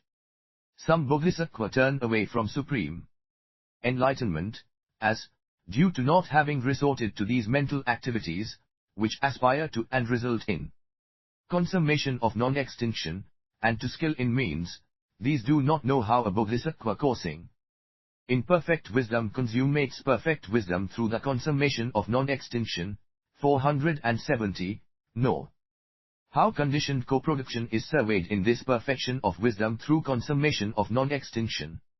Any bodhisattva at any time turning away from full enlightenment do so as these do not resort to skill in means. Any bodhisattva at any time not turning away from full enlightenment, do so due to this perfection of wisdom. In this way a bodhisattva which courses in perfection of wisdom consummates perfect wisdom through consummation of non-extinction. A bodhisattva which thus surveys conditioned co-production, does certainly not review any dharma as is being produced without a cause, nor does one review any dharmas as permanent, stable, eternal, not liable to reversal, nor does one review any dharmas as a doer or a feeler. This is the surveying of conditioned co-production on the part of a bodhisattva which consummates this perfection of wisdom through the consummation of non-extinction, and which courses in this perfection of wisdom. At the time a bodhisattva, consummating the perfection of wisdom through the consummation of non-extinction, surveys conditioned co-production, at this time one does not review form as a real separate entity, nor feelings, perceptions, impulses or consciousness, nor ignorance, karma formations, etc., to decay and death. 471, sorrow, lamentation, pain, sadness, and despair, nor does one review any fact, this is my Buddha field, as real, nor the fact, that is another Buddha field. Nor does one review as real any term by which one distinguishes between this and other Buddha fields. This, Subhuti, is the perfection of wisdom of the Bodhisattva, the great beings. Advantages derived from perfect wisdom. As a Bodhisattva courses in perfect wisdom, what is thought of as, and therefore seen as Mara the evil, one feels struck with the dart of great sorrow, just as a person does when one's mother or father have died. Subhuti, is this affliction confined to one Mara, or does it affect many Maras, or does it extend to all the Maras in the great Trichiliocosm? The Lord, at any time as Bodhisattva dwell in the dwelling of perfect wisdom, all the Maras in the great Trichiliocosm are thought of as feeling struck with the dart of great sorrow, and these cannot sit still on their respective thrones. 472, for all these worlds, with these gods, beings and asuras, cannot gain entry to a bodhisattva which dwells within this dwelling of perfect wisdom, so can these not gain a foothold which would allow this taking possession of, this hurting, or this turning one away from full PDF provided by Metripa College in Portland, Oregon, for the 8,000 words Prajnaparamita Sutra, Bhajyad Impong. Pa. Transmission and teaching from Kyabje Lama Zopa Rinpoche, August 12 to 13, 2018. www.metripa.org. Enlightenment. So now, Subhuti, a bodhisattva which aspires to reveal and realize full enlightenment of self and others as already in place, courses in perfect wisdom. In a bodhisattva coursing in perfect wisdom, the perfection of giving arrives at its most perfect development, and so do perfections of morality, patience, vigor, and concentration. In such a one all 6 perfections arrive at the most perfect development, and also all varieties of skill in means. Whatever is thought of as, or seen as deeds of Mara arising in a bodhisattva coursing in perfect wisdom, such a one naturally knows these as these are taking place, and one gets rid of these again. A bodhisattva aspiring to acquire all the varieties of skill in means courses in perfect wisdom, and develops this. At any time in which a bodhisattva courses in perfect wisdom, and continuously aspires. For this, one brings to mind not only the Buddha and Lords residing in countless world systems, but also all knowledge which comes forth from perfection of wisdom. One now produces the thought, I also aspire to reach the mass which these Buddha and Lords reach. 473, for a day, or even down to the time taken up by a finger snap, a bodhisattva which courses in perfect wisdom raises such thoughts and aspires to these. But a bodhisattva which even for one day, or even for the duration of a finger snap, aspires for this perfection of wisdom begets different merit, indeed receives wines other than a bodhisattva which leans on a basis, and for countless aeons gives gifts. Such a bodhisattva stands in irreversibility as one's wines carry one through to revelations of non-extinction and nothing as such to become extinct, timelessness, and this realization which is born through any and all reality limits, even unto this Dharmakaya as pure and undifferentiated awareness, the same as space. One such as this speaks of this as if it were indeed such a finger snap, for this has no beginning and in no time is beyond even any duration. A bodhisattva coursing in perfect wisdom and which, even for a day, or even for the duration of a finger snap, resists such thoughts, is, we know, brought to mind by Tathagats. How much more so one who daily pursues such thoughts? What future destiny can one expect a bodhisattva to have which Tathagats have brought to mind? No other destiny except full enlightenment can one expect of these. One such as this cannot possibly be reborn in the states of woe. One can expect such a one to be reborn in these heavens, and even here one is not without the Tathagats, and here one comes to mature beings. These are the qualities and advantages of a bodhisattva coursing in perfection of wisdom, and aspiring for perfect wisdom, and raising such thoughts. 474, even for the length of a finger snap. How much greater is the advantage of one who pursues such thoughts daily, as for instance Bodhisattva Gandhahestin who just now leads this holy life in the presence of Tathagata Akshobhya. Chapter 6, Approaches, Rebia. What is more, Subhuti, a bodhisattva approaches the perfection of wisdom as follows, through non-attachment to any and all dharmas. From the non-differentiatedness of any and all dharmas. From the fact all dharmas cannot possibly come about. In the conviction, any and all dharmas are equal in remaining unaffected by change. One recognizes by innate wisdom as pure Buddha nature, all dharmas as without self, give us no hint about their true nature or intentions.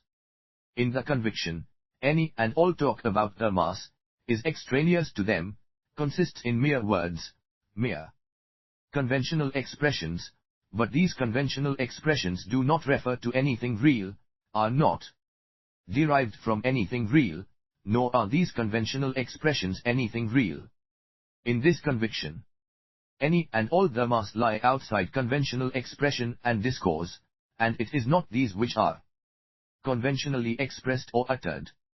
The Bodhisattva approaches the perfection of wisdom from unlimitedness of any and all dharmas. 476. By penetration into any and all dharmas. From the fact A. NYPDF provided by Metripa College in Portland, Oregon, for the 8,000 verse Prajnaparamita Sutra, Bhajyat Imthong. Pa. Transmission and teaching from Kyabje Lama Zopa Rinpoche, August 12 to 13, 2018. www.metripa.org. And all dharmas are perfectly pure in their original nature. From the fact any and all dharmas are beyond words. Even the different kinds of forsaking are equal, in value and kind, since any and all dharmas can never be stopped. Suchness is everywhere sameness, since any and all dharmas are already realized. Nirvana. In this conviction, any and all dharmas do not come, nor do these go, these cannot be generated, these are unborn, this non-birth being absolute. One such as this observes neither oneself nor others. In this conviction, any and all dharmas are holy arhats, perfectly pure in this original nature. In this conviction, any and all dharmas laid down this burden, as no burden has ever been taken on by these. Such ones approach perfection of wisdom from the fact any and all dharmas have neither place nor locality. For form, feeling, perception, impulses, and consciousness are without place and locality, in accordance with the own being of original nature which is no being. One is accelerated by the cessation of any and all dharmas. One feels neither content nor discontent. One is neither impassioned nor dispassionate. For form, etc., in their nature reality, in their own being, are not either impassioned or dispassioned. In the conviction, the original nature of any and all dharmas is perfectly pure. In the conviction, all dharmas are non-attached, free from both attachment and non-attachment. 477. In the conviction, any and all dharmas are essentially enlightenment, as these are equally understood by Buddha cognition. From the emptiness, signlessness and wishlessness of all dharmas. In the cognition, any and all dharmas are essentially a healing medicine, as controlled by friendliness and accord.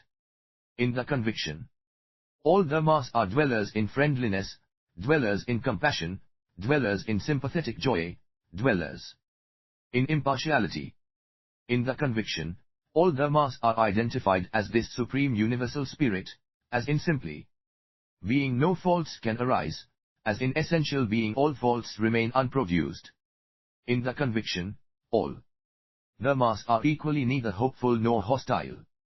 One approaches this boundlessness of perfection of wisdom through the analogy of boundlessness of the ocean, through the analogy of multicolored brilliance of Meru. One approaches boundlessness of perfection of wisdom from boundlessness of form, feeling, perception, impulses, consciousness. Through analogy of boundless illumination shed by the circle of the sun's rays, from boundlessness of all sounds, from boundlessness of the final achievement of any and all dharmas of a Buddha, from boundlessness of the excellence of the equipment of any worlds of limitless beings with merit and cognition, from boundlessness of element earth, and so from boundlessness of elements water, fire, air, space and consciousness. 478. One approaches unlimitedness of perfection of wisdom from unlimitedness of the collection of wholesome and unwholesome dharmas, from unlimitedness of the collection of all dharmas. One approaches boundlessness of perfection of wisdom, through acquisition of boundlessness of Concentration on all dharmas, from boundlessness of all Buddha dharmas, from boundlessness of all dharmas, from boundlessness of emptiness, from boundlessness of thought and constituents, from boundlessness of thoughts and actions. One approaches measureless perfection of wisdom from measureless wholesome and unwholesome dharmas. One approaches resounding declarations of perfection of wisdom through the analogy of the roaring of the lion's roar. One approaches the fact that perfection of wisdom cannot be shaken by outside factors from the fact that any and all dharmas cannot be shaken by outside factors. For form, etc., is like the ocean. Form. And each skandha is like firmament, like brilliant and multicolored Meru, like production of the rays of the disk of the sun, boundless like all sounds, boundless like the whole world of beings, boundless like final achievement of the dharmas of a Buddha, boundless like equipment with merit and cognition of all beings in all worlds. 479. This is like earth, like water, fire, air, space and consciousness. This has no PDF provided by Metropa College in Portland, Oregon, for the 8,000 verse Prajnaparamita Sutra, Brijat Imthong. Transmission and teaching from Kyabje Lama Zopa Rinpoche, August 12 to 13, 2018. www.metropa.org. Definite boundary like collection of all wholesome and unwholesome dharmas. This has no definite boundary like collection of all dharmas. Form is departure into Buddhahood. The own being of form is Buddhadharma, which is essentially suchness of form, etc. 2. Consciousness is departure into Buddhahood. The own being of consciousness is the Buddhadharma, which is essentially suchness of consciousness. Form, and each skandha, is boundless true nature of any and all dharmas, suchness as empty. Boundless true nature of things, boundlessness of thought and constituents, which merely appears to give rise to thought and action, which is apprehended as wholesome or unwholesome until non-apprehension. It is as the lion's roar, it cannot be shaken by outside factors. In such ways a bodhisattva approaches perfect wisdom. 480. As the bodhisattva approaches perfect wisdom in this way, apperceives this, enters into this, understands this, reflects on this, examines, investigates, and develops this, with acts of mind which abandon any and all deception and deceit, any and all conceit, any exaltation of self, any and all laziness, any deprecation of others, notion of self, any notion of a being, gain, honor and fame, the five hindrances, envy and meanness, and any and all vacillation. So this is not hard for one to gain full perfection of all virtues, of the Buddha field and of supreme dharmas of a Buddha. Chapter XXX, Sadeprayudayita, Rebi. Sadeprayudayita sets out to find perfect wisdom. Furthermore, Subhuti, one searches for perfect wisdom as the Bodhisattva Sadeprayudayita, at present, leading the holy life in the presence of the Tathagata Bhishmagajitani Doshaswara. Subhuti, how does Bodhisattva Sadeprayudayita search for perfection of wisdom? The Lord, first of all Sadeprayudayita, the Bodhisattva, searches for perfect wisdom in such a way as to have no regard for body or life, and gain, honor and fame do not interest him. In the seclusion of a remote forest, a voice in the air said to him, "In the east, son of good family, hear the perfection of wisdom. And on your way do not pay attention to weariness of your body, do not give in to any fatigue, pay no attention to food or drink, day or night, or to cold or heat. Do not make any definite plans, either about inward, or about outward things. Do not look to the left or right, to the south, east, west or north, upwards or downwards, or in any of the intermediate directions. Neither be shaken by self or individuality, nor by form or other skandhas." 482. For one shaken by these, is turned away from Buddha dharmas. As one is turned away from Buddha Dhammas, one wanders in birth and death. And as one wanders in birth and death, one does not cause imperfect wisdom, and cannot reach perfection of wisdom. Sadaprayudayita said to the voice, "This is how, from this point on, I am and act accordingly. As I aspire to indicate light to all beings, as I aspire to procure the dharma of a Buddha." The voice answered, "Well spoken, son of good family." The Bodhisattva Sadaprayudayita again listens to the voice, and he hears this.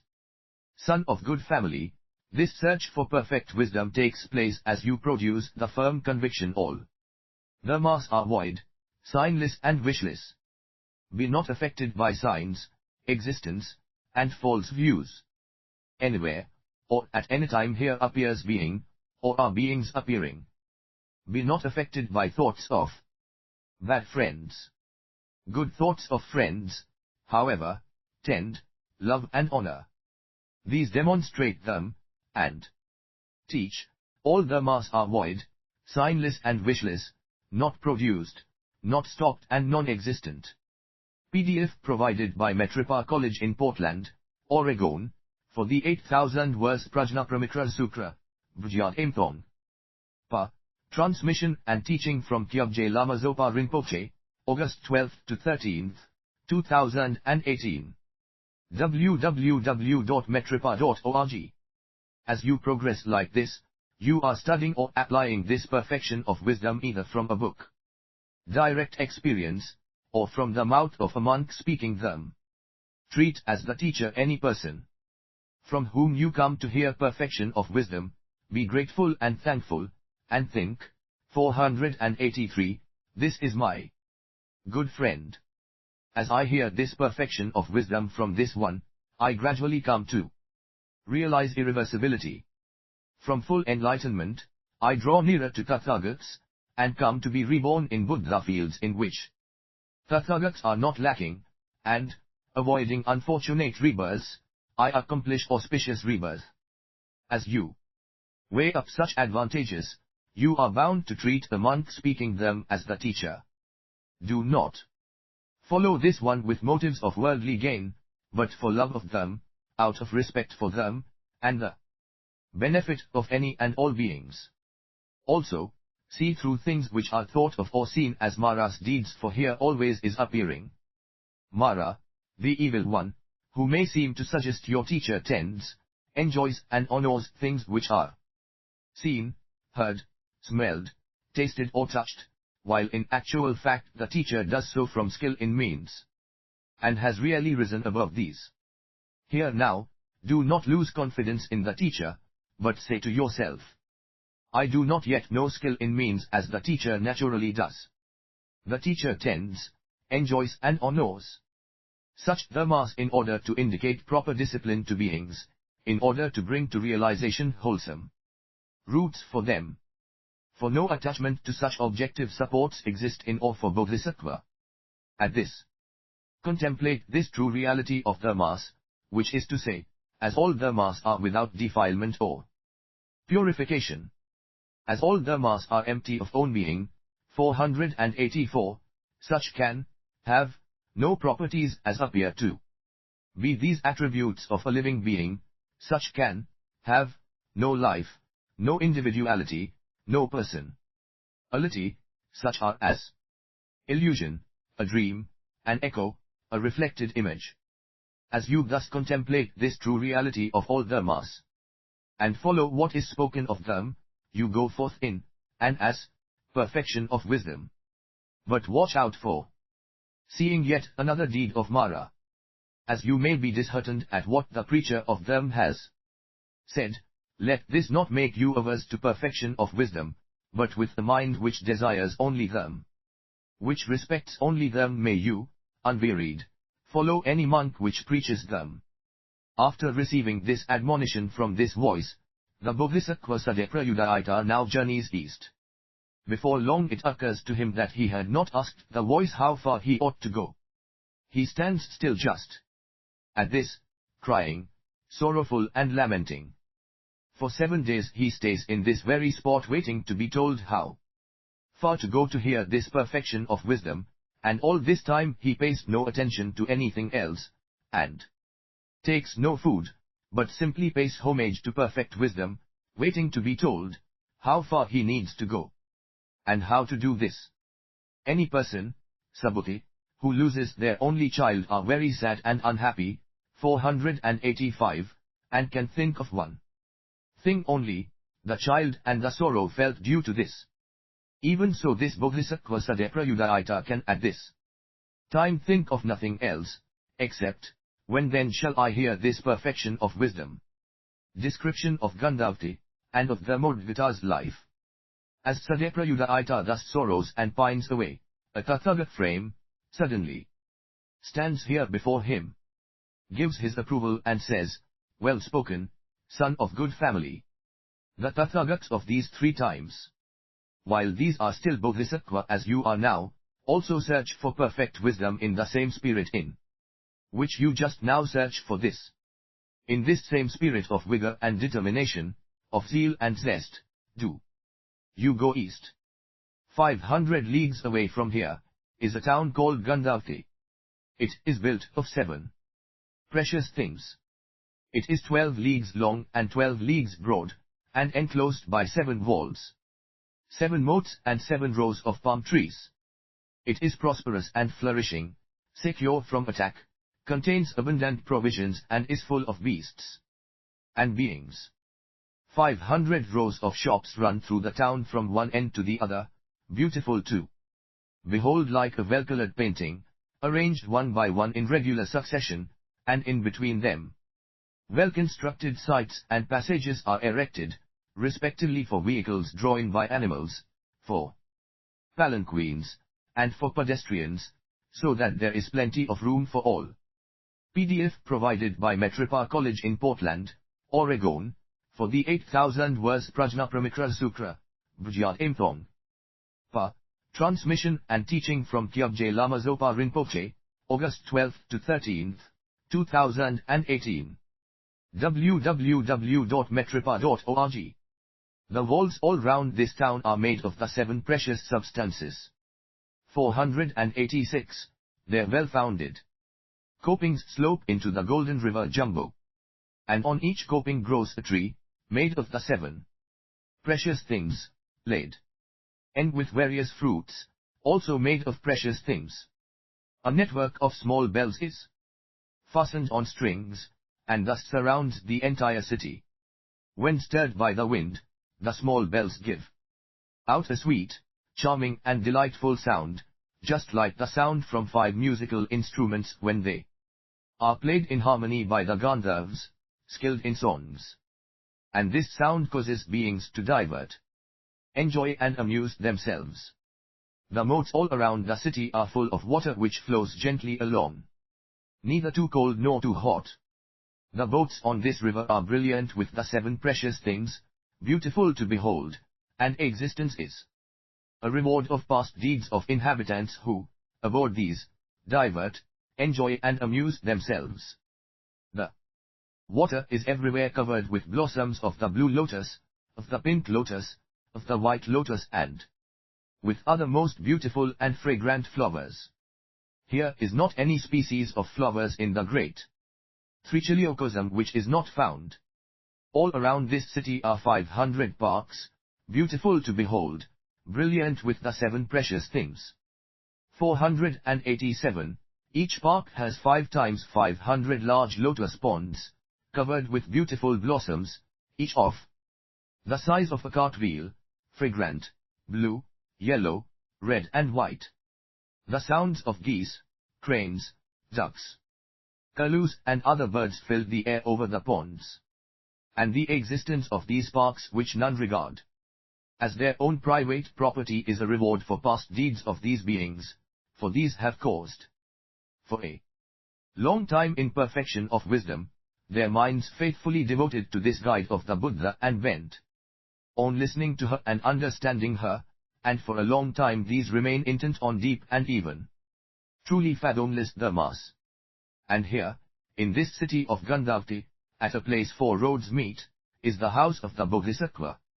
The Modgata, 1 league all round, with the 7 precious things, beautiful to behold, enclosed by 7 walls and 7 rows of palm trees.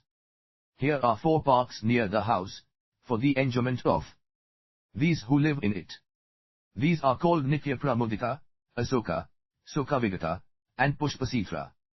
Each park has 8 lotus ponds, called Bhadra, Bhadrottama, Nandi, Nandottama, Kshama, Kshamottama, Niyata and Aviva. One side of each pond is gold, the second of silver, 488, the third of Vadyolya, the fourth of crystal. The ground at the bottom consists of quartz, with golden sand over it. Each pond has 8 stairs to it, decorated with steps, made of variegated jewels. In the gaps between the steps, inside the golden river Jumbo, grows a plantain tree. The ponds are covered with various kinds of water, flowers, and the air above these is filled with the sounds of various birds. Round these ponds grow various flowering trees, and as these are stirred by the wind, their flowers drop into the ponds. The water in the ponds has the scent, color, taste, and feel of sandalwood. In this mansion lives Bodhisattva Dharmodgata, with H. His retinue, among these 68,000 women. He diverts, enjoys and amuses himself, he feels and tastes the 5 kinds of sense pleasure.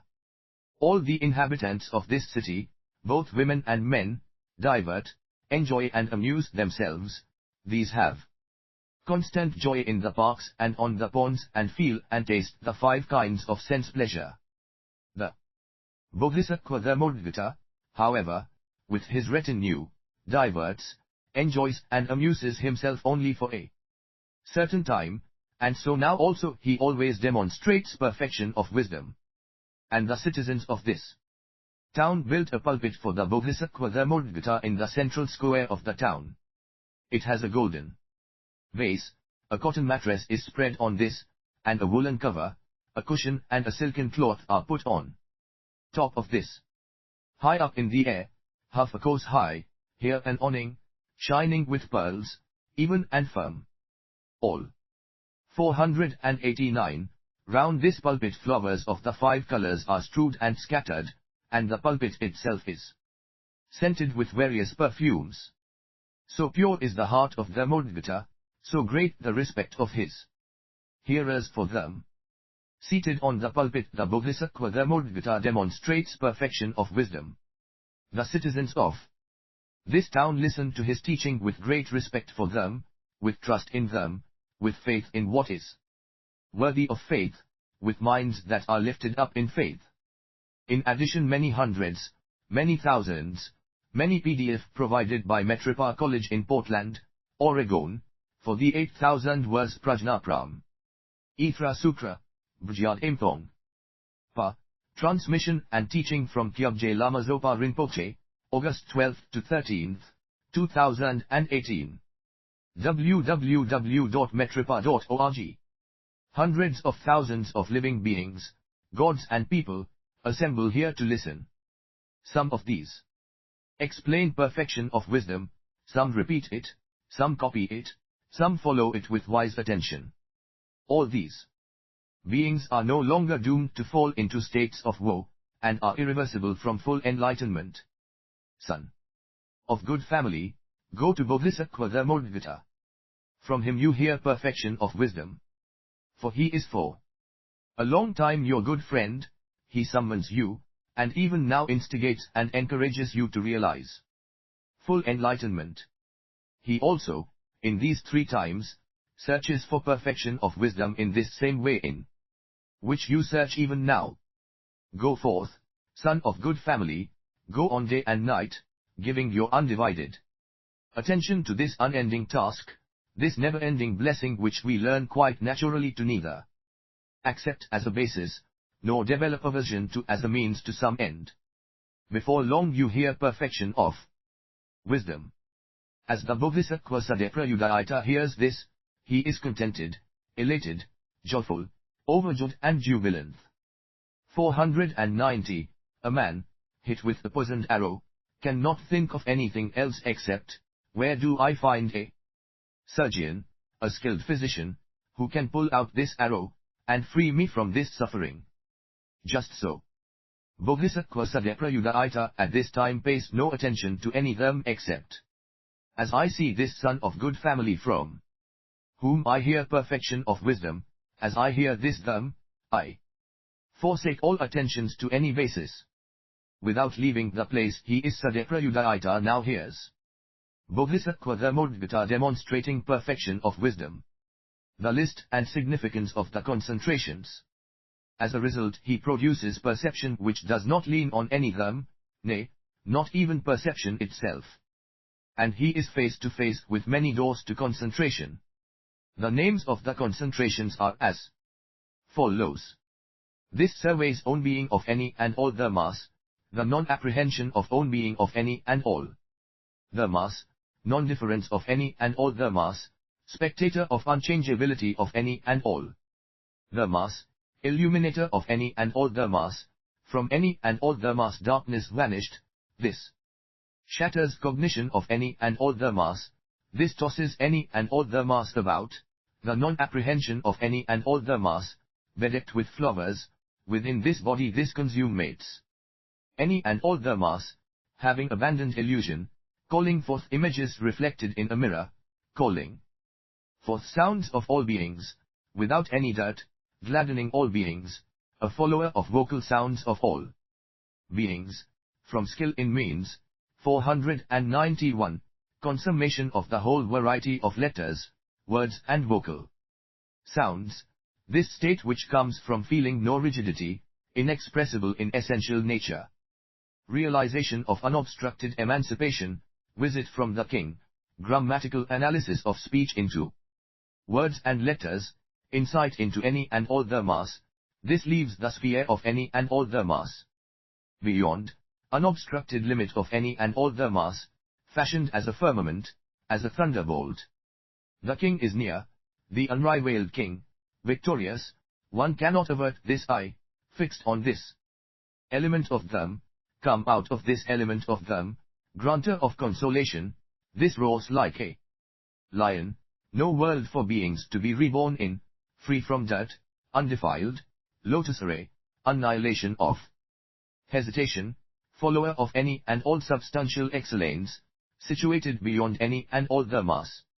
Attainment of super-knowledges, powers and the grounds of self-confidence, piercer of any and all dharmas, seal of desisting from becoming on the part of any and all dharmas, the ocean in which any and all dharmas lose any becoming, spectator of any and all dharmas without distinction, this leaves behind this jungle of any and all views and actions, without darkness, without a sign of any and all dharmas, 492, free from any and all attachment, without a trace of laziness, this sheds light on deep dharmas, fashioned like Meru, irresistible, this shatters what is seen as the circle of Mara's army, no inclination for anything in the triple world, emission of race, sight of the Tathagak, spectator of all Tathagats.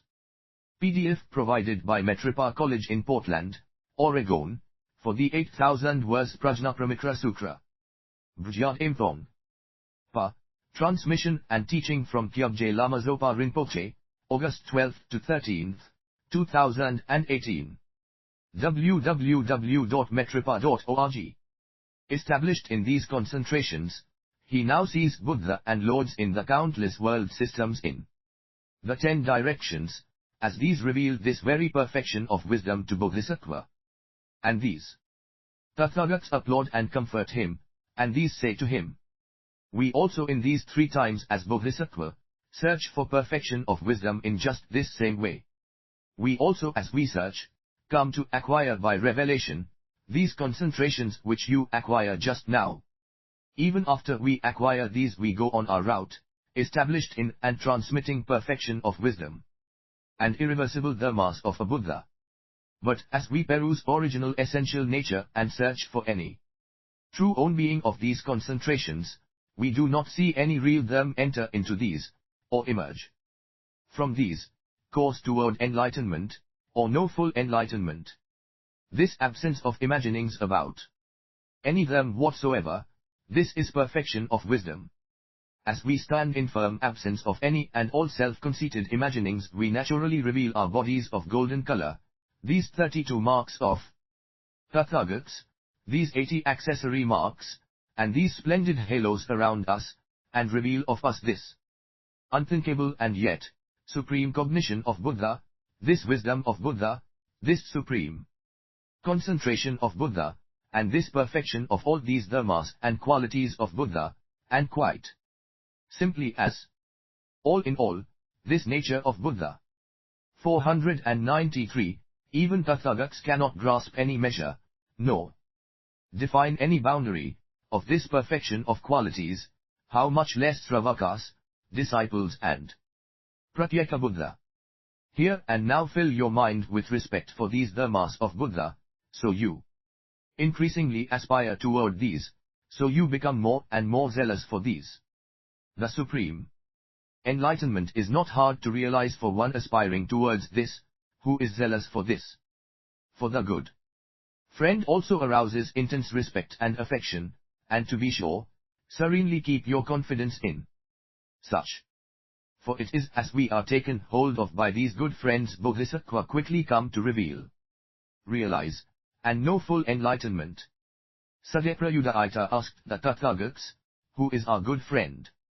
A Tathagat replied, the Bodhisattva Dharmodgata for a long time matures you toward this supreme enlightenment, he upholds you, he is your preceptor in perfecting this perfect wisdom, in skill in means, and in these dharmas of Buddha. It is he who has upheld you, and for this friendly deed you honor him in gratitude and thankfulness, and bear in mind what he does for you. As son of good family, you for 1 aeon, or for 2 aeons, or for up to 100,000 aeons, or more, carry about the Bodhisattva Dharmodgata like a turban on your head, furnish him with everything which makes beings happy, and present him with as many forms, sounds, smells, tastes and touchables as are in the GR. Eat. 3 Chiliocosm, 494. Even so you cannot have repaid this son of good family for what he does for you. This has happened through his might as you have acquired these concentrations, that you hear of perfection of wisdom and of skill in means, and that you gained this perfection of wisdom. Sadeprayudayita and the merchant's daughter. As these Tathagats comfort Bodhisattva Sadeprayudayita, they again disappear. But Sadeprayudayita emerged from his concentrations, and asked himself, whence do these Tathagats come, and whither do these go? Since he no longer sees these Tathagats, he worries and pines away for these. He thinks to himself, the holy Bodhisattva Dharmodgata has acquired the revelations of these dharnis in awareness and realization, and likewise he possesses the 5 super-knowledges, he has performed his duties under the jnas of these 3 times, he is my patron and good friend, who for a long time has done good all about me. When I come to him I must ask him about this matter, ask him to explain whence these Tathagats come, and whither these go. Sadeprayudayita here nursed affection and confidence, esteem and respect for Bodhisattva Dharmodgata. He now reflects, with what kind of honoring gift can I now approach the Bodhisattva Dharmodgata? But I am poor, and have nothing of any value. 495, with which I could express my respect and reverence for him. It is not seemly for me to come without anything at all. But I am poor, and this now makes me sad and regretful. Such are these feelings, such these attitudes of reverence, with which this Bodhisattva Sadeprayudayita proceeded on his journey. In due course he reaches a town, goes to the midst of the marketplace, and PDF provided by Metripa College in Portland, Oregon, for the 8,000 verse Prajnaparamita Sutra, Bhjat Imthong. Pa. Transmission and teaching from Kyabje Lama Zopa Rinpoche, August 12 to 13, 2018. www.metripa.org decides to sell his own body, and with the price hereof do honor to the Bodhisattva Dharmodvita. As, through the long night of past time, in this measureless cycle of birth and death, thousands of bodies of mine are shattered, wasted, destroyed and sold, again and again. I experience measureless pains in the hells for the sake of sense pleasures, as a result of sense pleasures, but never yet on behalf of the mass of this kind, never yet for this purpose of doing honor to beings of such a kind. Sadeprayudaita now goes to the middle of the marketplace, lifted up his voice, and cried, Who wants a man? Who wants a man? Who wants to buy a man? Here now Mara the evil one is thought of as, and indeed seen in the view of many to have thought to himself, let's obstruct this Bodhisattva Sadeprayudaita. For as he succeeds in selling himself out of concern for them, and as he goes on to honor the Bodhisattva Dharmodvita, and to ask him, with regard to perfection of wisdom and skill in means just how a Bodhisattva coursing in perfect wisdom realizes full enlightenment, he is bound to reach this ocean of sacred knowledge, and become inaccessible to Mara and his host, 496, and reaches the perfection of all qualities, as he works the wheel of all beings, and takes these away from my sphere, and others again he takes away as he realizes full enlightenment. Mara, the evil one, is thought of and seen to so dispose the Brahmans and householders in this town, so that these cannot hear the voice of Sadeprayudaita. As Sadeprayudaita cannot find a buyer for himself, he goes to one side, wailed, shed tears, and said, Alas, it is hard on us this, as we do not find a buyer even for our body, so we could by selling our body, honor the Bodhisattva Dharmodvita. In case anyone wonders, the name, Sadeprayudaita, means perpetual tears. In Tibetan this name is Tentu Ango. So now, Sakra, chief of gods, thinks to himself, let me weigh up the Bodhisattva Sadeprayudaita. Thus, he now, filled with earnest intention, renounce his body out of concern for them, or does he not? Sakra conjured up the guise of a young man, goes to the Bodhisattva Sadeprayudaita, and says to him, Why do you, son of good family, stand here dejected, pining away and shedding tears? 497.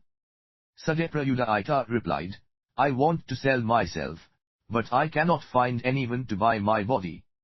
Sakra, in the form of the young man, said, On behalf of what do you want to sell yourself? Sadeprayudaita replied, From lo, we for them I sell myself, so as to worship them, and to honor the holy Bodhisattva Dharmodvita. But I do not find a buyer for this body of mine. I now think to myself, Alas, I must be a person of exceedingly small merit indeed. The young man said, I myself do not need a man. But my father is due to offer sacrifice. For this I require a man's heart, his blood and the marrow of his bones. These you give me, and I shall pay for these. Sadeprayudaita now thinks to himself, I exceedingly easily get as I desire. Now I know my body is sufficiently perfect for realizing perfect wisdom, skill in means and the dharmas of a Buddha, since in this young man I now find a buyer for my heart, blood, and marrow. As his mind is bristling with joy, and already, he says, I give you my body, as you have need of it. The young man asked, What price do I give you? Sadeprayudaita answered, Give me whatever you do. 498. Sadeprayudaita took a sharp sword, pierced his right arm, and made the blood flow. He pierced his right thigh, cut the flesh from this, and strode up to the foot of a wall in order to break the bone. A merchant's daughter, from her upper window, sees this, and she thought to herself, Why does this son of good family do this to himself? Let me go to him, and ask him. She goes to Prajnaparamita, and said, "Why do you inflict such fatal treatment on yourself?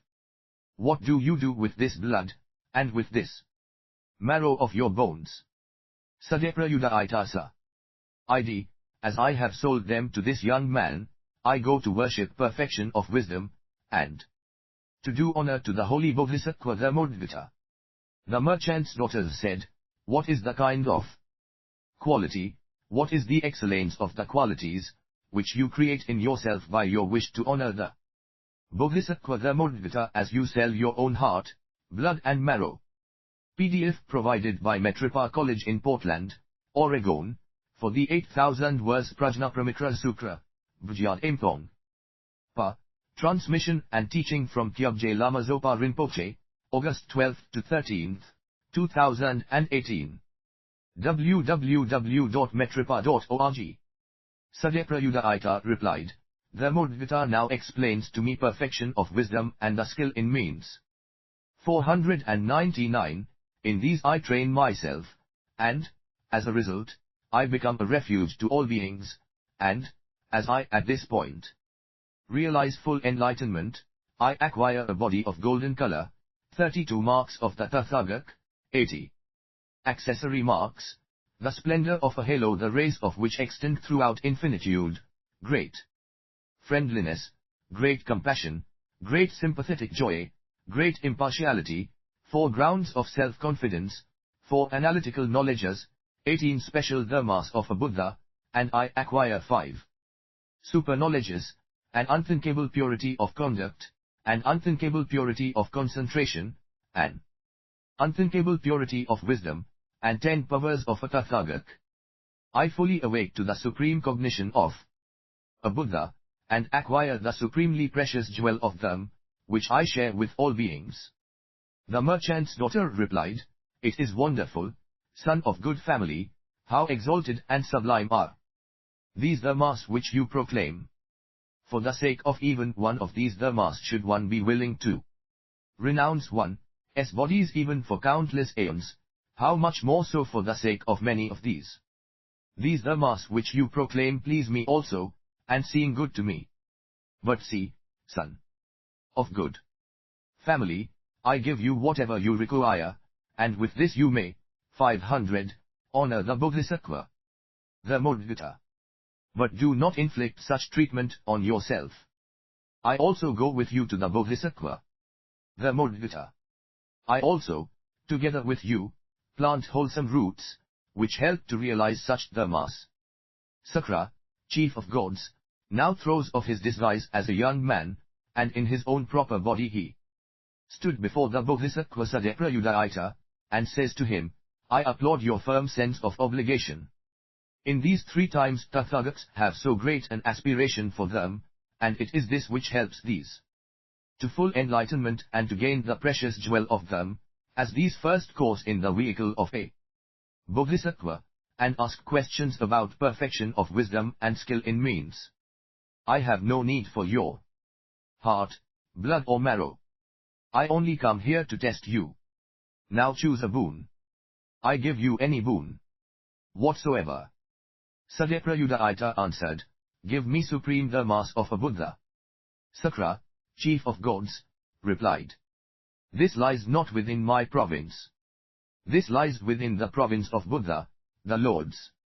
Choose another boon." Prajnaparamita replied, "Do not trouble your mind about the mutilated condition of my body. I now make it whole again by the magical power of enunciation of truth. As I am in truth irreversible, and predicted to full enlightenment, and am known to the Tathagats by my unconquerable resolution, may, through this truth, through this utterance of the truth, this my body be again as it is before. 501, this very moment, instant and second, through the Bodhisattva's might and through the perfect purity of the Bodhisattva's resolution, the body of the Bodhisattva Prajnaparamita became as before, healthy and whole. And Sakra, chief of gods, and Mara, the evil one, reduced to silence, just vanished from this place." The merchant's daughter then said to Sadeprayudayita, "Come on, son of good family, let us go up to my house. I ask my parents to give you riches with which you can express your desire to worship this perfection of wisdom, and to honor the Bodhisattva Dharmodgata, a desire which is due to your love for them." The Bodhisattva Sadeprayudayita and the merchant's daughter go together to her house. Upon arriving, Sadeprayudayita remains standing on the threshold, while the merchant's daughter goes into the house, and now she says to her parents, "Mummy and Daddy, give me a part of your wealth. I go away with the 500 maidens you gave me for servants. Together with Bodhisattva Sadeprayudayita I go to the Bodhisattva Dharmodgata, in order to worship him. And he demonstrates them to us, and in this way we acquire the dharmas of a Buddha." 502. Her parents replied, "Who is this Bodhisattva, Sadeprayudayita, and is he here just now?" The merchant's daughter said, "This son of good family stands at the threshold of the door to our house. He set out determined to know full enlightenment, in other words, he aspires to set all beings free from immeasurable sufferings of birth and death." She told her parents all she saw and heard. 503. How Sadeprayudayita sold his body, and mutilated it, and how, as she asked him for a reason, he praises and reveals to her unthinkable qualities of a Buddha and immeasurable dharmas of a Buddha. PDF provided by Metripa College in Portland, Oregon, for the 8,000 verse Prajnaparamita Sutra, Bhajyad Imthong. Pa. Transmission and teaching from Kyabje Lama Zopa Rinpoche, August 12 to 13, 2018. www.metripa.org. Which he has in mind as his goal. She goes on to say, "As I hear of unthinkable qualities of a Buddha, I feel exceeding joy and elation. I think to myself, it is wonderful to such extent as this son of good family is a doer of what is hard, and how much he loves them to endure oppression and pain in this body. It is due to this love for them he renounces himself. How can we fail to worship them? And to make a vow to reach such stations, we who have vast and abundant possessions." 504. So I said to this son of good family, "Do not inflict such fatal treatment on yourself. I give you abounding riches, which you may use to worship and honor the holy Bodhisattva Dharmodgata. I also go with you to this Bodhisattva, as I can worship him, too. I also accomplish these supreme dharmas of a Buddha, which you proclaim. Mummy and Daddy, allow me to go, and give me the riches I ask for." Her parents replied, "It is wonderful how well you relate the hardships of this son of good family. Unthinkable, for sure are the dharmas for the sake of which he endures these hardships. These must be the most distinguished in the whole world, a source of happiness to all beings. We give you our possessions to go. We also like to come with you, to see, to salute, to honor, to worship the Bodhisattva Dharmodgata." The daughter replied, "Do as you say. I do not oppose any who in truth do right." The meeting with Dharmodgata. Thus this merchant's daughter set out to worship and honor the Bodhisattva Dharmodgata. 505. She takes 500 carriages and orders her 500 servant girls to get ready. She takes abundant riches and ample provisions, mounts upon one carriage together with the Bodhisattva Sadeprayudayita, and proceeds east, surrounded by the 500 maidens on their 500 carts, accompanied by a huge retinue, and preceded by her parents. After some time the Bodhisattva Sadeprayudayita sees the city of Gandavti from afar. In the middle of the marketplace he sees the Bodhisattva Dharmodgata on his pulpit, demonstrating them, surrounded and revered by an assembly of many hundreds, of many thousands, of many hundreds of thousands. The moment he sees him he is filled with that kind of happiness. 506. which a monk feels as with one pointed attention he obtains the first trance. He looks upon him and thinks to himself, it is not seemly to approach this Bodh. Isattva Dharmodgata seated on a carriage. Let me hear and now alight from it. He alights from this carriage, and the merchant's daughter with her 500 maidens follow suit. Sadeprayudaita, with the merchant's daughter and her 500 maidens go up to the Bodhisattva Dharmodgata's seat amidst a magnificent display of religious aspirations. For the Bodhisattva Dharmodgata at this time created, for perfection of wisdom, appointed tava, made of the 7 precious substances, adorned with red sandalwood, and encircled by an ornament of pearls. Gems are placed into 4 corners of the pointed tava, and performed the functions of lamps. 4 incense jars made of silver are suspended on its 4 sides, and pure black aloe wood is burning in these, as a token of worship for the perfection of wisdom. And in the middle of this pointed tava a couch made of the 7 precious things is put up, and on it a box made of 4 large gems. Into this, the perfection of wisdom is placed, written with melted Vadyoya on golden tablets. And this pointed tava is adorned with brightly colored garlands which hang down in strips. The Bodhisattva Sadeprayudaita and the merchant's daughter with her 500 maidens look upon this pointed tava, so magnificently decorated as a display of religious aspirations. These see thousands of gods, with Sakra, chief of gods, scattering over this pointed tava heavenly mandarava flowers, heavenly sandalwood powder, heavenly gold dust, and heavenly silver dust, 507, and these hear the music of heavenly instruments.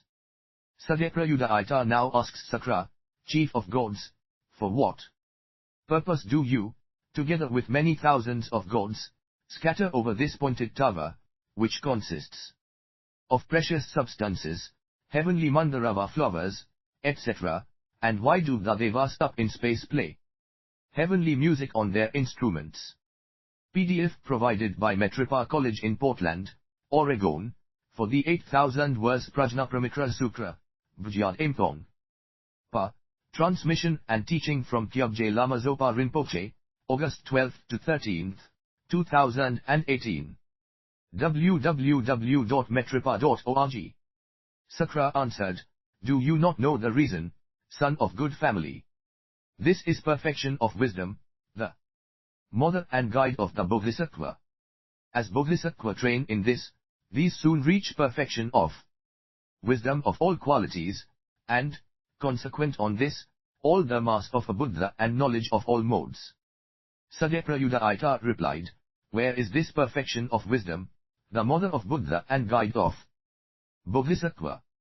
Sakra answered, the holy Bodhisattva Dharmodgata placed this in the middle of this pointed tava, as he has written this on golden tablets with melted Vadyoya, and sealed this with 7 seals. We cannot easily show this to you. Here just now the Bodhisattva Sadeprayudaita and the merchant's daughter, with her 500 maidens, all pay worship to the perfection of wisdom, with the flowers which these brought along, and with garlands, wreaths, raiment, jewels, incense, flags and golden and silvery flowers, 508, and 1 after another, these deposited their portion in front of this, for the greater honor of the Bodhisattva Dharmodgata. These now worship the Bodhisattva Dharmodgata by scattering flowers, garlands, wreaths, raiment, jewels, incense, flags, and golden and silvery flowers over him, and played heavenly music on their instruments, motivated by an aspiration to worship them. The flowers now rise high above the head of the Bodhisattva Dharmodgata and form a pointed tower of flowers. And these flowers of various colors, golden and silvery, stand high in the air, as a canopy. And also the robes, raiment and jewels stand high up in the air, as a pavilion in the clouds. As the Bodhisattva Sadeprayudaita and the merchant's daughter with her 500 maidens behold this wonder, these think to themselves, This is wonderful to see such wonder-working power this Bodhisattva Dharmodvita possesses. How great a might, how great an influence. So far he courses but in the course of a Bodhisattva, and now already he possesses such power to work wonders. How much more does he have after he has known full enlightenment? 509. The merchant's daughter and the 500 maidens here feel a longing for the Bodhisattva Dharmodvita. All of one mind, these resolutely raise their hearts to the supreme enlightenment, and say, may we, through this wholesome route, be Tathagats in this future period. May we come to course in the course of Bodhisattva, and may we receive these very dharmas which this Bodhisattva Dharmodvita receives. And may we just so honor and respect the perfection of wisdom as this Bodhisattva Dharmodvita honors and respects this, and may we reveal this to many just as he does. And may we be as endowed with perfect wisdom and skill in means, and as accomplished in these as this Bodhisattva Dharmodvita is. The Bodhisattva Prajnaparamita, and the merchant's daughter with her 500 maidens, as these worship the perfection of wisdom and honor the Bodhisattva Dharmodvita with their heads, respectfully salute him with hands together, and stand on one side. The Bodhisattva Prajnaparamita now tells the whole story of quest for perfection of wisdom, beginning with the voice he hears in the forest, which bid him go east.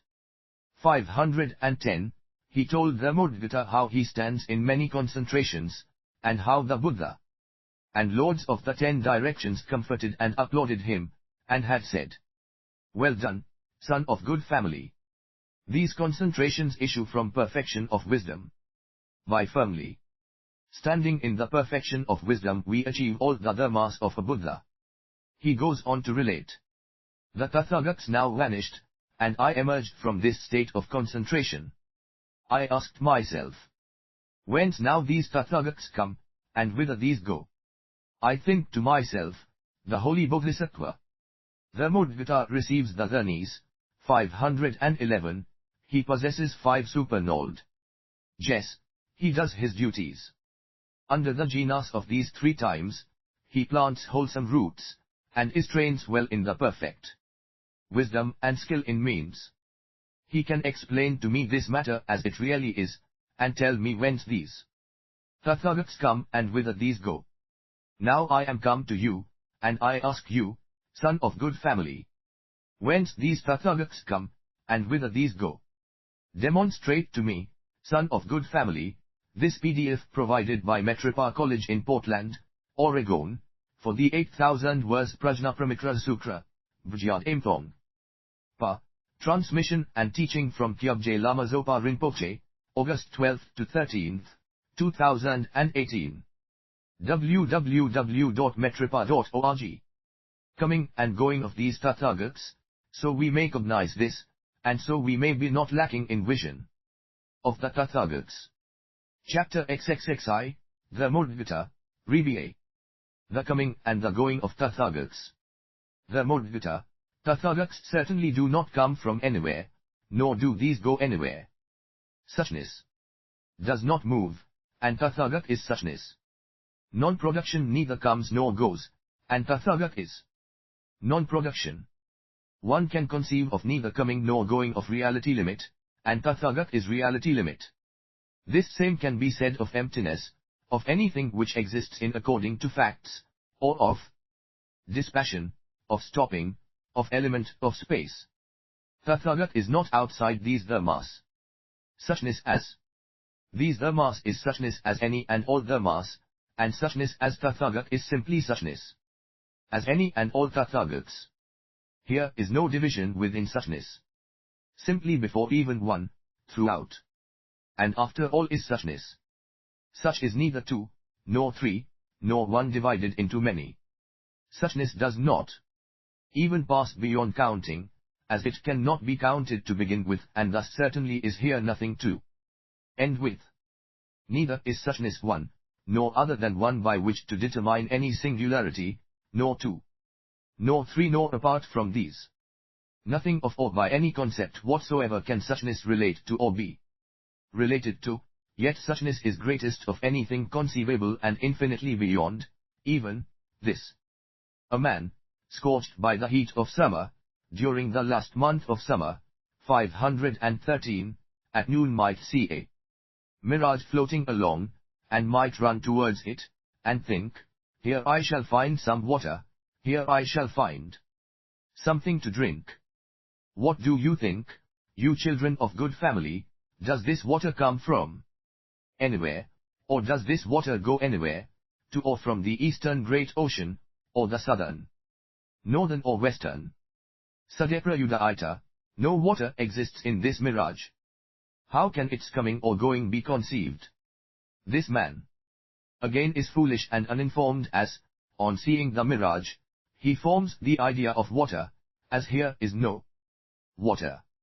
Water in its own being certainly does not exist in that mirage, any more than merely in his thought that it does.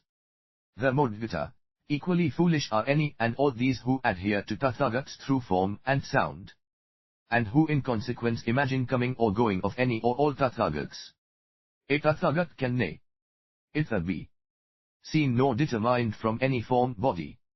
The bodies, the Makayas, are such Tathagats, and the real nature of the mass neither comes nor goes. Here is no real coming or going of the body of an elephant, horse, chariot or foot soldier, tree or even a rock, which has been conjured up when magicians perform. Just so, here is neither coming nor going of Tathagats which, as with all things, neither have any granting given nor even any conjuring whatsoever. A sleeping person might in dreams see one Tathagat, or two, or three, or up to 1,000, or still more, 514. On waking up, however, they no longer see even one single Tathagat.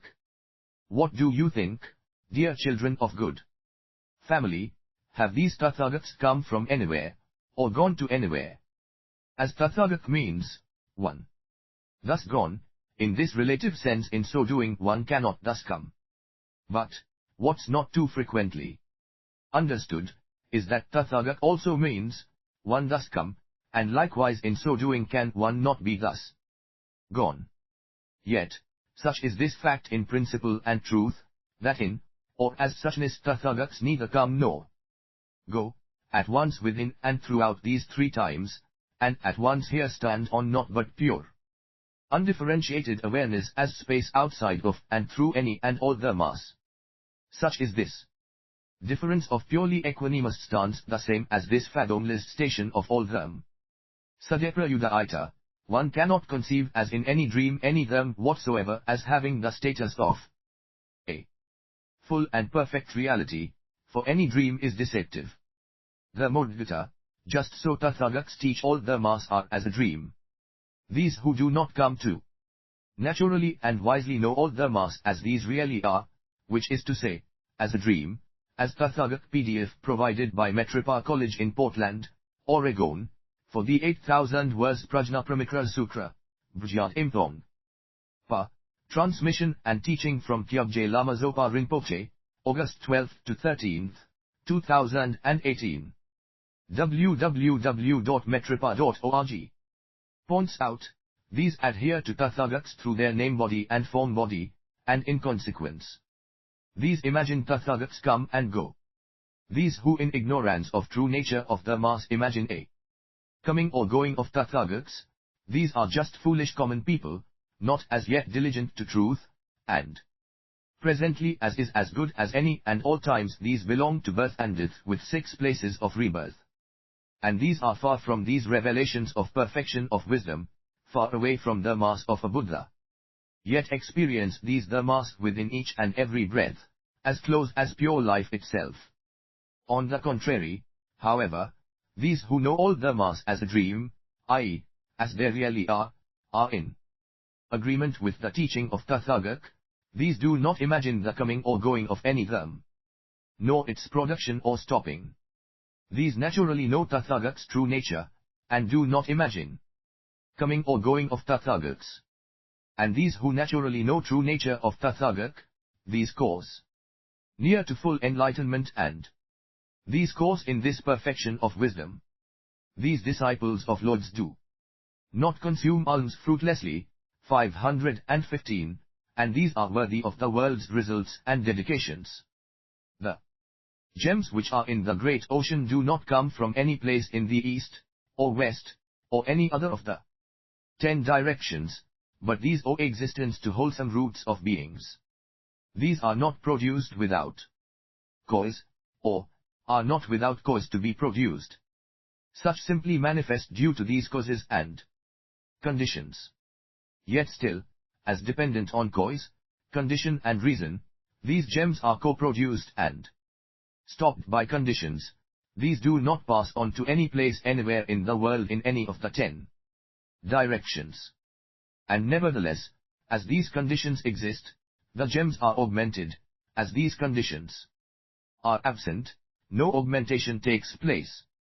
Just so the perfect body of Tathagats does not come from any place anywhere in the 10 directions, and it does not go to any place anywhere in the world with its 10 directions.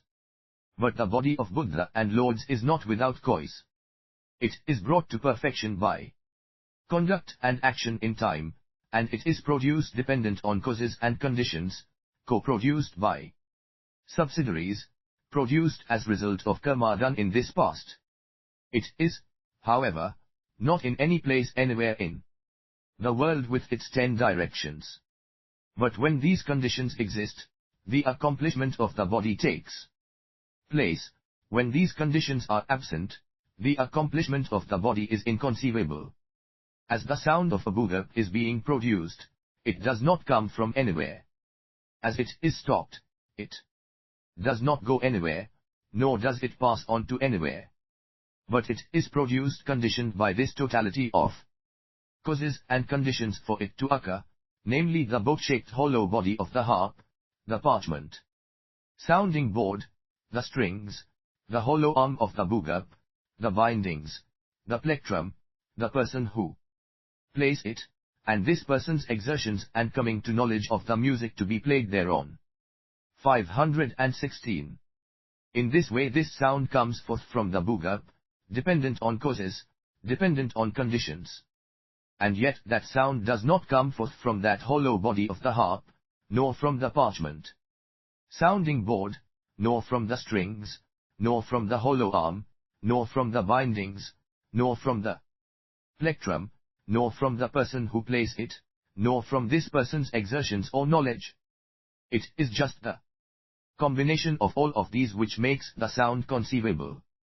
And as it is stopped, the sound also does not go anywhere. Just so the perfect body of Buddha and Lords is dependent on causes, dependent on conditions, and it is brought to perfection through exertions which lead to many wholesome roots. But the augmenting of Buddha body does not result from one single cause, nor from one single condition, nor from one single wholesome root. This is also not without cause. This is co-produced by a totality of many causes and conditions, but does not come from anywhere. So, also as this totality of causes and conditions cease to be, this does not go to anywhere. Thus is viewed the coming and going of Tathagats, and this conforms to true nature of all dharmas. And it is just as this is naturally recognized as Tathagats. And also all dharmas are neither produced nor stopped. You are fixed on full enlightenment, and you definitely course in perfection of wisdom and in skill in means. As this disquisition of the fact Tathagats neither come nor go is being taught, the earth and the entire great Trichiliocosm shakes in 6 ways, stirs, quakes, gets agitated, resounds and rumbles. And all the realms thought to be and seen as of Mara are stirred up and discomfited. All the grasses, shrubs, and herbs and trees in the great Trichiliocosm bend in the direction of the Bodhisattva Dharmodgata. 517, PDF provided by Metropa College in Portland, Oregon, for the 8,000 verse Prajnaparamita Sutra, Bhajyad Imthong. Pa. Transmission and teaching from Kyabje Lama Zopa Rinpoche, August 12 to 13, 2018. www.metripa.org. Flowers come up out of season. From high up in the air a great rain of flowers comes down. And Sakra, chief of gods, and the four great kings scatter and pour heavenly sandalwood powder and heavenly flowers over the Bodhisattva Dharmodvita, and say, well spoken, son of good family. Through your might we hear a sermon which issues from ultimate reality, which is contrary to the whole world, and which gives no ground to any beings which are established in any of the views which involve the assumption of an individuality, or have settled down in any of the views which assume the existence of something which is not. Sadeprayudayita now asks Dharmodvita, what is the cause, what is the reason why this great earthquake is manifested in the world? Dharmodvita, in consequence of your asking for this disquisition on the non-coming and non-going of Tathagats, and through my exposition of this, 8,000 living beings acquire patient acceptance. Of the mass which failed to be produced, 80 niyutas of living beings raised their hearts to full enlightenment, and of 64,000 living beings the dispassionate, unstained them eyes purified for vision of the mass. Sadeprayudayita's self-sacrifice. The Bodhisattva Sadeprayudayita now has a supreme, most sublime feeling of zest and joy. It is a gain to me, a very great gain by asking for perfection of wisdom, and for this disquisition, I have wrought the wheel of so many beings. 518. This alone brings me merit sufficient for the accomplishment of full enlightenment. Unquestionably I become a Tathagak. In his zest and joy he rose 7 palm trees high into the air, and, standing at the height of 7 palm trees, he reflected, how can I, standing here in the air, do honor to the Bodhisattva Dharmodvita? Sakra, chief of gods, now sees him, and reads his thoughts, presents him with heavenly Mandarava FL. Oas, and says to him, honor the Bodhisattva Dharmodvita with these heavenly flowers. For we feel in this we honor the man who helps you. Today your might rots the wheel of many thousands of living beings. Rare are the beings who, like you, have the strength, for the sake of all beings through countless aeons to bear such great burden. The Bodhisattva Sadeprayudayita now takes the Mandarava flowers from Sakra, chief of gods, and scatters these over the Bodhisattva Dharmodvita. He presents the Bodhisattva Dharmodvita with his own body, and said to him, I give you myself as a present, and I am your attendant and servant from today onwards. And with hands together he stands before Dharmodvita. 519. The merchant's daughter and her 500 maidens said to the Bodhisattva Sadeprayudayita, we in our turn make a present of ourselves to you, son of good family.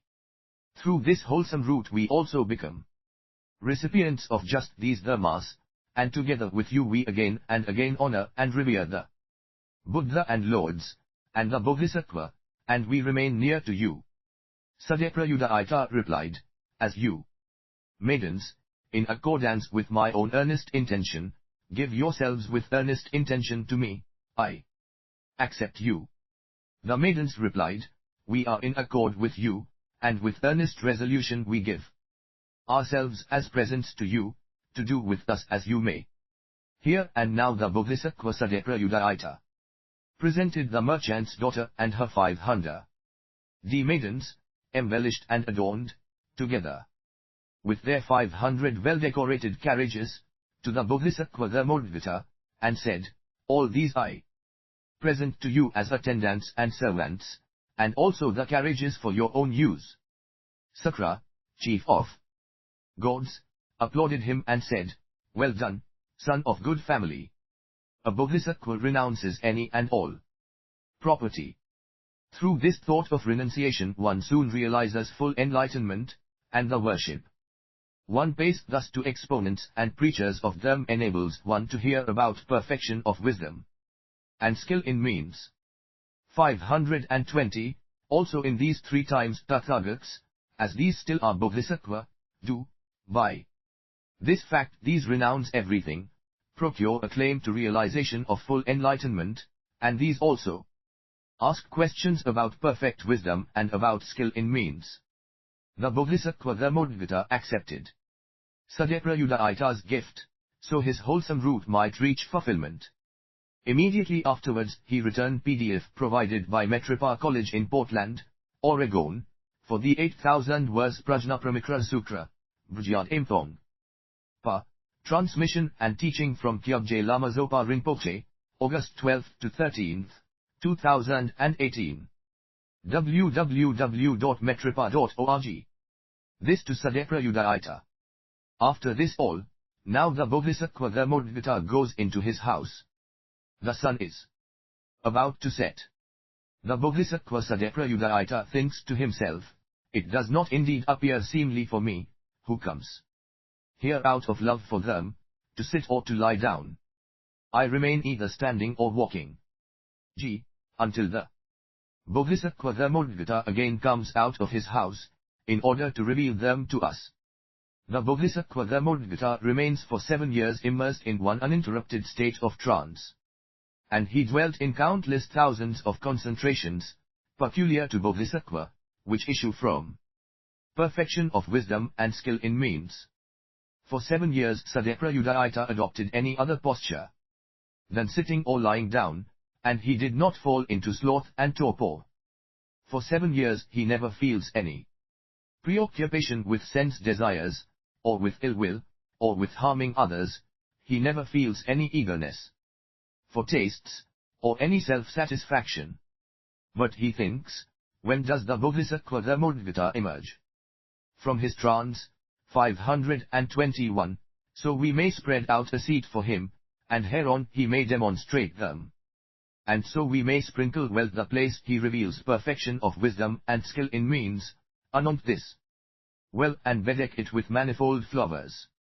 And the merchant's daughter with her 500 maidens follow this example, passed their time in 2 postures only, and accorded with all his works.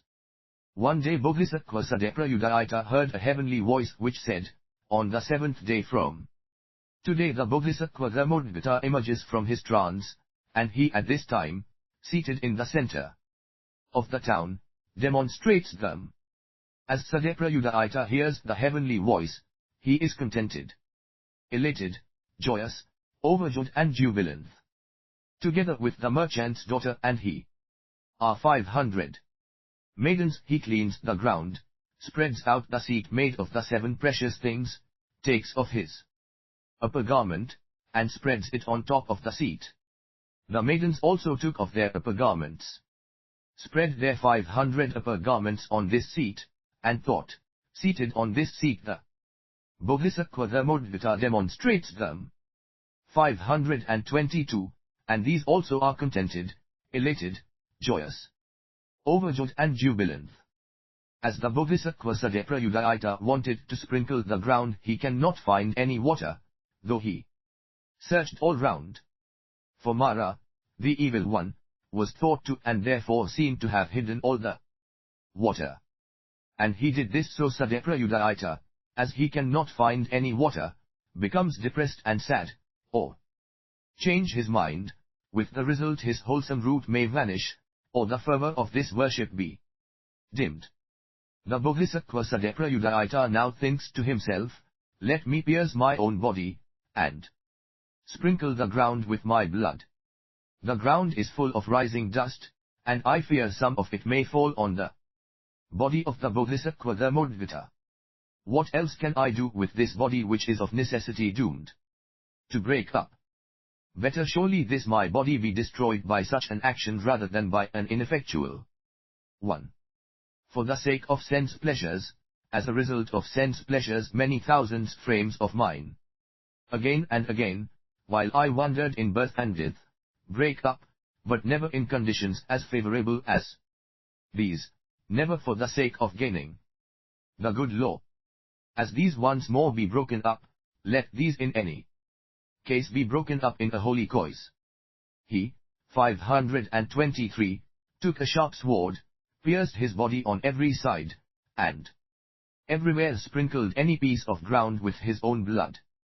The merchant's daughter with her 500 maidens followed his example, and did as he did. But here is no alteration of thought in either the Bodhisattva Sadaprayudayita, or in all these maidens, which gives what's seen and thought of as Mara, the evil one, a chance of entering in order to obstruct these wholesome roots. Sakra, chief of gods, thinks to himself, it is wonderful how this Bodhisattva Sadaprayudayita loves them, how firm his sense of obligation, how great this armor he has put on, and how he disregards this body, this life, and these pleasures, and how resolutely he sets out with the goal of knowing full enlightenment, in his aspiration to set free any and all beings from measureless sufferings of birth and death, once he knows full enlightenment. Sakra now changes by magic all this blood into heavenly sandalwood water. And all round this piece of ground, for 100 leagues, an inconceivable sublime scent, the scent of the heavenly sandalwood water, filled the air. And Sakra said to Sadaprayudayita, well done, son of good family. I applaud your inconceivable vigor, your supreme love. PDF provided by Metropa College in Portland, Oregon, for the 8,000 verse Prajnaparamita Sutra, Brijad Imthong. Pa. Transmission A. ND teaching from Kyabje Lama Zopa Rinpoche, August 12 to 13, 2018. www.metropa.org. And search for them. The Tathagats in this past, 524, also procure the right to full enlightenment. Through this kind of earnest intention, vigor, and love for them, the Bodhisattva Sadaprayudayita now thinks to himself, I spread out the seat for the Bodhisattva, the Modgata, and I swept and sprinkled this piece of ground. Now I must still get flowers with which to cover this piece of ground, and to scatter over the Bodhisattva the Modgata as he demonstrates them. Sakra now says to Sadaprayudayita, accept these heavenly Mandarava flowers for this twofold purpose. And he presented him with 1,000 heavenly Kara measures of heavenly flowers. And the Bodhisattva Sadaprayudayita accepted these flowers, and used some of them to cover the piece of ground, and, later on, he strewed others over the Bodhisattva the Modgata. The Modgata's demonstration of them. At the lapse of 7 years the Bodhisattva the Modgata emerges from his trance, goes up to the seat spread out for him, sits down on this, and, surrounded and attended by an assembly of many hundreds of thousands, he demonstrates them. The moment the Bodhisattva Sadaprayudayita, 525, sees the Bodhisattva the Modgata, he is filled with the kind of happiness which a monk feels as, with one pointed attention, he obtains the first trance. And this is the demonstration of the perfection of wisdom by the Bodhisattva the Modgata. The perfection of wisdom is self-identical, and as such, any and all dharmas are same. Perfect wisdom is isolated, and as such, any and all dharmas are isolated. Perfect wisdom is immobile, and as such, any and all dharmas are immobile. Perfect wisdom is devoid of mental acts, and as such, any and all dharmas are devoid of mental acts. Perfect wisdom is unbenumbed, and as such, any and all dharmas are unbenumbed. Perfect wisdom has but one single taste, and as such, any and all dharmas have one and the same taste. Perfect wisdom is boundless, and as such, any and all dharmas are boundless. Perfect wisdom is non-produced, and as such, any and all dharmas are non-produced. Perfect wisdom is non-stopping, and as such, all dharmas are not stopped. As firmament is boundless, so perfect wisdom. As the ocean is boundless, so perfect wisdom. As Meru shines in multicolored brilliance, so does perfection of wisdom. As firmament is not fashioned, so perfect wisdom is not fashioned. Perfect wisdom is boundless, and as such form, and the other skandhas are boundless. Perfect wisdom is boundless, and as such, the element of earth, and the other elements, are boundless. Perfect wisdom is self-identical, and as such, the adamantine them is self-identical. Perfect wisdom is undifferentiated. And as such, all dharmas are undifferentiated. Non-apprehension of perfect wisdom follows from non-apprehension of all dharmas. Perfect wisdom remains the same regardless of wh. or whoever this may appear to surpass, and as such all dharmas remain the same regardless of whatever or whoever these may surpass. 526. Perfect wisdom is powerless to act, and as such all dharmas are powerless to act. Perfect wisdom is unthinkable, and as such, all dharmas are unthinkable. Here and now on this occasion is born in the Bodhisattva Sadeprayudayita the king of concentrations, called sameness of any and all dharmas, and, consequent on this, the concentrations called isolation of any and all dharmas, immobility of any and all dharmas, absence of any and all mental acts in any and all dharmas, lack of numbness in any and all dharmas, the one taste of any and all dharmas, boundlessness of any and all dharmas, boundless like firmament, boundless like the ocean, brilliant and multicolored like Meru, not fashioned, like firmament, boundless like form, etc., boundless like the element of earth, etc., adamantine, non-differentiatedness of any and all dharmas, non-apprehension of any and all dharmas, sameness of any and all dharmas whatever these may surpass, any and all dharmas are powerless to act, any and all dharmas are unthinkable. Beginning with these, the Bodhisattva Sadeprayudayita acquired 6 million concentration doors.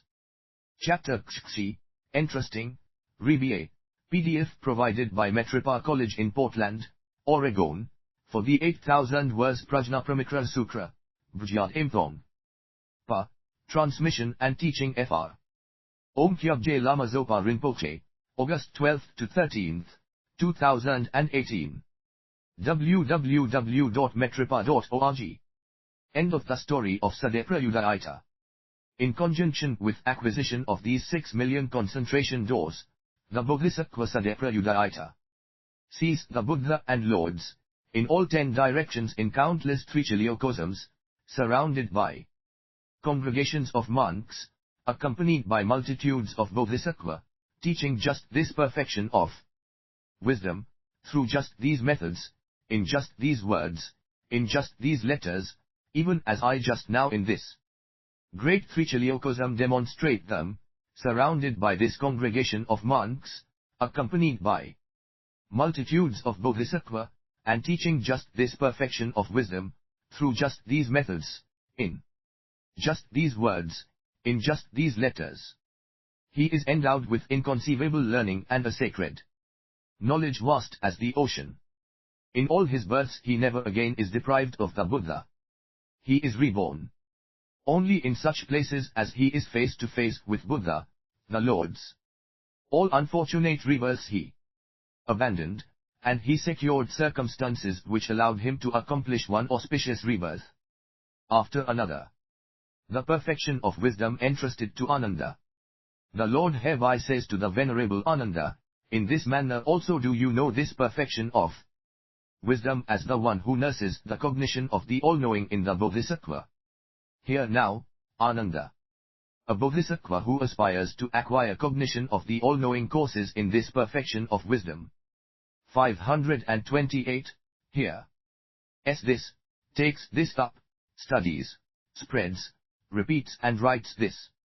Now, through Tathagats sustaining power this is well written, in very distinct letters, in a great book, one honors, reveres, adores, and worships this, with flowers, incense, scents, wreaths, unguents, aromatic powders, strips of cloth, parasols, banners, bells, flags and with rows of lamps all round, and with manifold kinds of worship.